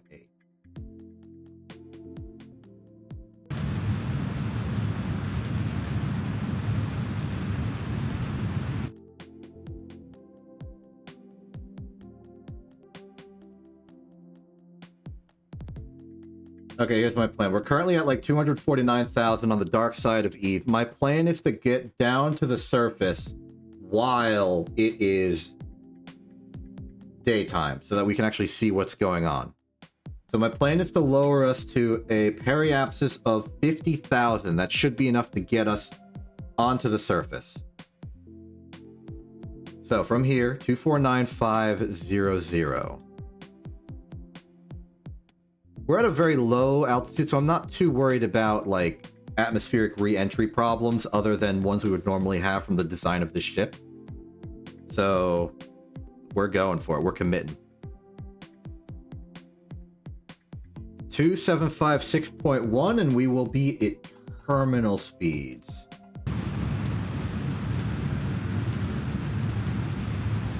Two 756.1.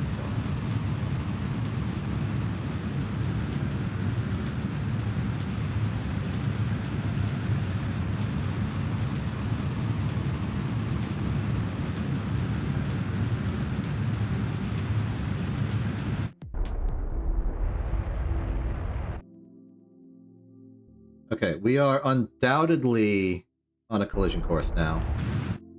Yep. Okay. Prepare for final descent.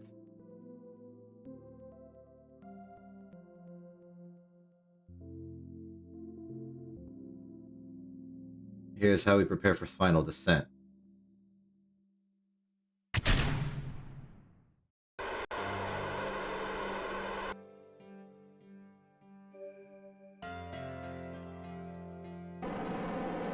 I want to finagle the orbit a little bit so we don't hit the stage here.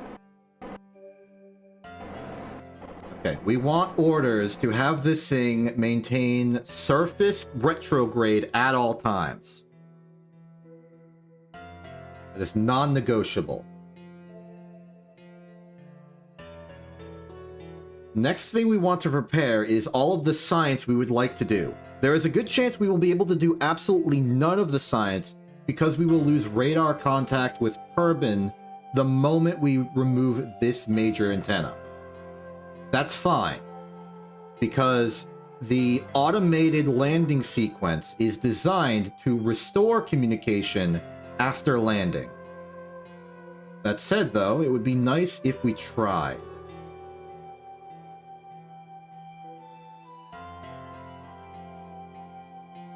To do some science in flight.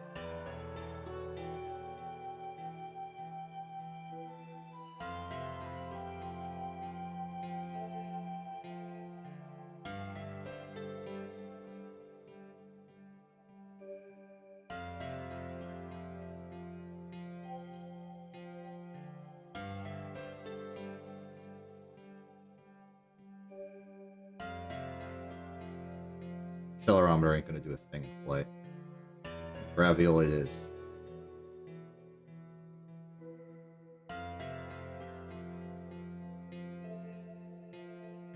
Okay, I think that's everything.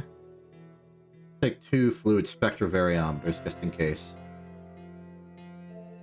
We are now ready.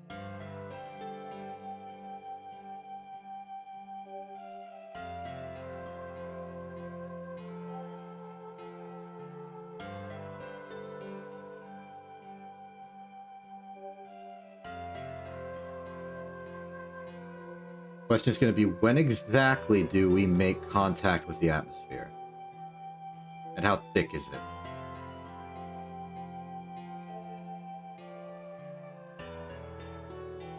$180, 170.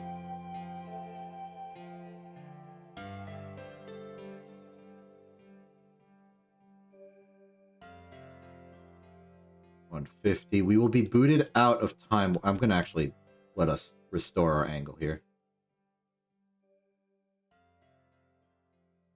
140.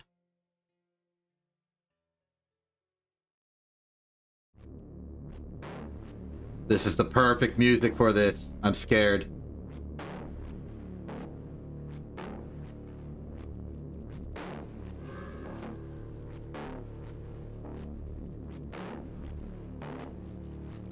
Come on, where's the surface? 95. There it is. Okay.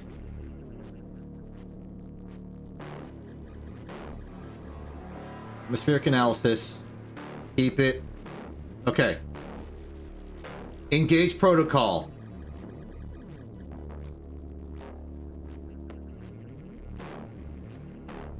As expected, we have lost contact with Kerbin.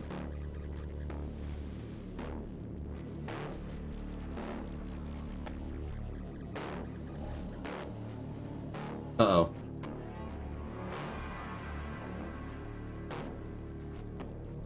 The protocol's not working. The protocol is not working. Why is it not? I think it automatically defaulted to SAS, like, stabilize, not... Okay, that's bad, that's bad, that's bad, that's bad, that's bad. I think the ship is lost.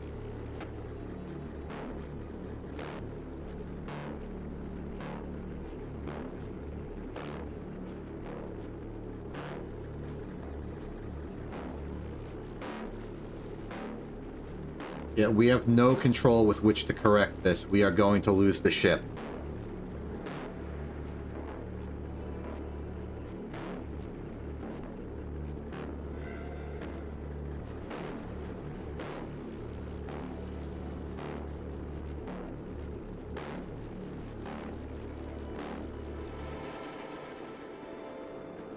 I should have just trusted the atmospheric stability. Ooh, this is bad. Actually... Oh, the atmosphere is strong enough. It's pushing us back into alignment.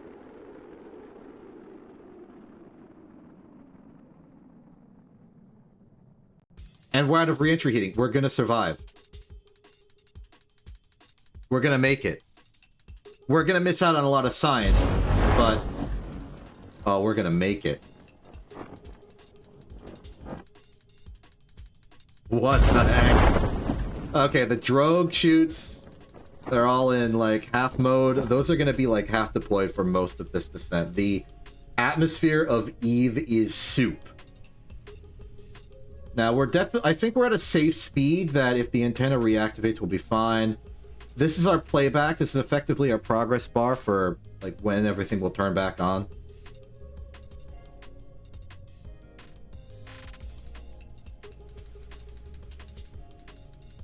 So we're gonna miss out on a lot of atmospheric science, but that's okay. Because we're gonna land.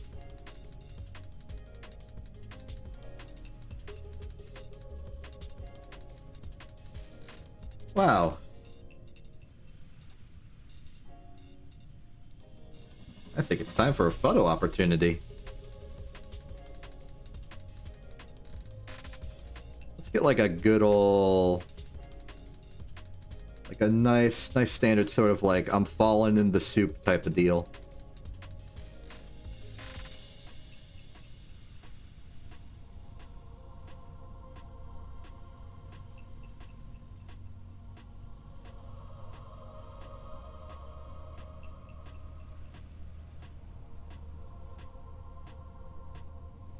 Oh, that's a good one. That's a good one right there.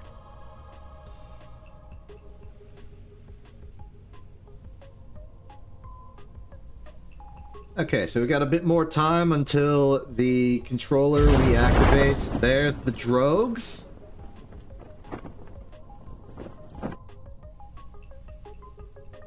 What in the world is that? Is that a bubble?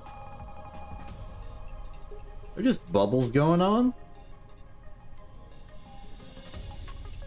Huh.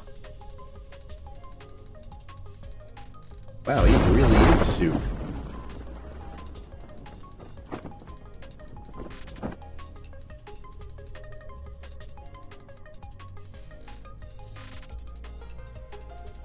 You know, the soupiness of the atmosphere might actually play into our advantage. I don't think we're going to land before the sequence ends. Which means we'll still be in the air, ready to do science before we land. And I want to take that opportunity.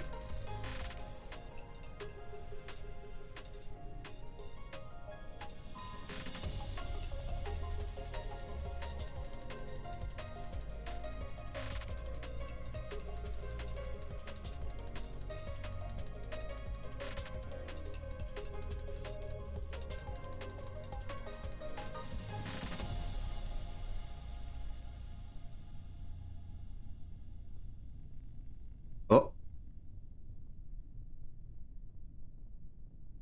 Yeah, the SAS is fighting it.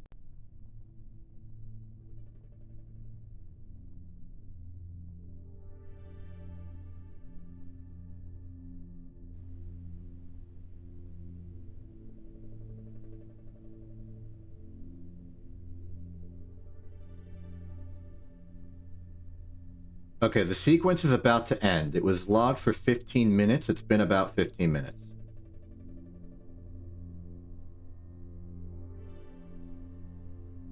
Oh. Contact? We have control over the vessel. Okay. Science. Now.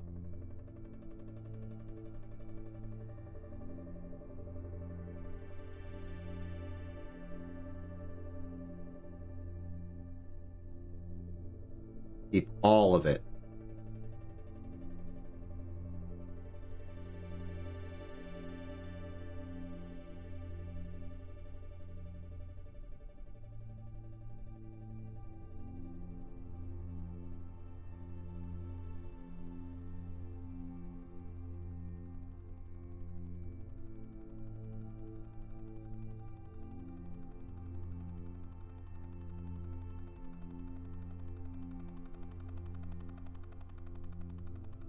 Okay, I think we're good on our data. We just need to wait until we touch ground.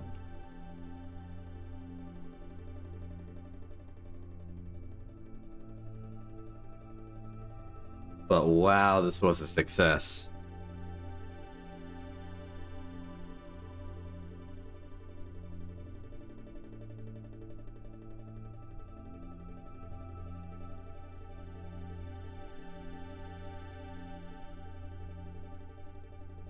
Stabilize.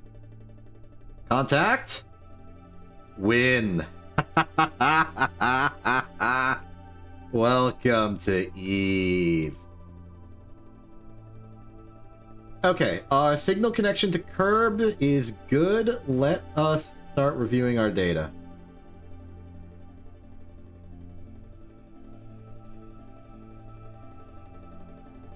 No, I want to do the science that we have already. And transmit it.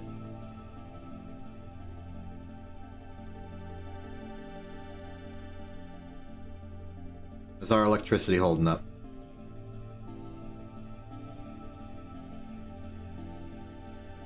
Okay, long term, it will have enough power and batteries to do this. We just have to wait for it to recharge.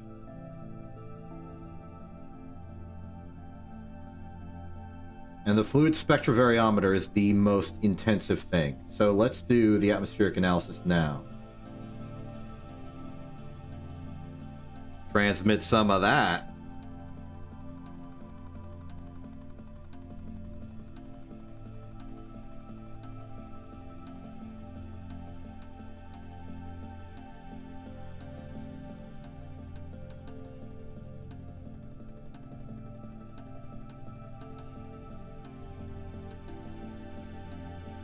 Okay, let's start getting the data local.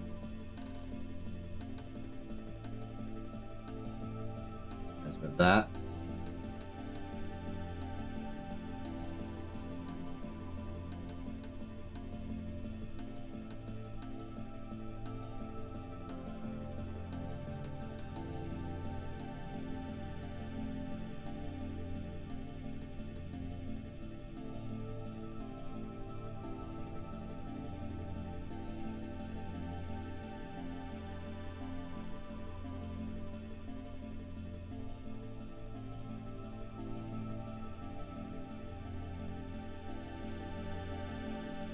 Ho, ho, ho, ho.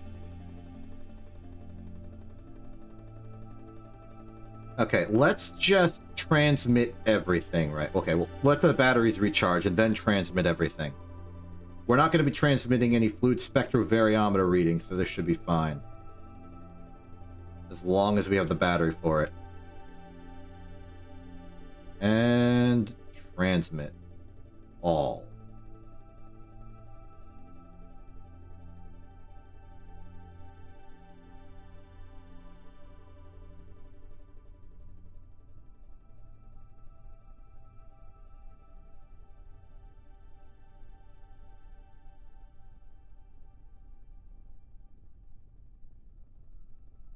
Okay, any other science we need to do? Atmospheric analysis is done for. What else? What else?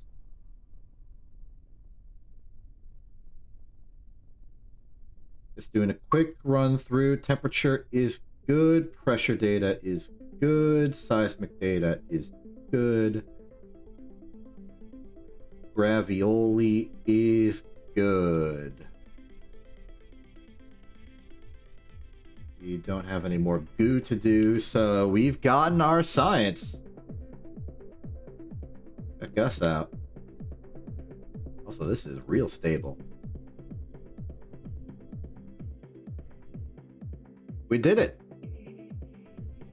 We landed at Duna.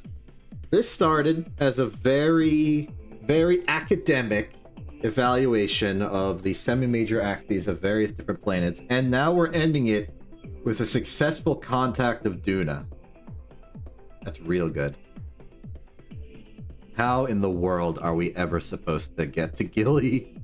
The eccentricity on that is absurd, and its SOI is effectively nothing. But that's fine. We've done good work today. Progress continues. There's like bubbles everywhere because this is a soup. It's soupy. I am happy about this.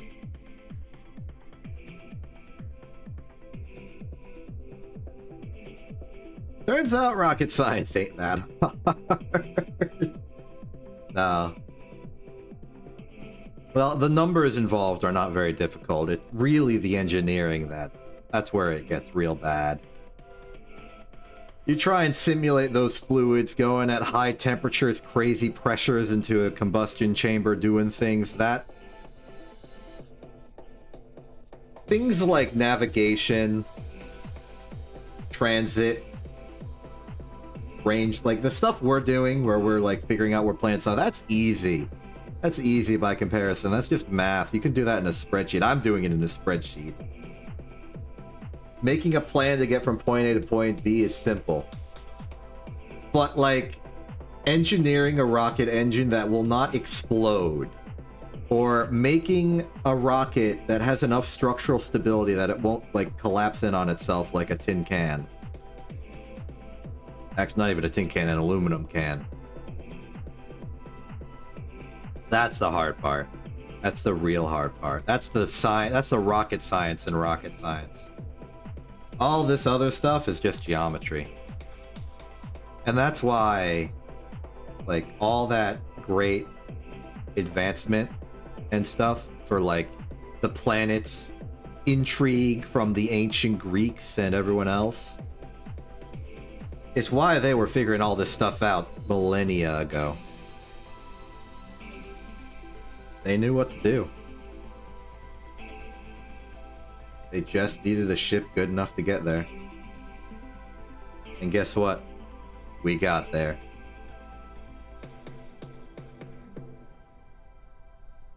I'm Exception. This isn't TV. Have a good day and good night.